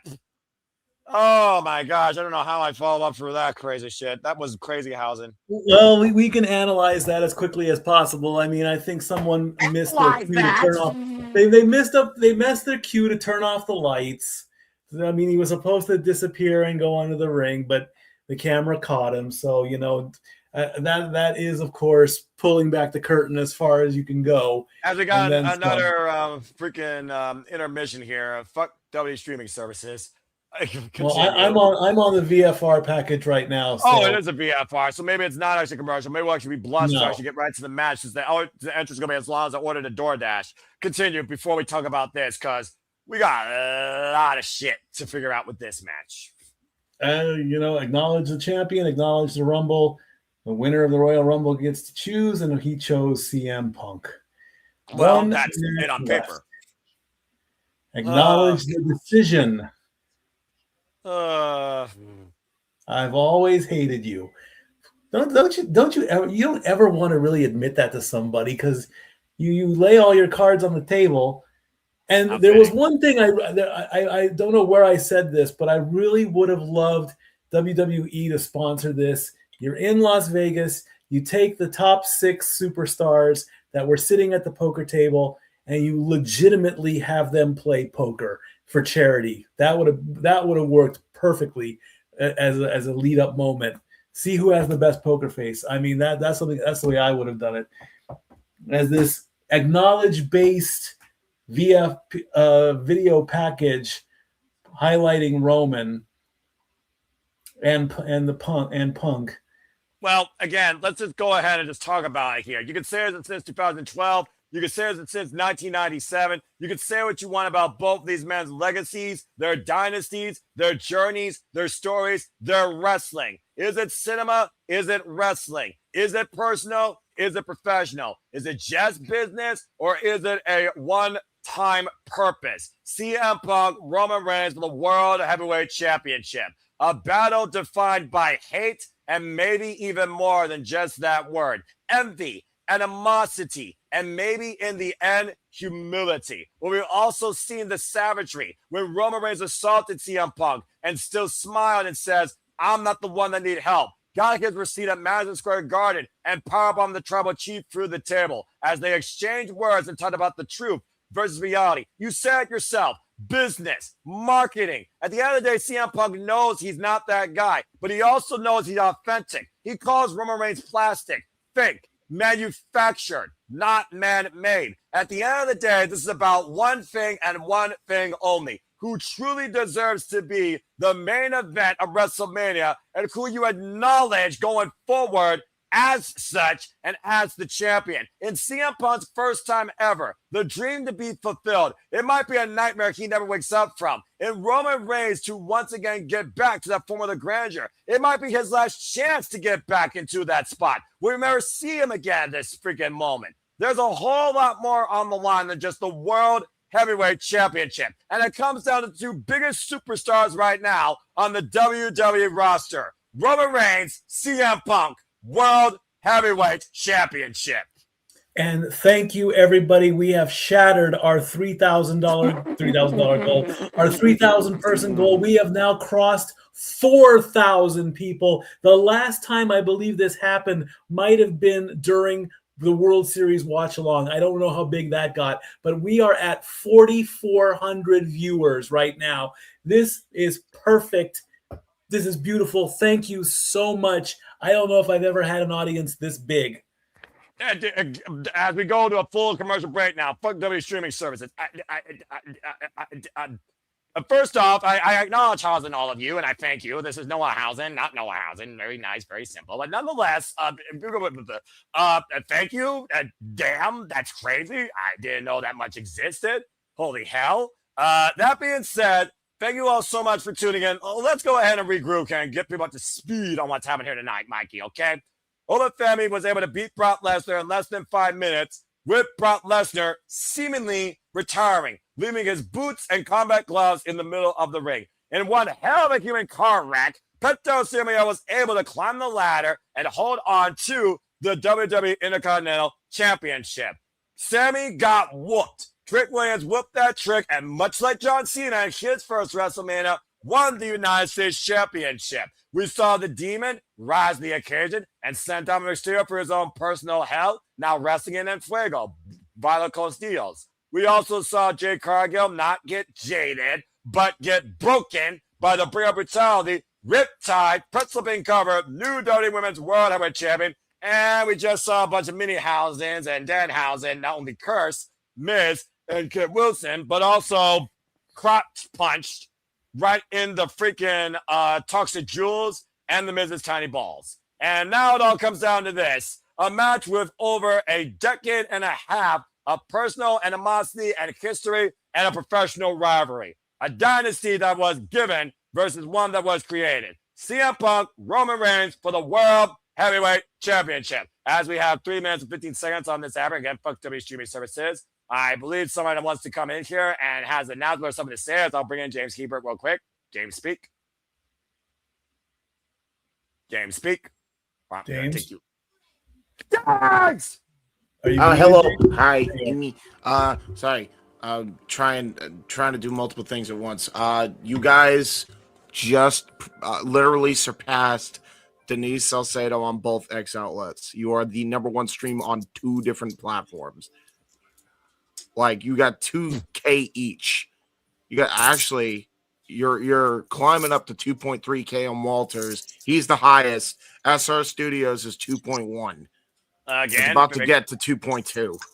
Well, again, thank you all for tuning in so much as you continue to make the passion persist, pursue, and prevail, and continue to be possible. Again, I genuinely appreciate and thank all of you. I hope you continue to follow us along the ride. Please, I got comments, tell a friend, follow us at XR Studios today, XR Studios 2024, to continue along with watch alongs, coverage, engagement, and wrestling. Thank you so much for that, James Hebert. And I'm sure we'll hear more about James and our thoughts on WrestleMania. The weekend concludes with the shenanigans, final thoughts of WrestleMania week following the conclusion of WrestleMania Sunday. As Nick, I guess, wants to join the chat, and fuck it, we got 2 minutes. I'll go ahead and let the freaking Goonie come in. Nick, what you gotta say real quick? Jeez. Well, I mean, I was gonna ask if I can join y'all for the main event, because I mean, we're just fucking bumping here tonight. And me and Stepboy got it down though, bro. But you got plenty of Danhausen time with the next 90 seconds to say your piece on anything. Oh god, Danhausen. Oh god. No, y'all are rocking. Y'all are just fucking guys. We're at 4K right now. Show us love, retweet, subscribe, like. Do everything that y'all need to do. This is laid back freaking. Well, Nick, I might be tagging out maybe like halfway through shenanigans. So if you want to tag out with me, and if Noah's okay with it, then definitely come in for the shenanigans. Yeah, he's covered there. Trust me. I won't be joining you guys for shenanigans because that's going on at 11 o'clock, and yeah, you're Sunday night. What? Yeah, it is. The actual shenanigans is Sunday. It's 11 o'clock. When he wants shenanigans on 11 o'clock p.m. Eastern Standard Time. WrestleMania might end if we're looking at 9:30, 10 p.m. Eastern Standard Time. But as far as post-show WrestleMania, yeah, Nick, you're welcome to do that if Stapway wants to go out after the show's over. Oh, yeah, we'll see. Yeah, we'll figure it out. Yeah, I mean, for the post-show, if you want to tag out with me, that's fine. Because I'm gonna have to do household chores after the show. Yeah. We'll figure it out. We'll figure it out in the chat. Okay. We'll figure it out. We'll figure it out. We'll figure it out. To the people to the 4,000 of you, like, subscribe, retweet, do it, do all the things. Do it. Do it. These boys have been working their fucking balls off. All right. To put on quality watch along shenaniganos. So again, like, subscribe, retweet, show the boys some love, show the channel some love, and hopefully this main event doesn't go an hour and 45 minutes. Oh wait, no, sorry. Okay. You're asking for too much. All right. As we go back in, an hour and 45 minutes for just the entrances. Love you, boys. Thank you for that, Nick. As he may have literally sent us into a fatality for the main event as we welcome ourselves back into WrestleMania. As it's time to get serious, Mikey, it is finally time to see who will leave with the World Heavyweight Championship. To all 4,000 or plus of you, it's man time at WrestleMania! Oh, boy. And the crowd is standing up, and the screen goes black. And the choir brings forth an immortal of his own class, greatness personified on another level. But is this last omen an omen of triumph or an omen of denial? He's had a choir before. Not like this. You want to talk about somebody that's been a foundation, that's been a pillar of this business, a dynasty literally created off his own family's legacy, unmatched by any WWE superstar in WWE history, the gold standard, the longest reigning WWE Undisputed Universal Champion of the modern era, following Alpha, Sika, Yokozuna, Rikishi, late great Maivia, Umaga, literally the head of the blood. I could go all night, all day long with what this means for Roman Reigns to prove, to achieve, to regain, and more importantly, Mikey, make forth sure his reality. Indeed, as we honor the past and look towards the future, as the tribal chief will soon be coming out to retake his spot, perhaps. Keyword perhaps, in what could be the last time, because Roman said, if I can't do it here, I don't belong here anymore. Will the one be the one again? Acknowledge him as he comes forth, your tribal chief and Royal Rumble winner, going into his 11th WrestleMania main event, Roman Reigns. I actually have it as 14. I don't know how you got 11, but okay. Oh, well, I know how. I counted the heist of the century twice. That's exactly. Why. Yeah. Exactly. Botch. No botch. Right. Difference of opinion. Difference of opinion. Match. It's opinion, but it's also asterisk. There's no asterisk, though, when it comes to not freaking denying what Roman Reigns has achieved. Even if he had to work harder, thanks to CM Punk wandering away. What he picked up, what he had to deal with, what he created is unmatched in the WWE's playbook. And look at the Allegiant Stadium in attendance. 50,000 plus, and probably multiple thousands here acknowledging him. And honestly, Mikey, this might be the longest walk yet for Roman Reigns down to the WrestleMania main event.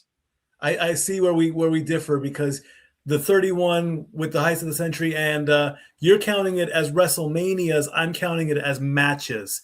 WrestleMania is more important. Exactly. Well, difference of opinion. Mike, at the end of the day, we're both right. Budget aside, TKO, there is no grander stage that the tribal chief has owned than WrestleMania. And that he's looking to get back to where he believes he belongs. Yeah. I mean, I don't see another 1,000-day reign coming in, literally. I just see him getting his title back, step one. The The possibility Zebros. Come on. Do we have to have the Zebros? I mean, Really? again, still that Zebro shit. I mean, again, part of the legacy, an unfortunate black note in Roman Reigns' legacy, as he called CM Punk about that, saying CM Punk was on the verge of brainwashing him, brainwashing his cousins, and once again, Roman Reigns comes out completely alone. For 1,316 days, Roman Reigns has claimed this stage and is looking to reclaim former glory in what he believes should be WWE's forever reality.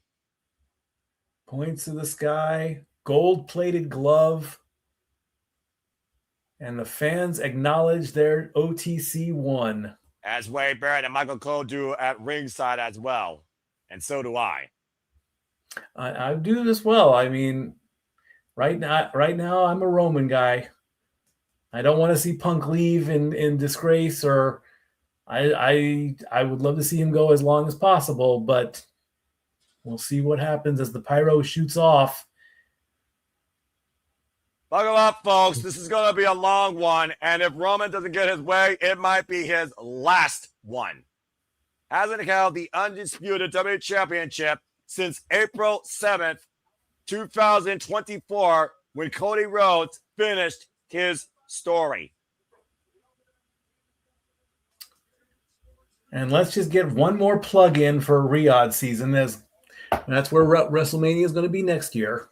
Yeah, well, the jury is out whether or not you have a tribal chief there next year. And with all the crisis going on in that country, there might be a crisis on our hand in WWE, whether or not at the forefront you have the tribal chief. So the whole world, Roman Reigns looks to be acknowledged once again as the one in WWE.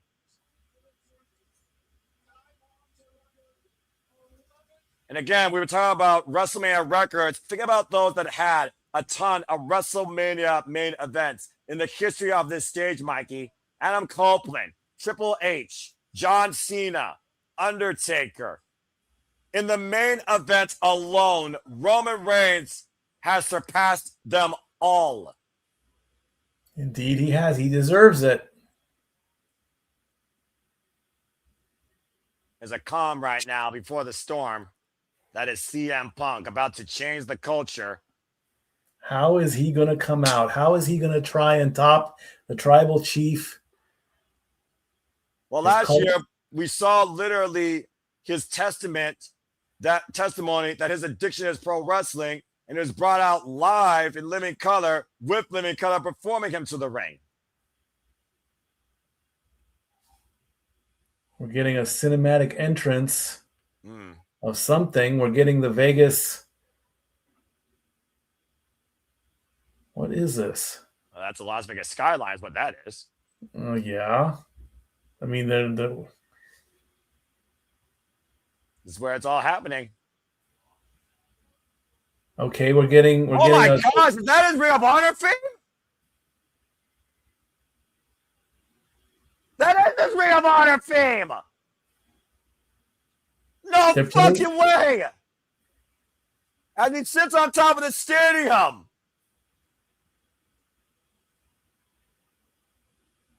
Okay, that's fucking epic.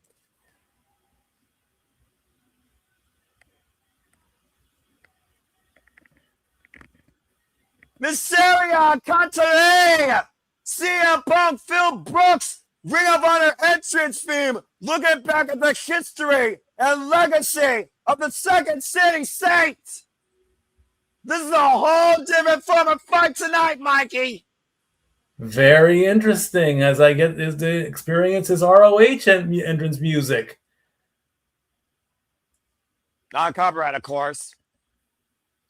Former multiple-time Money in the Bank consecutive Money in the Bank winner, former AEW World Champion, former Ring of Honor World Champion, former, of course, WWE Heavyweight Champion, current two-time WWE World Heavyweight Champion, Intercontinental, ECW, OVW, RCW, IWC, MAW, LWF, CM Punk is ready to clobber Roman Reigns tonight in a fight without honor, but with an honorable result and a humility to follow. That was so fucking epic. Look at this. And remember, Mikey, this was CM Punk's dream to achieve. And for the first time ever, he's finally made it there in his journey. He's coming out to no music. Let the crowd be his symphony. Let his family welcome him in. Shout out to Bo Luders, of course, on his jacket. And Larry. A man that wasn't born in a dynasty, but found his own family. Man, what is going through that man's mind?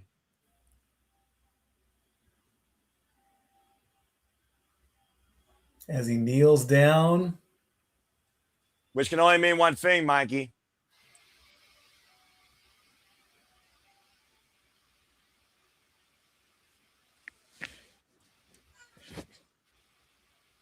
It's clobbering time! Let's fucking go!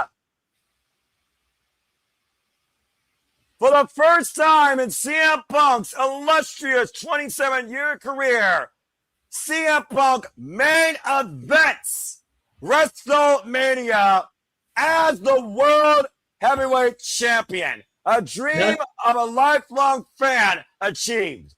That is a very different entrance. I did not see that coming. To walk out to no music, then cue the music with its clobbering time. Genius. So simple and so genius. And it goes back to literally illustrating the journey that we have followed CM Punk on. Honestly, not even during his wrestling career, for his life. Remember, he took a 10-year hiatus from a place that he thought was a sickness. And not just a place, but a business. When he came back at the first dance in All Elite Wrestling, there was a spark reunited him again. And freaking immaturity be damned. When CM Punk returned home in Chicago at Survivor Series 2023, it has been nothing but a comeback story for the Second City Saints. And of course, those names out to Jim Shea included, names that have passed away that have been influential in CM Punk's life, let alone his career in professional wrestling. Whether or not you look at Ace Steel, Denny Donovan, Dave Taylor, Fit Finley, Kevin Quinn, or Lord William Regal, amongst other mentors for this 6', 218-pound freelancer that literally carved his own way in this business, being a voice of the voiceless and changing the culture.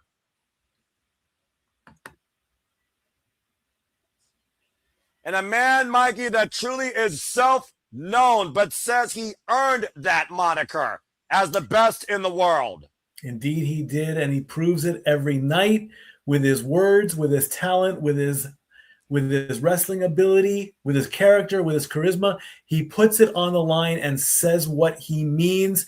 And of course, every thought is stop him when he's telling lies. He will not stop because the truth is his biggest weapon. Not our truth, the truth. Well, that's definitely a solid truth. And once again, Mikey, it is the truth versus the reality. It is CM Punk versus Roman Reigns. It is the best in the world versus your tribal chief. Champion versus challenger. CM Punk versus Roman Reigns. Someone born in a dynasty versus someone who created a family. Someone who looked to achieve a dream, living it today, versus a man that has created this dream and lived it for over a decade. Alicia Taylor, take it away. This is our main event.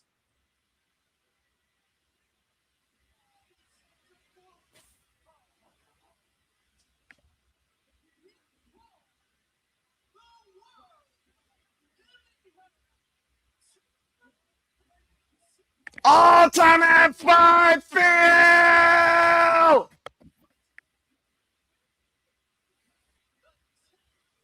Good boy. That looks almost like AI, like a video, like he's right out of a video game. Like, seriously, that camera's got to be 8K at this point, but nonetheless, 8K, 4K, 2K, no K. You acknowledge and know him and see him clear as day. 40 years of age, 15 years involved in the game. Pensacola, Florida, 6'3", 264 pounds. Your tribal chief, Roman Reigns, longest reigning WWE Undisputed Universal Champion in the modern era of WWE history. And this year's Royal Rumble winner. He's going to reveal something. I don't know what, but he's waiting to take off his jacket. We'll find out here in a moment. Champion, the people's voice, the people's choice, the voice of the voiceless, 6 foot 218 pounds, 47 years of age, 27 years involved in the game, current WWE World Heavyweight Champion for 170 days, the Second City Saints, CM Punk. We're in the fight cup of the world, Mikey, with the ultimate fight in WWE history with two journeymen, one that defied himself, born in this, the other one created himself wanting this. If you haven't placed a bet, now you're not going to place a bet at all. You've had your chances. The money is on the table. The question is, who's going to collect?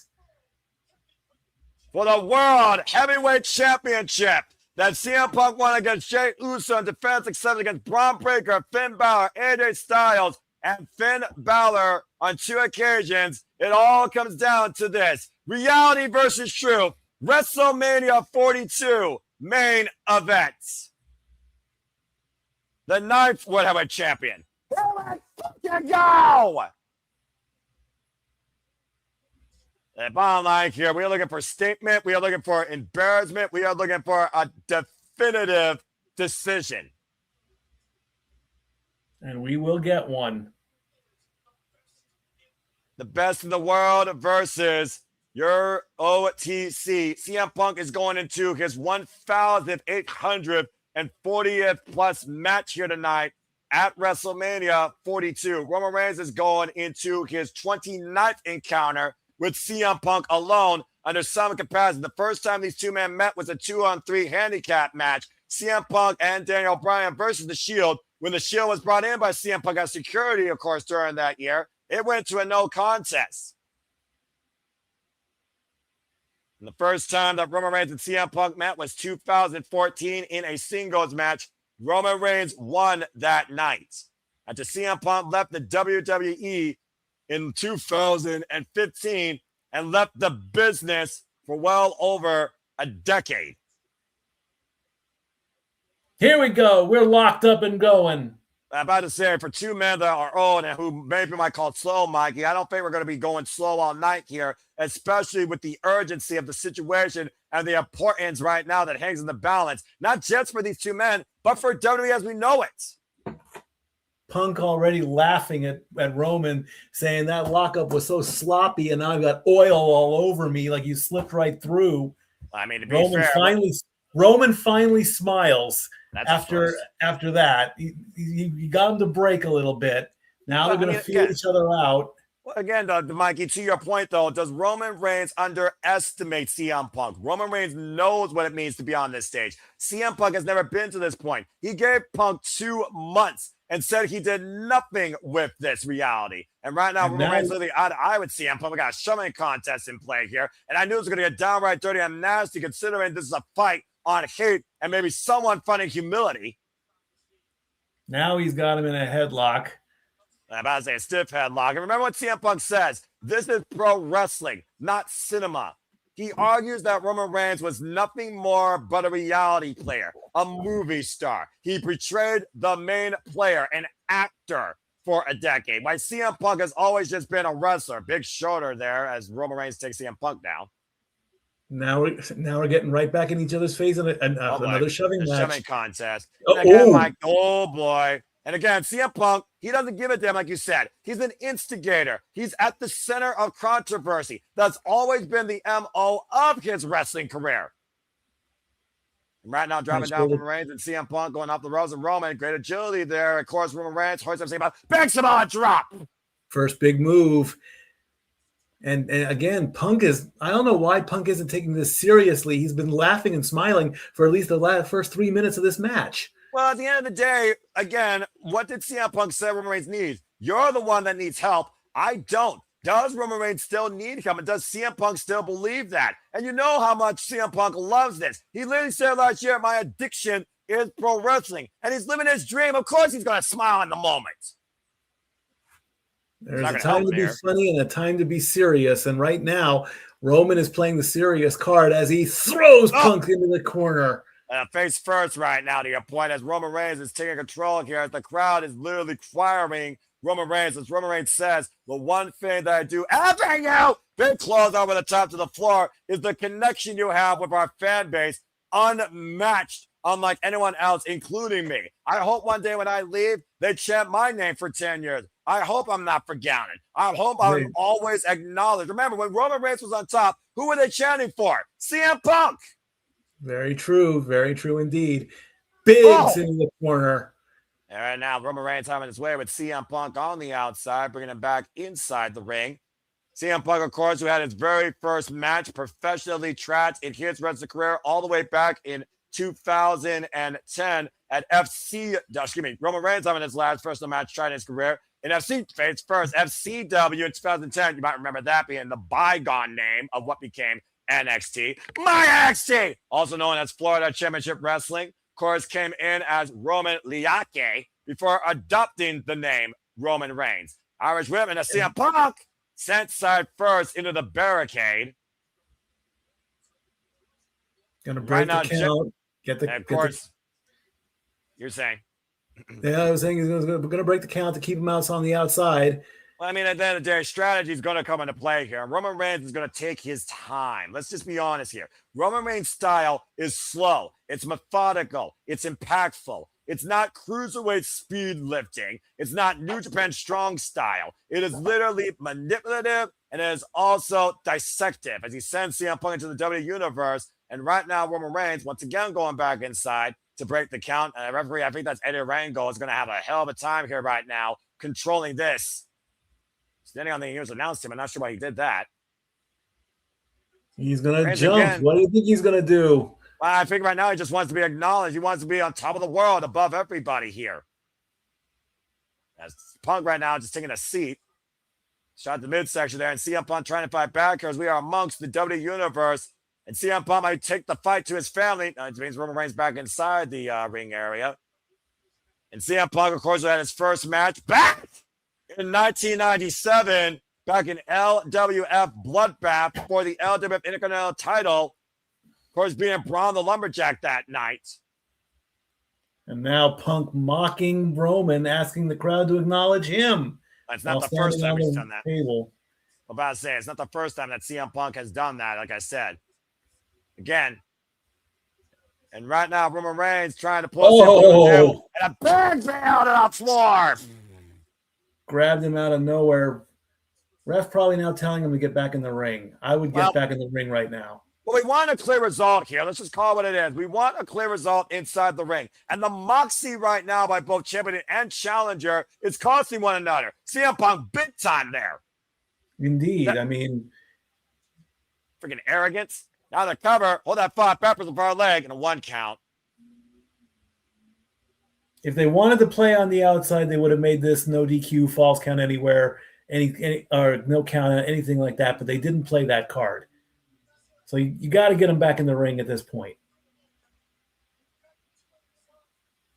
And Roman Reigns jaw-jacking at CM Punk. That's also been his MO, jaw-jacking his opponents. I mean, look at the resume of Roman Reigns in WWE alone and what he did, why he held the gold. John Cena, Brock Lesnar, Kevin Owens, countless others could not have set the tribal chief for almost a decade. What a freaking boot to CM Punk, though. The cover hook of the first leg, near leg, and gets a 2 count. Excuse me. No, you're good. You're good. And again, I do wonder, Mikey, we were talking about Triple H rearranging the WrestleMania playbook, rearranging the blueprint. Let's not forget how CM Punk got to this spot. He got it through what people would call luck. It was literally a circumstance. To your point, the injury prone, Seth freaking Rollins got injured, and Punk took advantage at the expense of Roman's cousin. Yes, he did. I mean, there were two matches This was supposed to be Roman versus Seth for the title. Didn't happen. Or what people wanted, Roman versus Cody to complete the trifecta. Remember, Roman and Cody are 1-1. And there's still rumor that there's nowhere near done with each other. And also for the last 2 years, Punk and Cody teased facing one-on-one with each other. Now Roman clubbing CM Punk in the corner here with these short-range lariats. Just teeing off against the World Heavyweight Champion. And might I add, when Roman Reigns was champion, he held that title for 32 successful defenses. Lunging with the clothesline. Cover, near leg, hook the kick out of 2. That was a borderline Superman punch. That was very close. And to your point, lunging forward. And that was the forearm, my friend, underneath the jawline. Far leg hook side press for a 2 count, but he is wearing down CM Punk. And the thing that really instigated this was Roman Reigns calling Punk old. Have you looked at yourself in the mirror despite the fact you're chiseled? Uh-oh. He's got it locked and one in the chamber ready to fire. They're locked and loaded. The 3-point stance looking for the suit. CM Punk giving a side step, fixing the turnbuckle. Now Punk wiping Roman Reigns out with the clothesline. And CM Punk might be looking to challenge the all-time greats. A true student of the game, looking to pay homage to maybe the Model Air crossbody. And now teeing off against Roman Reigns here. And Roman's covering up. And again, CM Punk, the guy that nobody thought you would see at the top. He's proven his entire career, I could be better than the best of them. That's why I am the best in the world. Indeed. Irish whip, Roman Reigns center of the ropes, dropped down by CM Punk. Now Roman up the ropes, catching him with the side kick. And now he's got him locked on something. Doesn't know what it's going to be yet. It's amazing how much. It's amazing how much familiarity these two men have, and yet they still sometimes cannot. Oh, out wrestle each other. Yep, that running knee, vintage Punk in the corner, right underneath the Tribal Chief's jawline. And again, with the side headlock, running Bulldog connects center of the ring, and CM Punk is in his element. And he is calling to put Roman to bed with a GTS. Looking for the go to sleep to put literally Roman Reigns' career to bed. If CM Punk connects with this, will it be enough, though, to put down Roman Reigns at WrestleMania? Will it be enough to get the main event? Or will it be a statement that Roman Reigns can't recover from? Either way, it might be the end as we know it. Hoisted up in the fireman's carry right now, and Roman Reigns fighting back, elbows to the side of the head, able to escape, and driving CM Punk's shoulder first into the ring post. Roman's going to go in the corner again. Goes in the corner, right now. Running at him. Superman punch! Connects! And the cover! Hook to the near leg! Kick out to like CM Punk. Take a look at the replay here. Perfectly executed Superman punch and called by you, Mikey, but not enough as CM Punk might be Roman Reigns' kryptonite. It's going to take probably more than that to put down CM Punk. You might as well go all in. Yeah, you might as well go all in on this match where the World Heavyweight Championship hangs in the balance. Family versus legacy. Reality versus truth. OTC versus the BITW. And Roman Reigns once again getting the masses to acknowledge him. And right now, Roman Reigns, might be looking for that 3-point stance. Ooh! Or CM Punk runs in with the rising knee strike. And he's laughing at it again. He is laughing at it again. He should not be laughing. He should be attacking. Well, the bottom line, CM Punk, though, has Roman Reigns' number for the time being. Now looking to follow in again with another running knee strike. Now bringing Roman towards center, short-range clothesline. And Punk is in control. It's almost like Punk literally scouted Roman Reigns' MO, Roman Reigns' literal workbook. The assertive nature of the champion right now on full display here versus the Tribal Chief with the net breaker. At the end of the day, though, I still consider Punk an underdog because, again, he has not been here before. Oh, man! Up and over, Roman Reigns on the floor with the clothesline. And right now, CM Punk, we're going to fall through the top. And Zayn driving Roman back first to the Spanish announce table. Oh, okay. No, stop posing. Keep attacking. Mikey, with all due respect, This is psychological warfare. Again, another page out of Roman Reigns' playbook. How many times has Roman Reigns preyed upon his opponent? And shout out to everyone in the chat again. Thank you so much for tuning in. Stephen Ashby, of course, Safet, and G saying, I have a feeling that Roman will be held by The Rock or by his cousins. The thing, though, that we also keep talking about here, though, Mikey, much of that fan's perspective, Roman Reigns is a guy that at one point says, I need to do this on my own. I need to make sure that people acknowledge me. I need to do this for me. I think Roman Reigns has to do this on his own. And I think he will die trying. Right now, CM Punk giving Punk a talk saying, I wanted to finish the count. I don't think Punk wants the count to finish, in my opinion, Mikey. He's got that look in his eyes. Yeah, Punk's got that look. I've seen that look. Bad. I've seen that look before. I sense disaster. Punk going up to the top rope. Roman moves. Oh, wait a minute. Roman, though, and you saw the urgency in CM Punk's has Roman up on the apron, meeting CM Punk, and CM Punk re-landing as both men on the edge of the apron now. Roman Reigns there with the elbow strike, and both Punk and Roman teeing off here. Elbow right now to the point of the head of the World Heavyweight Champion, and CM Punk right now shoving away the challenger. Big boot to the Tribal Chief. I mean, at this point, though, it's literally a freaking sense of urgency. Now hoisting up Punk on the top turnbuckle, clubbing shot to the back of CM Punk. And now Roman hanging Punk in the tree of woe. That's a good way to hyperextend your hamstring or literally twist your ankle. And look at the left ankle of CM Punk, Mike. It's underneath the top rope. That's not good.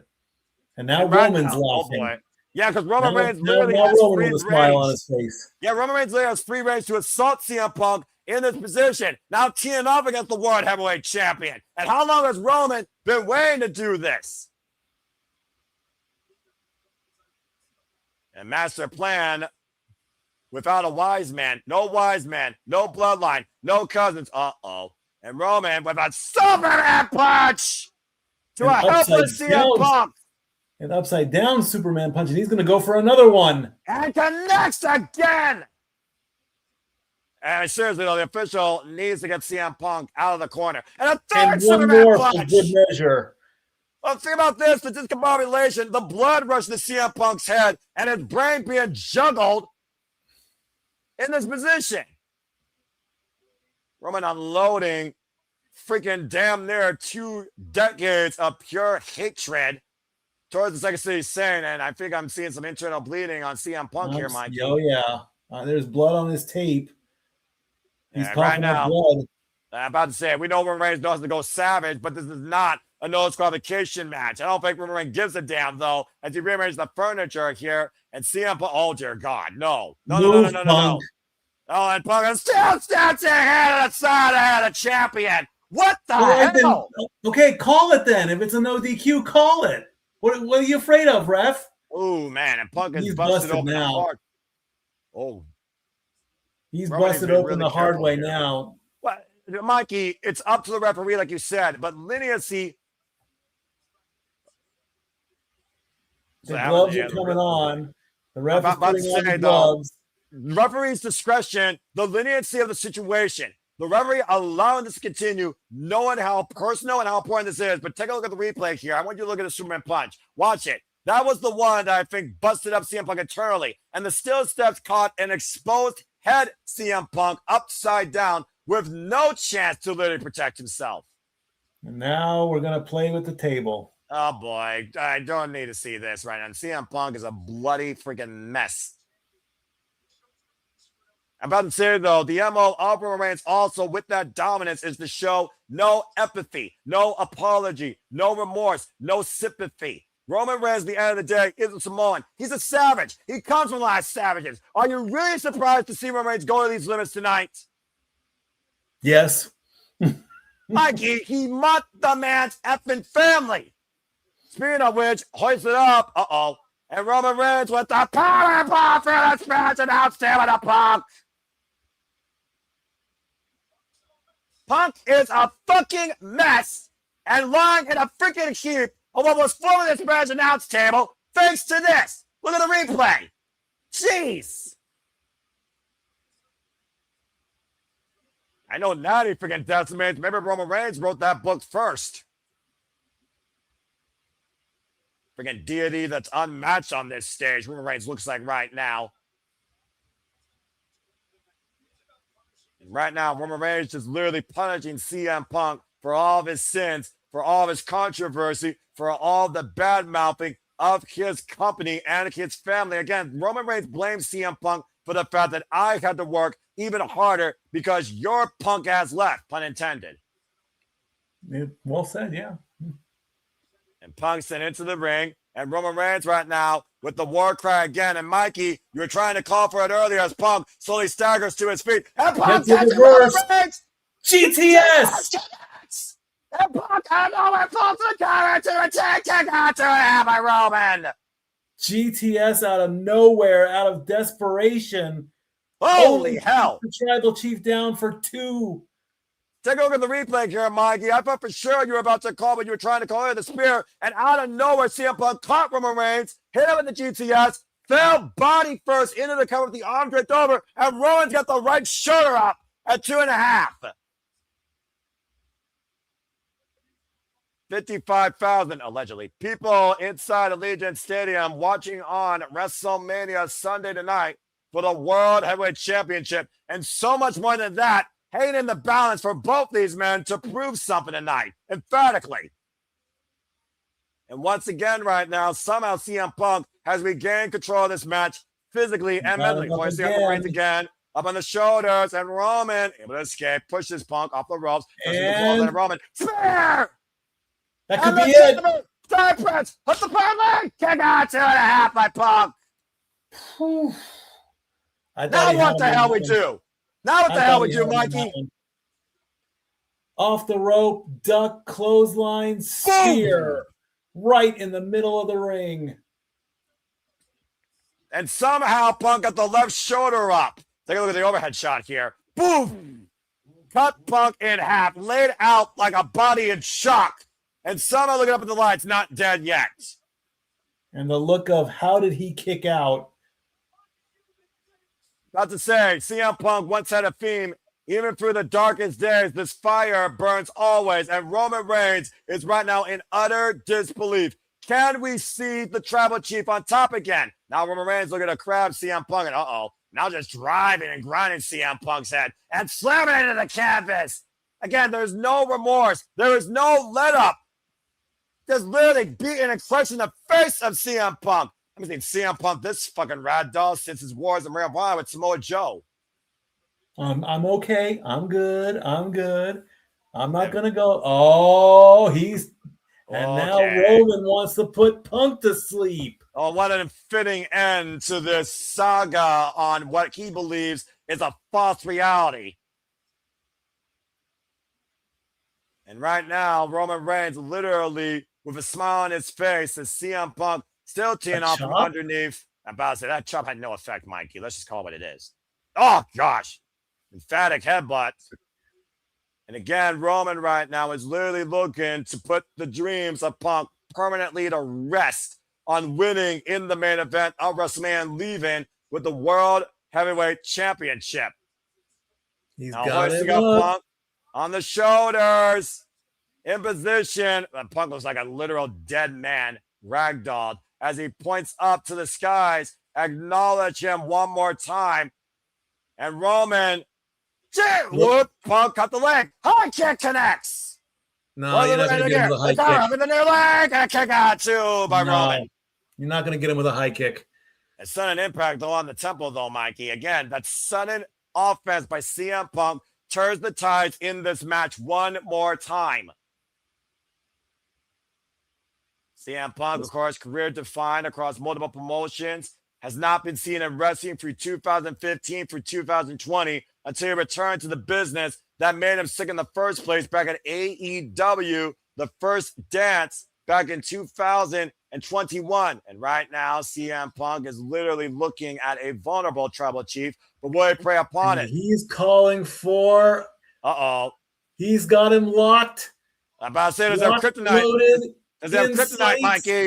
I'm about to say there's a kryptonite. Is he Lex Luthor? He hit him with a Superman punch. Fire leg to retain. Kick out 2.5 by Roman. Can you imagine the Unbelievable that he hit it.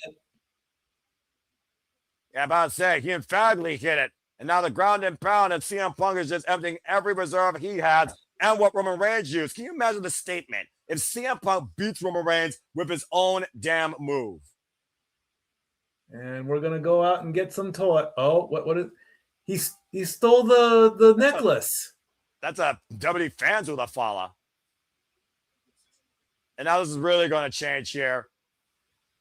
The Ulafala, of course, the tribal right given to the head of the table, literally by the Wild Samoans, Alpha and Sika, to Roman Reigns. Now CM Punk bearing the family symbol and scouting Roman Reigns here. War cry. Reigns is not going to like this. Look at my smash! Got a guillotine! Got a guillotine! Guillotine reversal. Spear attempt into a guillotine. And CM Punk in a world of trouble as Roman Reigns is literally right on his back. CM Punk escapes. Schoolboy roll out 2. Kick out 2.5. Into the Anaconda Vice. Got the Anaconda Vice dropped in. With Roman Reigns tap. And Roman's got a long way for the ropes. Is Reigns going to tap? Is Reigns going to capitulate? Is Reigns going to submit?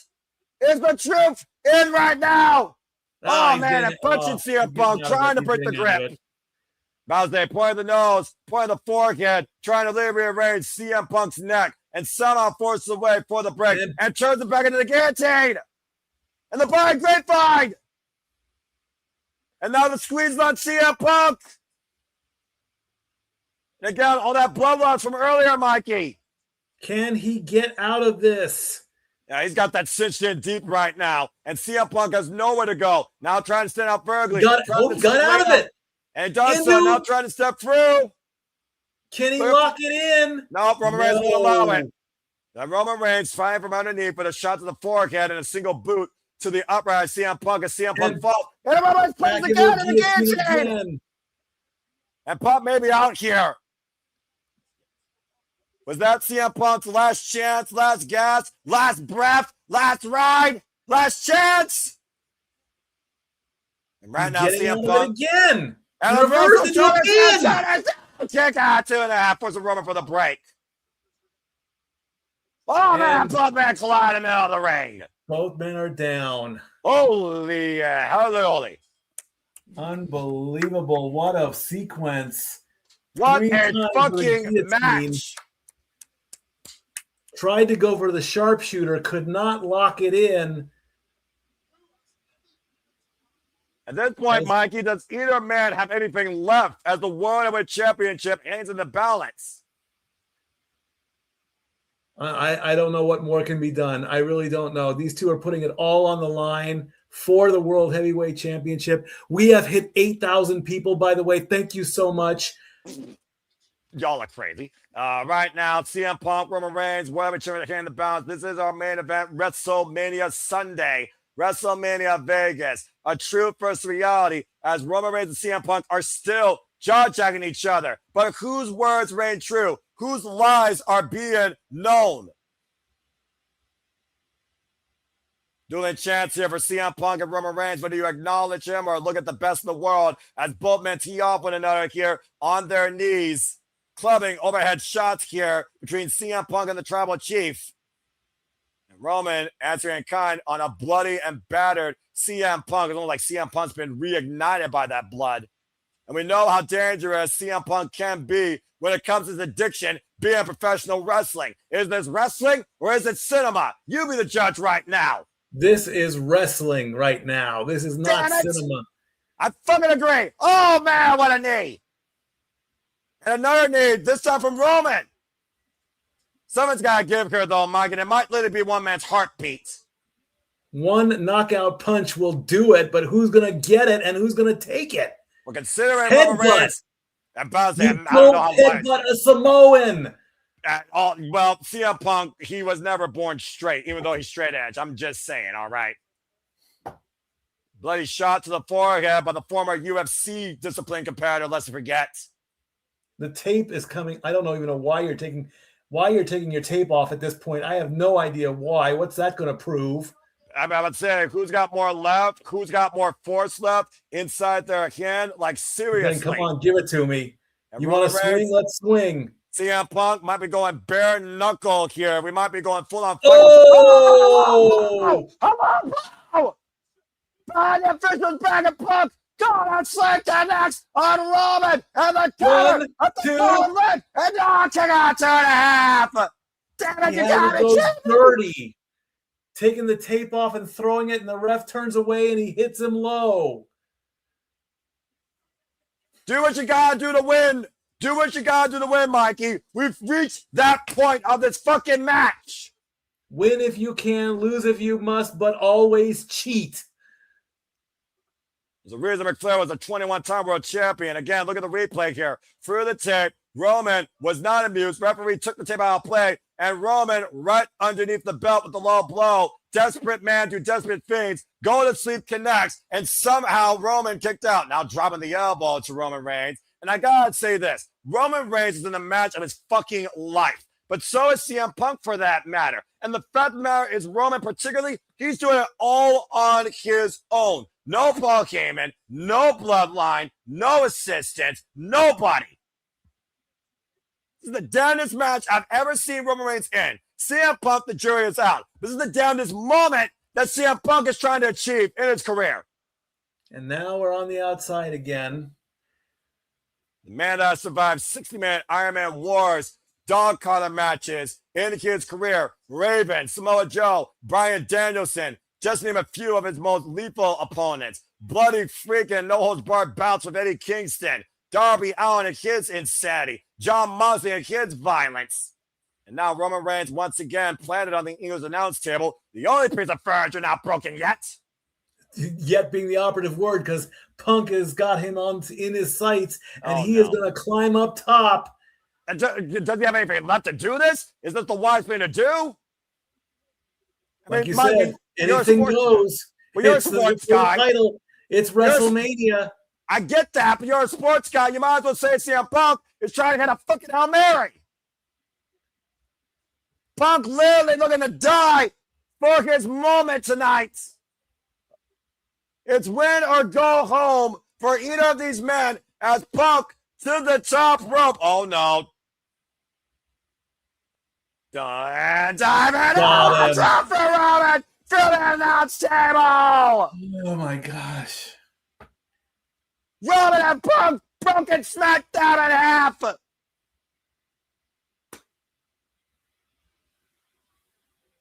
What more can happen? What more can a human being fucking take? Holy shit! Look at this! Tables broken, blood, low blows. I'm about to say, who's more dead at this point, Mikey? Who literally is put to rest at this point? It's even at this point. Punk is on his feet. He pointed to somebody. Somebody just got a viral moment on their cell phone. That's going to go viral. I think everyone's got a viral moment tonight from this main event alone that literally makes up for Saturday night in its entirety. Warriors literally of the game, CM Punk and Roman Reigns. One you may call an entertainer, the other you may call a professional wrestler. Both, regardless tonight, you call fucking WrestleMania main eventers. Only one, though, will be called the winner. And right now, CM Punk crawling towards a literal broken, battered, bruised, fallen, vulnerable Roman Reigns, trying to hoist him up to his feet. Obviously looking to put the tribal chief to sleep. Does he have the strength left to execute on this stream? Up on the fireman's carry and Punk in center with Roman Reigns in position. Again, is he taking too long, though? Good DTS connects. Rebound off the ropes, though. Roman was able to rebound off the second rope and falls in CM Punk's shoulders again. Go with what you know. Do it again.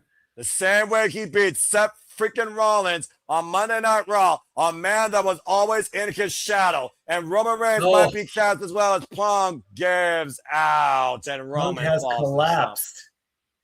Roman is down.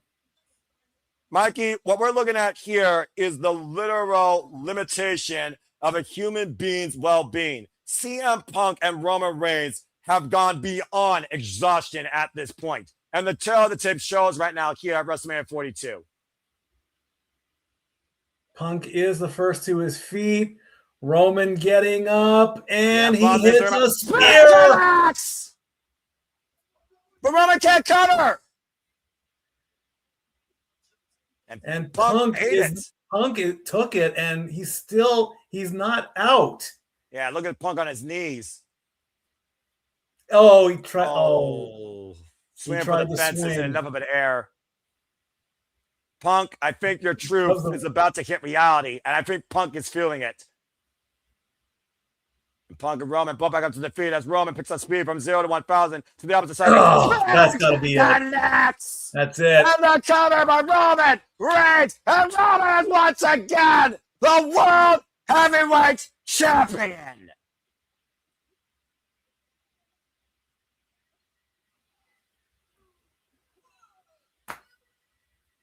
One final spear after taking one. Excuse me. Mikey, I want to point this out here. Not only did Roman Reigns bat up what he claimed would literally be the reality, he did it all on his own, clean as a whistle in the middle of the ring. Once again, I say to all over 10,000 of you, acknowledge your tribal chief and your new WWE World Heavyweight Champion, Roman Reigns, as the Dream falls to sleep via a spear for the 3. And Roman, Mikey, we just saw almost 2 decades of journeys culminate in one of the damnedest WrestleMania main events I've ever witnessed. It was back and forth. It was an amazing match. The Ula Fala is in the corner. Roman's probably going to put that on. Punk rolling around in the ring right now. At the end of the day, this stage, this dream was too much to leave with the achievement. He made the journey, but unfortunately, he made it in the end to bitter defeat. Let's take a look at the replays here. Again, thinking about the man coming back from leukemia in recession. CM Punk with the elbow drop to Roman Reigns' midsection, and both men lying in a heap. Bloody, battered, bruised, broken, but still, Iron Will Strong tried to hoist Roman Reigns up for one emphatic GTS, but Punk's body gave out. And then he takes one spear, gets a double momentum spear, and finally, boom! He got all of it and pins him clean. Again, no help from anybody. At the end of the day, the reality remains the same. WrestleMania main event belongs to your tribal chief, Roman Reigns. And at WrestleMania 42, you have no choice but to acknowledge him.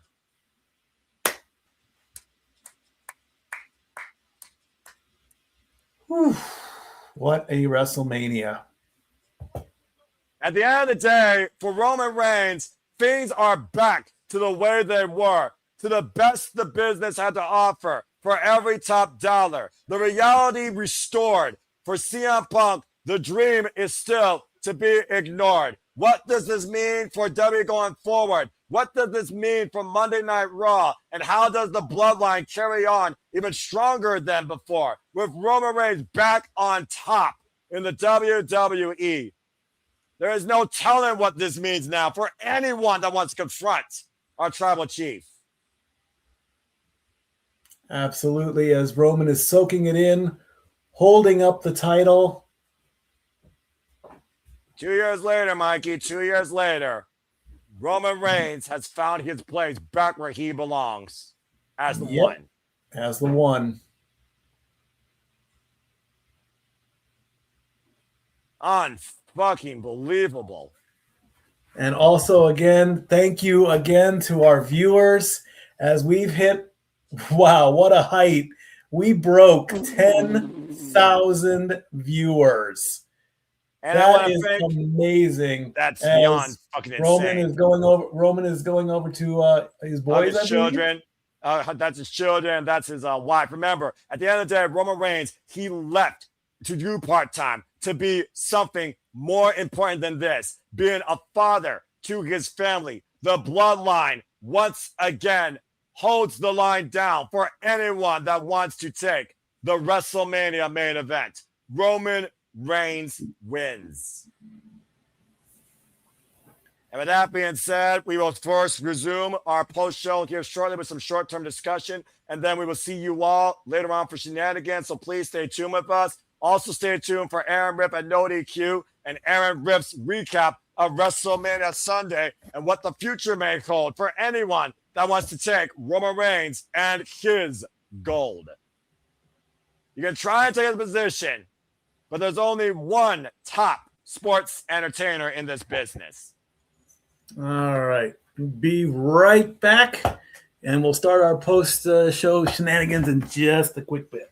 Well, it's not shenanigans, but it is a post-show discussion. Now we change gears. And again, let me just go ahead and say this real quick. Thank you so damn much. God bless all of you as we have hit a record-setting number of 10,000 plus viewers here at the Simply Reliable Studios and also on Walter's X. You all make this possible. The passion continue to pursue, persist. And again, I acknowledge all of you for you all make it extremely possible. Thank you for those kind words, by the way, Stephen Ashby. I hope that, again, I just bring professional wrestling interaction to the forefront to others' delight. You're very kind. Again, all of you all are very kind. So that being said, I don't know if anyone necessarily in some of those studios hears my words and I say their names, want to join in the festivities. We're supposed to have shenanigans. But, Mikey, it's you and I. We just witnessed history on multiple fronts. I mean, where do we begin as we welcome you all into our post-show discussion for WrestleMania 42? Before we begin to discuss the conclusion of WrestleMania Sunday, I'm going to go ahead and bring – I hear – Oh, wow. What the hell's about to happen here? Let's go ahead. We got people coming in. Well, let's go ahead and bring in some people for some colorful closing analysis before we continue things. James and JJ, welcome into the Survival Studios once again. Welcome to the conclusion. WrestleMania is officially over. James, you popped in first. I will let you speak first. What's on your mind? I think we probably both popped in for the fucking same reason. Yeah, you guys destroyed the thing tonight. Like the record that we set last night got killed. You guys are at 10,000 fucking viewers on X. 10K. That is amazing. I'm speechless. I don't think I've ever gotten these numbers this big. I got nothing to say. I'm just a guy that does the freaking commentary. I got nothing to say. Yeah. At one point, even outperforming the fucking NBA. By the way, I shit you not. Like, look at that. Look at that shit. Oh my god. That's 4.9. You guys are at 5 and 5.2K. Oh wow. Unbelievable. That's ridiculous. And again, thank you to all of you that made it possible. Okay, I guess it's a party tonight. Here comes Walter Cruz. Oh, that's an echo. Sorry, Walter. You need to get with Jay. Okay, there we go. Echo. All right. One person mute and then one person go in. They gotta be together, all right? They'll figure it out. They'll private chat. James, continue speaking before we go into our post-show discussion, all right? Yeah, that's all. That's all I had. Like that's all I wanted to say. Are we doing it on the same stream or what? No, I mean, I'm doing what I did last night because I think we owe that to the audience that has engaged with us on this journey through WrestleMania Sunday. Again, if you all want to be part of shenanigans, that'll be at 11 p.m. Standard Time. This is simply put a WrestleMania Sunday post-show discussion. We witnessed history, we witnessed the return of reality, and we witnessed possibly the Beast Incarnate retiring. Now, JJ is unmuted, so I'm going to finally let him speak to see if he wants to share anything, because I don't know if he watched the show or if he just wants to plug and promote. Oh, no. Me and Walter sat here and we watched the entire WrestleMania from the Airbnb. Oh, good deal. So, wow. We didn't get to see much of yesterday because of the other shenanigans, pun intended, that we got into. But I thought it was a really good show. From everything I heard, night 2 definitely far superior to night 1. Accurate. But there was nothing on this show that disappointed, aside from what I know Noah will point out, which is the obvious, and that's the overabundance of advertisements. Accurate. But when it came to the in-ring show presentation, I can't think of any blemishes, any bad marks. Accurate.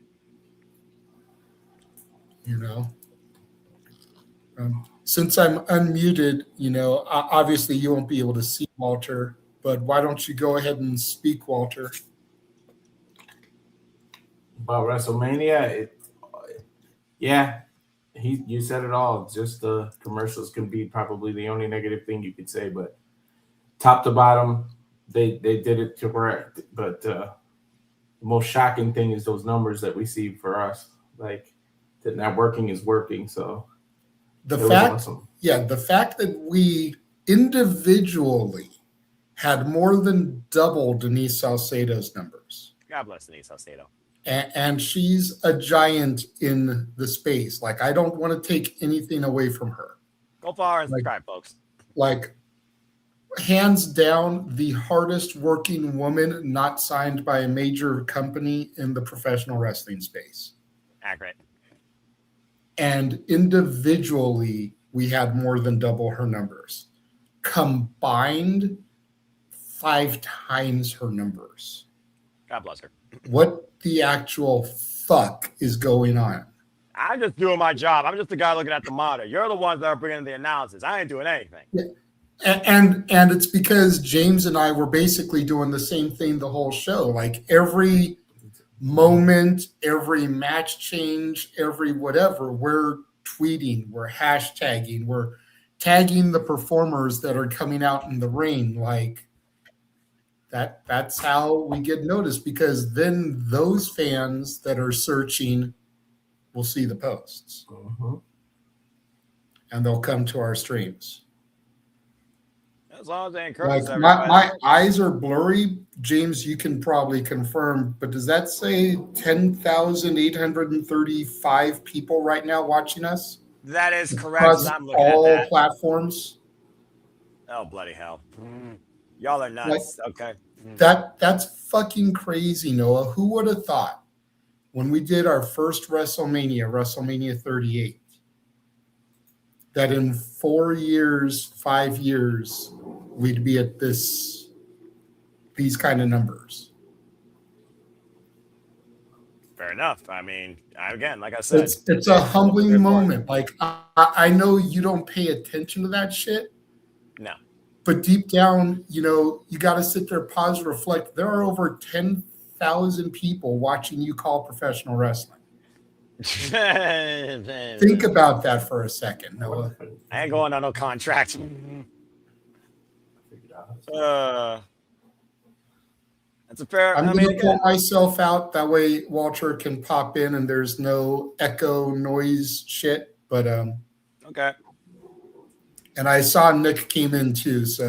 But we will be here for shenanigans. Little over an hour and 20 minutes from now. All right, fair enough. Thank you for that. I'll go ahead and bring in the Walter, and then that way he can come in. I don't see him. I see Nick. Nick, go ahead and speak what might be on your mind. 10,800 people across 2 platforms is watching the simple man Noah fucking Foster and Stat Boy fucking Mike. Bloody hell. Take that shit in. Just sit there and think that we've got 10,000 people, which to every person that is watching, thank you for coming to our stream and watching the boys. I say it every fucking week, and I'm gonna swear because I don't give a shit. I say it every fucking week. If you are not on the fucking train, it's leaving the station. 2026 is our year. Strap yourselves in because this is only the beginning. Fair enough. And now we can talk about WrestleMania. Okay, so now that we've acknowledged the 10,800 plus, let's go ahead and bring people into our post-show discussion again. To every single one that tune into us continually, over the first time ever, we are the Steve Bible Studios, hoping to be your reliable conduit towards the conversation, the introduction, the reaction, the commentary coverage towards all things professional wrestling, damn it. So thank you all for tuning in to Sapboy Mike and me. Again, I am just a simple man, lifelong fan of professional wrestling, damn it. But let's go ahead and break down what we saw tonight, because it was clear as night and day what we saw between yesterday and today from the wrestling almost across the board. So let's just go ahead and get right into it. I think first and foremost, it's only appropriate that we literally break into the idea that we may no longer have to say Brock Lesnar versus blank in a sense anymore.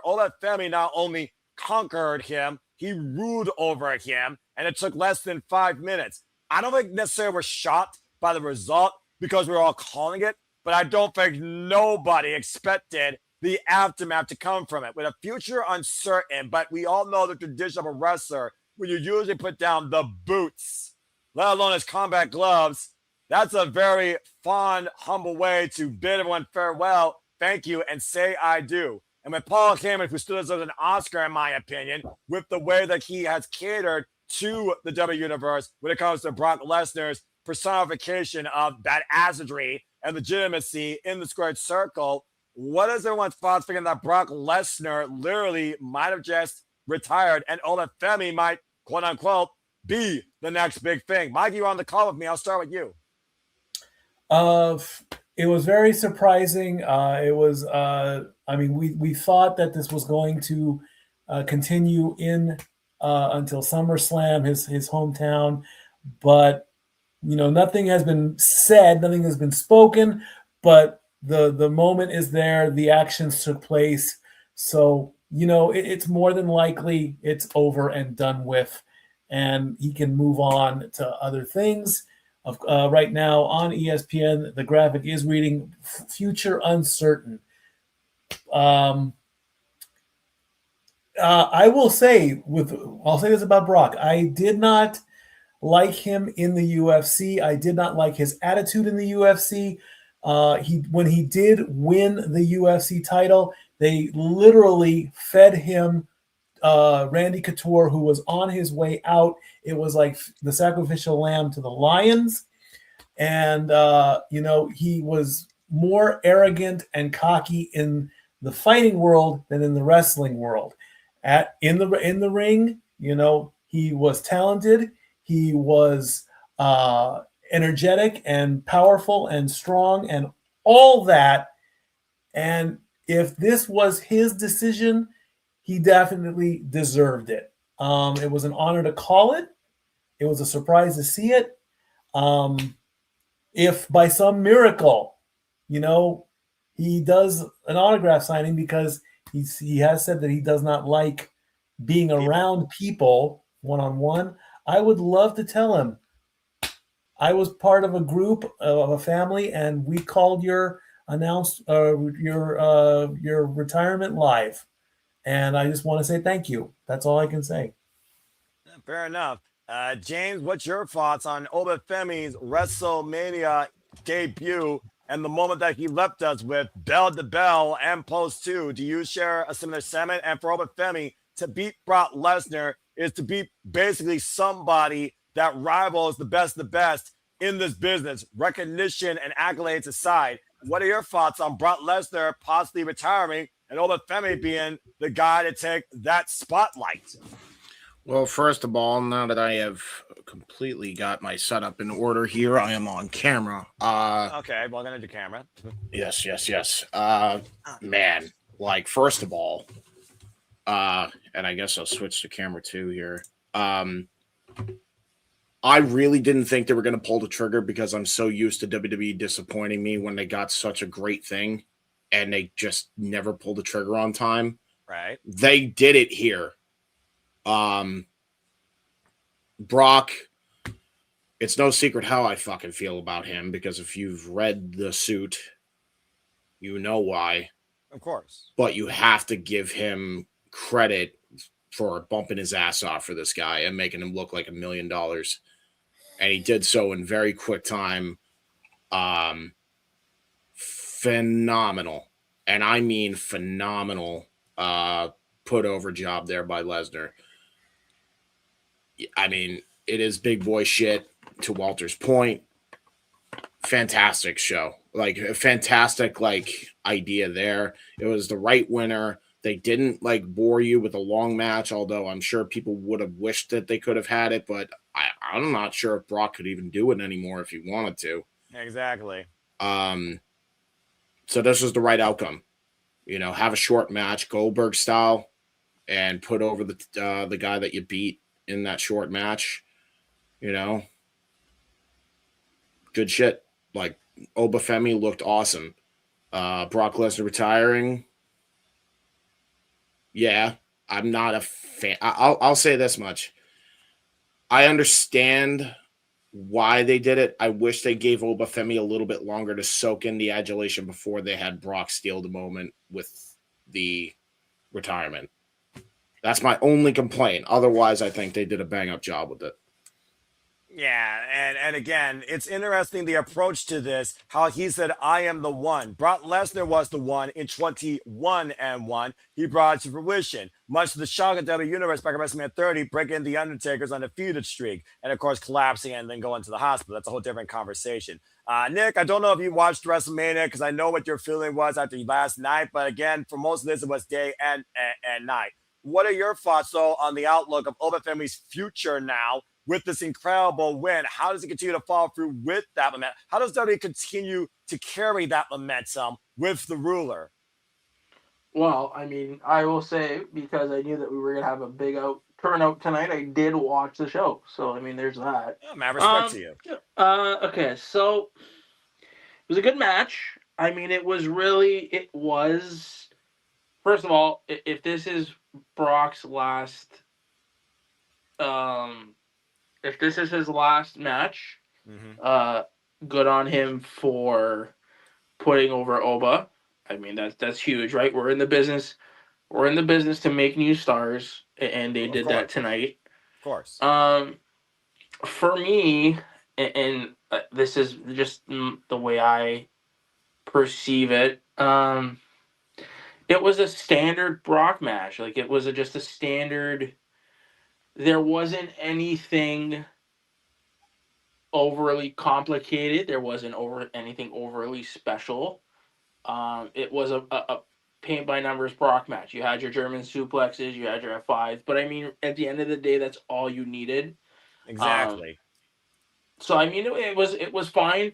It was good for what it was, and I commemorate Brock for putting Oba over, because he didn't have to do that, right? But he did. So I mean, that's a positive and that's a plus. Now, where do they go? Where do they go from here? It's all, and we talked about this repeatedly in different situations. You know, where does it go from here? Of course. Where does this momentum take Oba? Because if this is going to take, like, it's not the fact that you beat Brock Lesnar. He did it handily. So, I mean, he must be the first person in line for Roman. Like, where you don't put him, I can't see him being in the mid card anymore. You got to keep him in the main event scene. So it's all about the follow up with this. Like, how are they going to keep Oba strong? And that's where the problem lies with the week to week television across wrestling in general. So happy for Brock. This is Brock's last match. Great. Thank you for what you did for Oba. And now let's see what creative has at the follow up. Yeah, it's just one of those things with Brock Lesnar being known only as the world champion his whole career. You got to imagine they're going to hold Oba Femi in that same echelon, despite the fact he started off his WWE career as a mid-champion, the NXT North American champion, on a dominant run. But beating Brock Lesnar on the grandest stage, there is no turning back on Obafemi. Now it's just a matter of how Obafemi follows through with that confidence and that pressure, and how WWE caters to that when it comes to his performance and his presentation. So congratulations to Obafemi. And if this is the case, indifferent or not, again, because I'm always a guy that looks forward, not look back. That's the only way you live a better life. Thank you, Brock Lesnar. And to Brock, to James's point, and to your point, it didn't need to be anything else, and that's fine. Again, it was about being Brock Lesnar. What do we know Brock Lesnar for? Suplexes, F5, short fights, game over. It was also the first time we saw Obafemi eat the F5. It only took one to drop him for a split second to show that Obafemi was not merely another opponent. It was in that moment that you knew, and Brock knew, that Obafemi was the guy to put over, was the next one to follow through, and was the last one Brock needed to be in the ring with too. Gunther does not need this. Obafemi is in his genesis. There is no telling where Obafemi can go. We've seen where Gunther can go. He doesn't need to be back there again if he's going to be stagnated as a transitional champion on the grandest stage of them all. Obafemi, though, unlimited expectations. So congratulations to the ruler and to the conqueror. Thank you and farewell. All right, well, I'm going to let James kick this thing off because, James, you are, of course, the biggest Lucha Libre fanatic I know in Cinema Studios, and you got a fair amount of that with this human car wreck between Dragon Lee, Penta, Mysterio, and freaking Rey Mysterio at the forefront with bobblehead Jade McDonagh and your boy Bouncy Jalen Evans and the Bulgarian Brute Rusev. Thinking about the ladder matches in the history of the Intercontinental Championship of WrestleMania, going back to 31 and 32, of course, the last time this title was in regards to a ladder match. What is this ladder match in the name of ladder matches in WrestleMania history for this title that's been synonymous under both gimmick and title circumstance? What did it mean to you and what did you think of it? And were you surprised by the winner?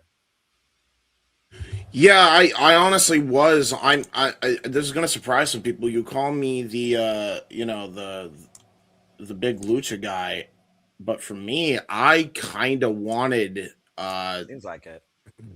I don't know, man. Like I kind of wanted Javon to win. I thought it was Javon's time. I wish he had won. I think he's been on fucking fire. And I'll be honest, this isn't. I am happy for Penta. I love that Penta is the IC champion. Right. It was a good shocker. However, the reason why I think it was the wrong decision booking wise is because they really haven't done anything with the Lucha Brothers as singles at all, which is a crying shame, by the way. What do you mean? Penta's been on top so damn much down in Mexico and WWE. It's Ray Phoenix. I know, but I feel like they have such a like lightning in a bottle in Javon. I really do. Like, and honestly, maybe you're right. Maybe neither one of them. Maybe those are the two top picks, and like I'm splitting hairs with it. But I'm happy that at least he got a showcase in this. I thought he looked great. I thought Penta looked awesome. So overall, and by the way, that ladder match was brutal.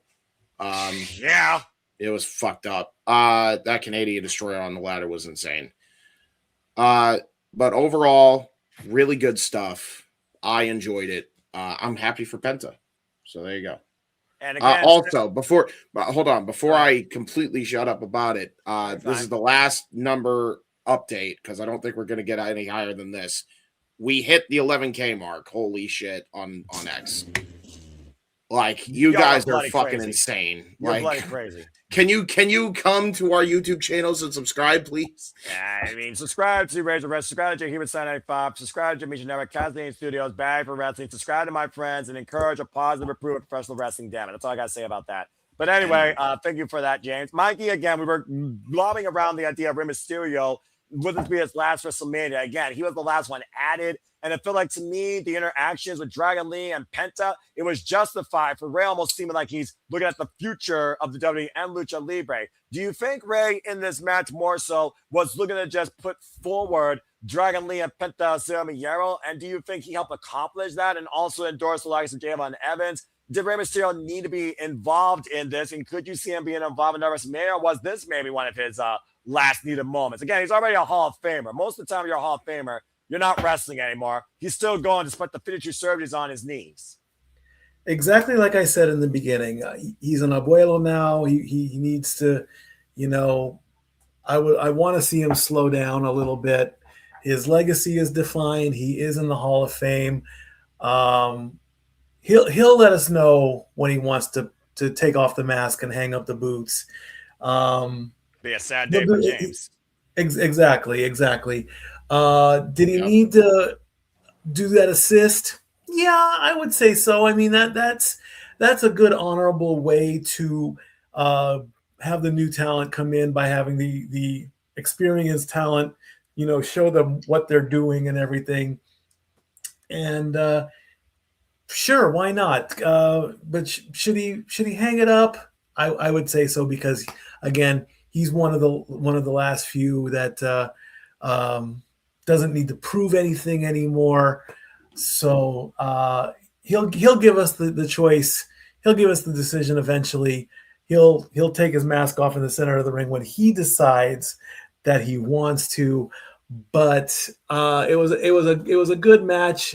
It was brutal. It was insane.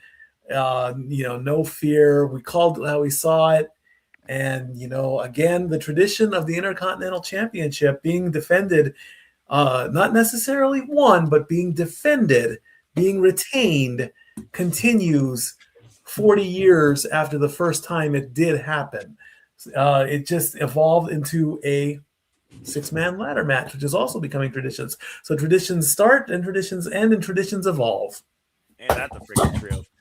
Nick, anything you want to add regarding the ladder match? I mean, Rusev, he definitely was the brute here as one big man versus 5 smaller men, as again with the tail of the tape when Penta welcomed everybody to the fray, sporting a freaking identity of Shao Kahn being the top of an arcade tower in Mortal Kombat, able to literally wipe out the rest of the competition. No continue for anybody else. But I do wonder, did Penta just basically wipe out the current Intercontinental Championship picture? Is there somebody else that could challenge him and could take it from him? What are your thoughts regarding the ladder match, if you're still available? I'll give you 3 seconds, otherwise we'll move on.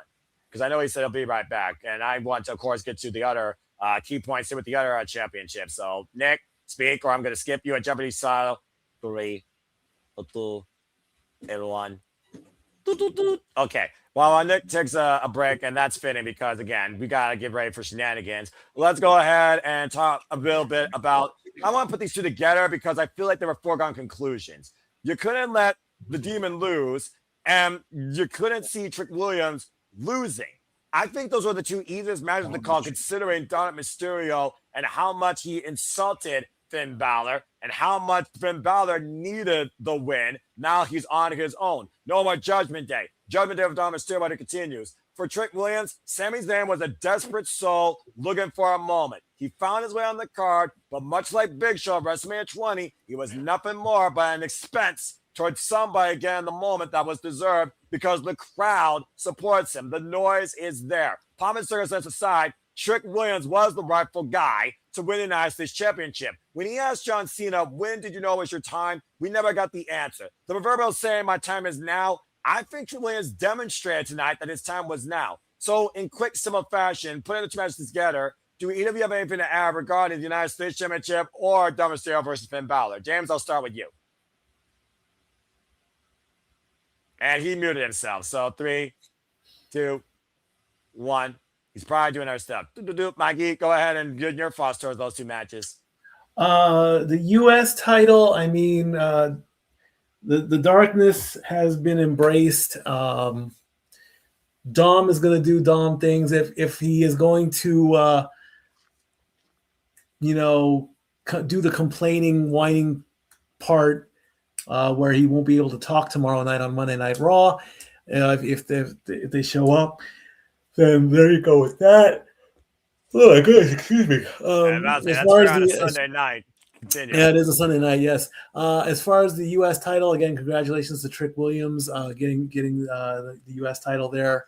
Sami is now probably going to go into his deep depression phase again. I hope that's not the case because he is very entertaining and everybody put on a great show today. I mean, from one end to another.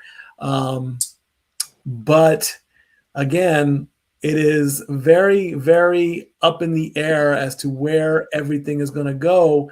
And tomorrow starts a brand new chapter in the book of WWE. You know, this is your ending point. You get the end of 2026 officially, and you continue on with what's going to be the craziest starting year for 2026, 2027. That's just tradition. That's just the way WWE works. So that could bring back, Kevin Owens finally. He has been out for quite some time. Maybe they could work something with him. It's like, hey, look what we did. Look what you did. I'm back now. Let's work on this. Where's Trick Williams going to go? I mean, he's now the champ. He now has a belt, a title to put around his waist. So again, it's all up in the air tonight. 1980s Phil Collins. That's about to say I respect that because the fan just Phil Collins. James, anything you want to add regarding the Demon Finn Balor giving judgment to Dominik Mysterio, finding him guilty, and now being a free man on his own, looking to fly solo, or Trick Williams rises to the occasion, much like John Cena does his first WrestleMania? Go ahead. I mean, it was definitely better than the so-called unsanctioned match between Drew McIntyre and Jacob, and that's no knock on them. It's just the booking of that match. Of course. I enjoyed this. I'm glad Finn got the win. Glad we got babyface Finn again. Hopefully, we get, now that he kind of, got rid of the nonsense that was Dominik Mysterio. Maybe he gets a shot at the world title because, I ain't even gonna lie. Finn versus Roman. Maybe Finn can be the one to dethrone Roman. If it's not Finn, I would think, fucking Sami, but I feel like you could have a title change in between the Roman title runs and, Sami winning the title. Could you put this name into the sense? Because thanks to our friend Zach in the chat, he just broke news on the post show. Femi just challenged the OTC. Femi just challenged the OTC. What the hell? Okay. Yeah, I got nothing on that one. I guess I have a reason to tune in to Raw tomorrow. Thanks, Zach. Appreciate you, bro. Yeah, I guess we have a reason to tune in tomorrow now. Yeah, hold my coffee. Well, we'll be covering it regardless. But anyway, continue your thoughts now on Trick Williams, the United States Championship, before we move on to the women's title. Yeah, Trick Williams. I'm gonna be honest. I'm glad he won it, but this should have been him and fucking Carmelo. I can't believe. And look, I don't. If you really wanted to have Sami in this match, fine. God damn it, just make it a triple threat, man. I don't understand. Like, because to me, you could have easily had Trick win in a triple threat and then protected Sami. Of course. I don't know, man. That's me. And I know Sami doesn't necessarily need protecting, but if you're gonna make him the world champion, there's ways to do that. This could have been a way to do that. I genuinely think not having Carmelo on this card was a mistake. And because you have all these other talent, like Oba now is ascending way past him. You have Javon Evans, who might actually get a championship that's worthy and actually get a spot on the Mania card. He got a spot on the Mania card before. Carmelo Hayes. Do you all remember when this guy 2 years ago was the number one draft pick for SmackDown? Pepperidge fucking Farm remembers. Yes, I remember in the bygone era. Come on, man. That's my only complaint on that is I wish Carmelo was somehow involved, but otherwise I'm happy for Trick.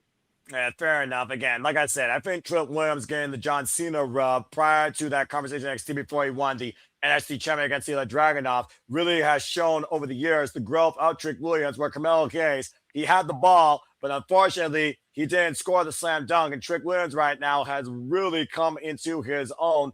Literally right now, I might as well say this like Don Callis. I think Trick Williams has basically become the Michael Jordan, while Carmelo Hayes has stayed Scottie Pippen. So hopefully things change for both of those men, or maybe Trick Melo game can somehow be revisited, because I do think both Carmelo Hayes, and the Dragunov deserve the one more than Sami. But hey, Sami was a perfect crutch if this was the end game and you wanted to put Winslow as a babyface, even with a rapper named Lil Yachty, who I don't care about. But congratulations to Trick Williams. And as far as Finn Balor, like I said, a man cleansed of his past, a man that put down an irresponsible kid. Judgment Day finally came for the Judgment Day, at least for Dirty Dom, and Finn now will go his own way. Hopefully in a better light, no longer wearing that demon face, because that even got Stepway Mikey there for a moment. But congratulations to both. As we move on to our semi-main, I'm just going to say this with clarity. With all due respect, Jade Cargill was not met or ready long-term for this moment. It almost felt like to me they were testing her, a placeholder. I don't necessarily think WWE knows what to do with her necessarily. You would think she would be a figure model for Maybelline or Wingstop or some sort of advertisement. Instead, Rhea Ripley basically, let's call it what it is, she crushed her, she pretzeled her, she beat her. Even Timu Baddie Squad that you thought would be stock of insurance for her to try and raise her star power. It didn't do it. You couldn't deny Rhea Ripley with the star power she brings and the experience level at the WrestleMania stage that she was going to win this. And the fact that we didn't get Io involved on this card, this was a way to still give Rhea Ripley the victory with Io Sky sharing the moment with her. But I do hurt a little bit for Jade Cargill because you would think on paper she has all the tools to offer. And while I thought she had a pretty competitive match here, a pretty good showing, Mikey, you called it out. She stutter stepped. She was nervous. She was not ready for this. And it bit her. I think there's a reason why she was the only champion, by the way, to come out first. Well, I'll take that back. Sami Zayn also came out, but that was a mid-title. I'm looking at world titles. I just don't think that Jade was ready yet for this stage underneath this pressure. And at the end of the day, she lost to the better competitor, I think. It's as simple as that. James, what did you think about Rhea Ripley's rise back to the top as a singles champion and Jade Cargill being, in her own words, jaded out of that spot?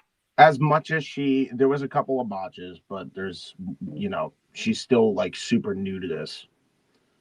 But I will tell you this, as far as WWE goes, this was the Jade Cargill that just about left AEW when she really, really improved. She's finally back to that level now. This was her best match in WWE by leaps and bounds, and it's not even close. Nothing tops it. And I will say, she hit that one-winged angel fucking clean. As much as I was like, are you fucking kidding me? You're going to hit Kenny's one-winged angel? Well, we all know how Kenny Omega was trying to support Jade Cargill in the chances of her career, so it always seemed fitting. And but you can't imitate the original and expect the result. I heard they're calling that's a signature of hers, by the way, not even a finisher. That's called the Sandstorm or something. The Sandstorm. All right, that's interesting. I don't know if that's a joke or not. It may be. Who knows? Well, I mean, again, she's supposed to be the weather of natural disaster that you had to push through. And for Rhea Ripley, her brutality cleared the way through the storm, and now we have Mommy back on top. Yeah, I mean, really, like this was the best outcome you could have gotten for this match too. Like they did pretty good. They held Jade Cargill, still got some limitations, but everything that they did, with the exception of like one or two moves, they did good. Best Jade Cargill match in WWE by a mile. Well, not a high bar like you said to set.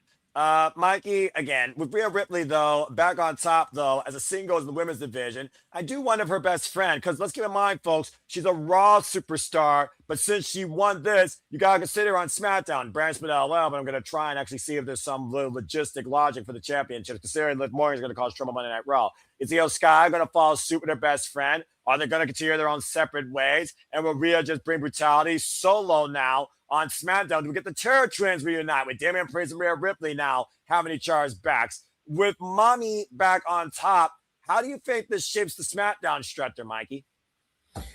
First, again, I'm going to agree with you. You said it. Okay, Jade was not ready. The Storm was not even anywhere close. I agree with you. They don't know what to do with her. Okay, I do not dislike Jade Cargill. I do not want to see her, lose her job over this. I want to see her booked right. I know I did not pay attention to her in AEW. That is my fault for not watching and not paying attention. All I hear is that bitch, that bitch, that bitch. Okay? So this needs to bring the rebirth here. This needs to get the reset, okay? When you lose, you just reset and come back better than ever, okay? You know, and this will reset for Rhea, you know? She will get her match with Io because the fans have been clamoring for it forever and a day. They want to get that closure between Rhea and Io. The title's going to come between them. They're going to put their friendship aside for a little bit. They're going to have their great match, and then they're going to be friends again. And then Jade is going to come back into the picture, hopefully better than what she was. This semi attitude of I don't care about the title was definitely the wrong way to go. Absolutely. It was booked wrong. And they need to fix it. They've got time to fix it. But I just don't know where until I see it. Where's it going to go? For now, you know, I will give Jade her flowers. If I see her ever, I will give Mommy her flowers. Tony Storm is the third that I would definitely love to give flowers to as well. Fair enough. And of course, people are still out there about the fact that Io Sky was not involved in a match this year. But it's also one of those things where at least she was involved in the moment. Change of direction aside, with, again, pretty much every title except the undisputed WWE Championship has changed hands here at WrestleMania outside the Intercontinental Championship. I almost forgot about that. It is one of those things to see they are trying to reset the landscape to a degree. And they're leaning on those top stars to do it. I don't think anyone's going to argue with Mommy, Rhea Ripley, back on top. I think some people probably missed it. Over time, the heart grows fonder. I do think there's still time for Jade to improve, but they need to present her more in order to do it, besides being somebody that could say, I'm that bitch, as if you're pulling a string on a dog. I'm a bitch, I'm a lover, blah, blah, blah. So literally, you got to prove more than what you put out front with your mouth. You have to have actions that speak louder than your words, no matter how physically physique you might be. As Mommy once again pretzel pinned another disobedient little girly and made sure she was back on top. In my opinion, though, this is where Rhea is at her best. This is where she belongs. She caters to this pressure. She's a locker room leader, and she wants to see the women's division thrive. She wants to see it evolve. She wants to see it grow. She wants to be confronted. And the jury is out whether or not the EST of WWE can beat Mama as well. That's another match we have yet to see go one-on-one. And to somebody in the chat, shout out again to G. Thank you so much. It's one of those things that I don't know necessarily about the Brock thing. But again, boots and little combat gloves is a strong indicator. And as far as Zach's spot goes, with Bianca announcing she's getting a baby, it very well could be one of those things where, again, was Tiffany supposed to be in this spot who wasn't even involved in WrestleMania? Was Bianca supposed to be in this spot and beat Jade? If Naomi wasn't a mother, would have been Jade, Bianca, and freaking Naomi in a trinity of a triple threat for, let's call it what it is, power, insert the name here. But nonetheless, I think this was definitely the right decision, and I think you need a strong foundation. For me, Jade was just a transition. I think her face even told the story, and I think she, in a way, just had to accept that. At the end of the day, Mommy's back on top, and I think that's the right call. And to Nathan Banks' points, the mistake of putting the title on Jade in the first place, I don't think they knew what Tiffany Stroud was going to do or the extent of the injury that she may have been facing. She took care of some personal stuff when you watch the Chris Van Vliet podcast, and she's back. Again, Rhea Ripley now, who of course now is a 4-time world champion. Congratulations to her. Literally has only lost 2 WrestleManias since WrestleMania 36. A very impressive record. That being said, James, go ahead and be funny. What did you think of the mini Housins and the John Cena, Kit Wilson, and the Miz moment with the crop punches? I'm about to say, That would be one thing I figured Jay would be all over. And Nick's back. Hi, Nick. What's going on, man? You just wanted to come back in here as we get ready to talk about the main event? Because, Mikey, do you have really anything to say regarding Danhausen? Or should we just get right into the thick of really what changed the WWE landscape? It was a joke segment. It was basically the only joke segment in the entire event of both nights. Joke-causing. Exactly. Fucking idiots. You know, hello. Are you maybe guys talking shit about me? Fucking idiot. Let me throw this out here.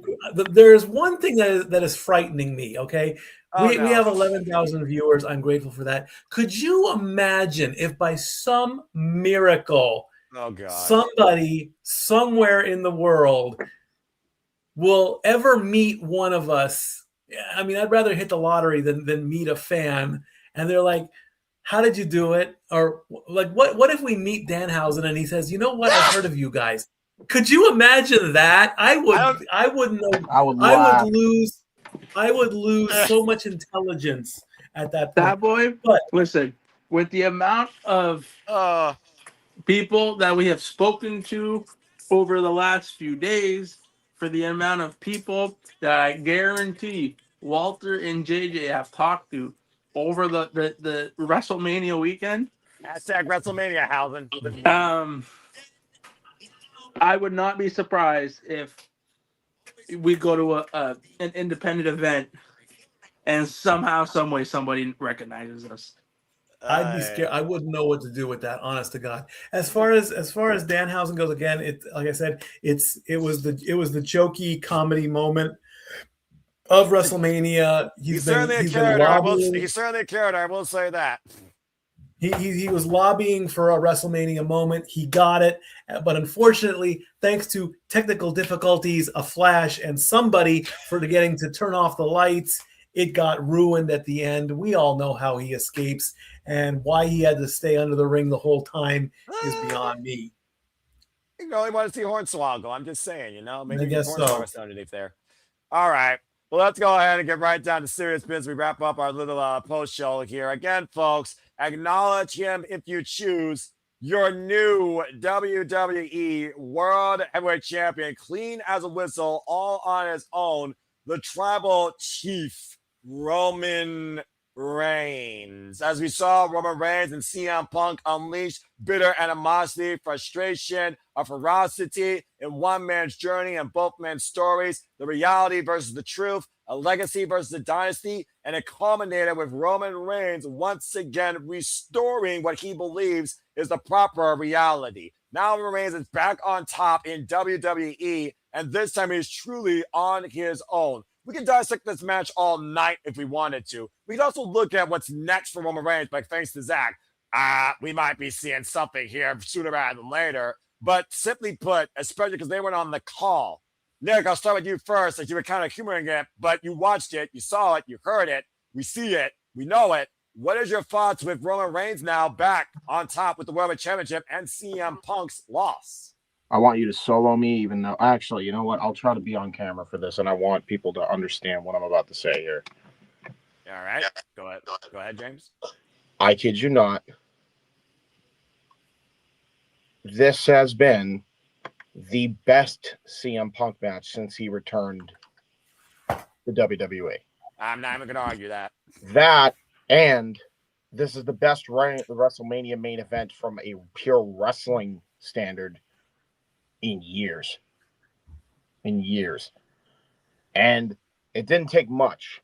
Like, I guess it's different feel, right? Because for me, it's like, this was the modern day equivalent of a Hogan, and this is the closest you're going to get to Hogan and Rock you're ever going to get. It's really as close as you're ever going to get to that feeling. And we could take me off solo now. But legitimately, like, that actually was cinema. That was wrestling. The storytelling, the emotion, the false finishes, the moves that they were doing, the innovation that these guys were pulling off, just doing some simple stuff like Tree of Woe. Punk's hung up on the top rope, does Superman punches. The elbow drop a la WrestleMania 29. The last Mania he did before he quit against The Undertaker, he pulled that bad boy back out through the table. And I love that he even had hesitation when he first went up that. Like, just little story beats like that. If you're a Punk fan, if you're a Roman fan, or even if you were a Roman hater, if you knew the little details that were there, I mean, they told a fucking great story. But they also had some really good wrestling.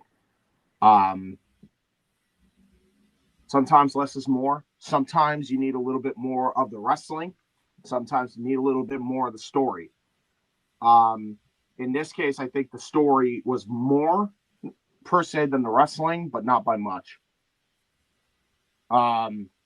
They killed it tonight.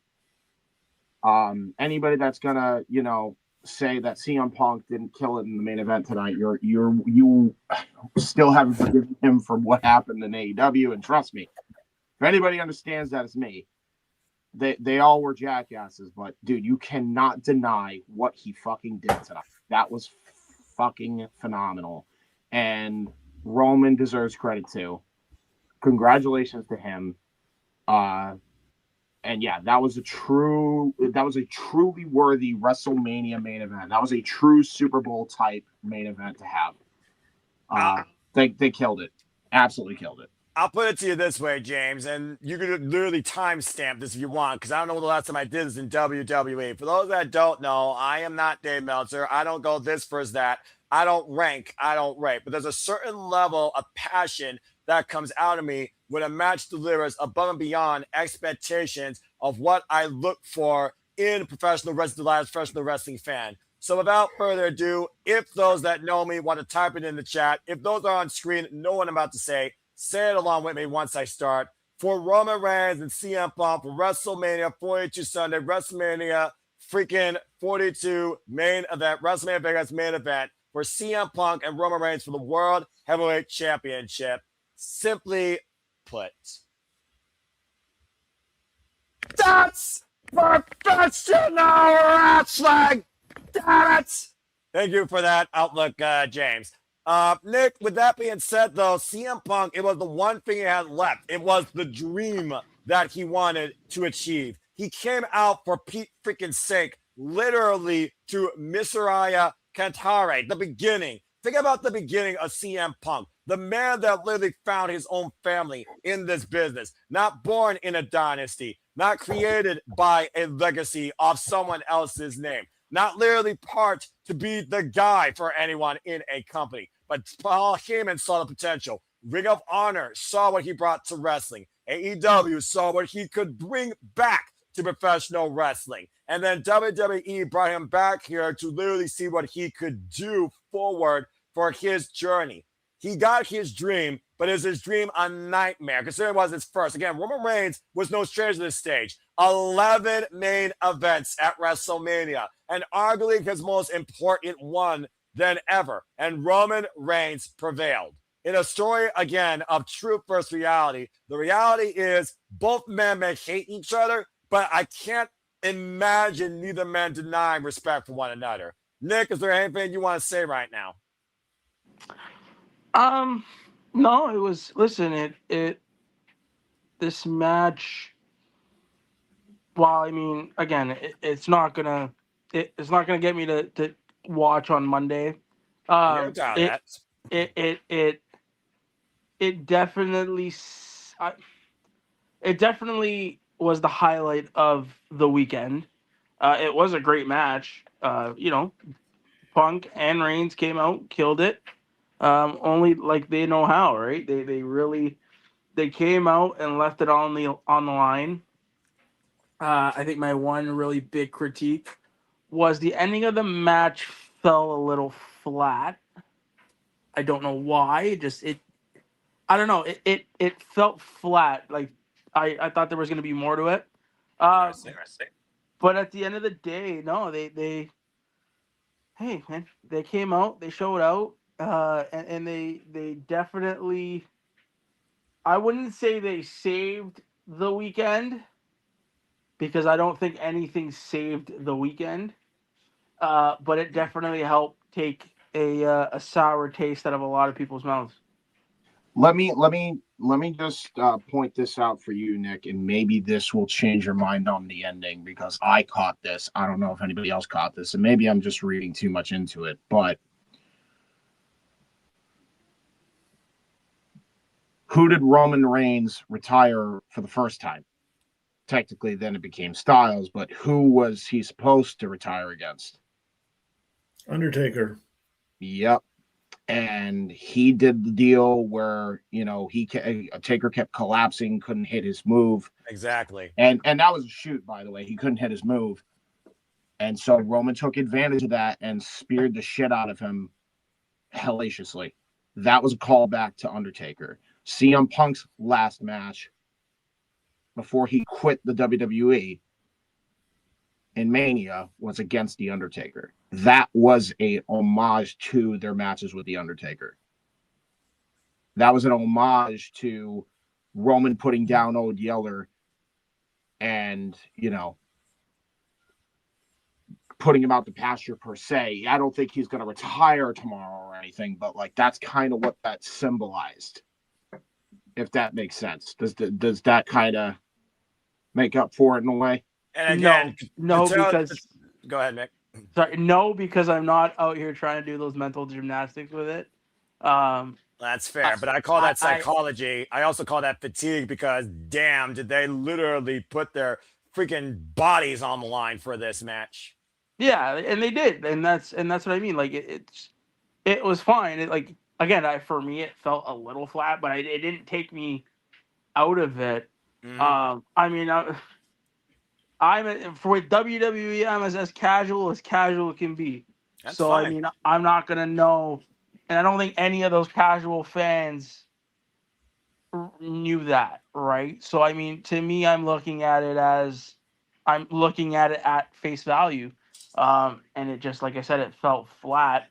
Not to say it didn't take anything away from the match. I think I probably would have stayed away from the table bump, but other than that, the match. It was a main event where a lot of matches. It was a WrestleMania main event where a lot of matches on WrestleMania could have been saved for a main event on Monday Night Raw. Okay, I think that's fair. Mikey, as we're about to wrap up things here, closing remarks with CM Punk losing the World Heavyweight Championship. Again, did the dream die? Can the dream still come back to life? He got his main event, but can he win it next time? Is there a next time? And with Roman Reigns back on top and faces Zack, the ruler, now eyeing the tribal chief. What's your final outlook on this match? Well, Roman Reigns has just announced that he is not going to be a part-timer. He's going to be ready and he's going to go for the summertime. The only thing that, with the news earlier today, with Cody being injured, Roman might have to step up and fill in some time until we can figure out what's happening with Cody and his belt. Is the dream over? The dream is finished. Again, pencil to paper type situation. We don't know where anyone's going until anybody says anything. So the rumors are going to run rampant right now until tweets and press releases and actual statements and speeches from the talent themselves. Can Punk rebound? Sure, why not? I mean, if he feels he can still go, let him go. If he wants to hang it up, again, he has deserved it just as much as anybody else. Again, the fans, they're going to make their own opinions. We're going to talk about it. We're going to say our opinions on it just as much as they're going to say their opinions on it as well. So the OTC is back in at the head of the table where he belongs. And in closing, all I can say is, like I said, one thing that I truly am is I'm always humble and I'm always grateful for every moment that I sit in this chair, be it for sports, be it for wrestling, be it for commentary, be it for my opinions, the facts, the stats, or just a good old fashioned conversation. If there is a day where, we just want to get on a video chat and hit the go live button and just talk, we're going to do it. And I'll be grateful for that. It doesn't always have to be about wrestling. It doesn't always have to be about sports. It can be us just literally talking and airing out our differences, airing out our grievances, and saying thank you. Like I said, I wouldn't know what to do if by some miracle one in the 11,000 people, if not more, when they watch on demands, they're like, hey, are you the guy? Are you the one they call Stat Boy? I'll say yes, but just all I ask is for a simple bit of respect, because you respect me, I'll respect you, and I'll say thank you for watching. You may not agree with me, and that's the beauty of podcasting, influencing, being on YouTube. You may not agree with me, but as long as you respect me, I will respect you back. Wow, my first official WrestleMania is amazing. Does it still need work? Sure, I can always improve. But that's why we always say priorities over passion. You juggle your work life along with your passions and everything. Again, I am so grateful and thankful to all of my family. I'm very happy that Renegade and Mr. Reliable got to go to Las Vegas. I am slightly jealous of that. I would have loved to join you guys in Las Vegas and gotten to be back in the business and maybe have a little bit of fun and hopefully not end up on the hood of a car or the hood of a limousine in handcuffs, because that's how crazy I used to be back in the day. Put yourself out there. Especially after a few drinks in a casino, throwing it all out on red instead when I should have thrown it out on black. But this doesn't happen because we were all grown. Who knows what's next? Again, as far as I've said, I will be back in the chair in just 4 short days to kick off the 2026 season. NFL draft round 1 only, and then we continue the playoffs with NHL and NBA. And I can only again say 2 simple words: thank you. Along with, I have to say it because at this point I gotta get some sleep and get some rest. I have got a very, very busy car day tomorrow. I do not like these 4-wheeled vehicles that cause so much drama, but it needs to be taken care of. Thank you, family. Thank you, Noah Foster. Thank you, Renegade. Thank you, Walter. Thank you, Nick. Thank you, James. And to all 11,000 of you, I cannot say it enough. Clip this. You guys make us possible. I can say it from the bottom of my heart. Thank you. Stat Boy and Wrestlemania out. And that being said, as we conclude here and get ready for the shenanigans, let's go ahead and give our final thoughts as I run down the card here one more time. Again, congratulations to Femi beating Brock Lesnar and possibly retiring him as he left the boots and gloves in the ring, beating him in about less than 5 minutes. We saw a wild Intercontinental Championship ladder match as Penta was able to rise above the field and defeat Jade, Dragon Lee, Jade, McDonagh, Rusev, and Rey Mysterio to hold on to the gold. We, of course, opened things up with the United States Championship as Sami Zayn got whooped by Trick Williams with a key trick shot that led to a brand new United States champion, a moment echoing John Cena's first WrestleMania moment, and we saw what that led to. Following that, we saw the Demon Finn Balor beat down Mysterio in a street fight with a coup de grace through the table as Dominik, vaya con Dios, amigo, as the Demon might be cleansed of his sins for all we know, brought back to life, but only needed. Let's get Nick back in here as his feet keeps on fixing out. And, of course, in our semi-main, that bitch didn't get jaded, but she got beaten with brutality as Rhea Ripley is back on top, and Rhea Ripley was able to beat Jade Cargill for the women's heavyweight WWE Women's Championship. And of course, in our main event, where reality faced truth, story, legacy, dynasty, and of course, an incredible professional wrestling main event story, unlike the likes I've seen since probably 26, honestly, with Undertaker and Shawn Michaels' last encounter for me as a fan. CM Punk lost, and Roman Reigns is the new WWE World Heavyweight Champion. As well, Femi has already called his shot to challenge the Tribal Chief. As Emmanuel says, night 2 is overall better than night 1, by the way. Not even close. I completely agree, my friend.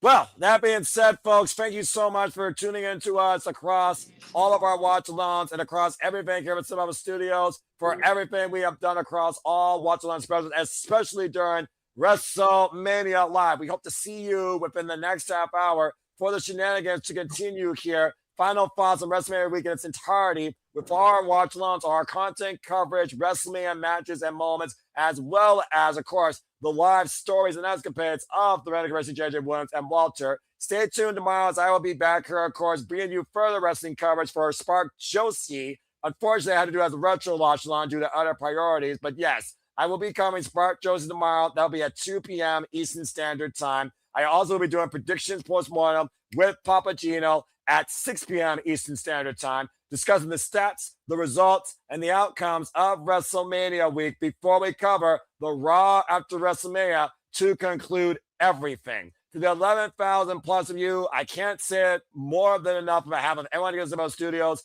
God bless you, and thank you to all of you for tuning in. Follow us if you haven't already. Please continue to follow us if you can. SR Studios 2024. It's not about me, it's about wrestling. But if you want to further engage with me, my personality, my passion, because it seems to be some sort of conduit of encouragement, you know what?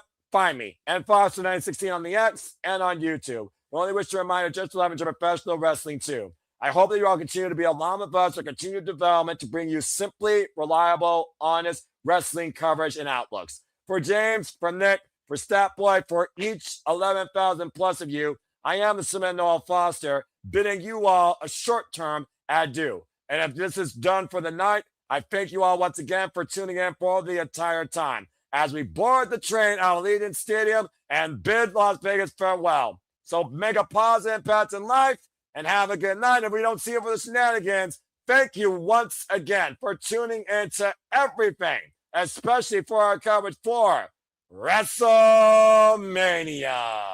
Have a good night, folks. And we'll see you next time here at the Simply Reliable Studios. Take care. James, cut the fucking feed. Cut it, James. Cut it. I can't cut it. All right, I'll do it. Mess, I do everything. Cut the feed. I'm cutting the feed. God bless professional wrestling. Bye, guys.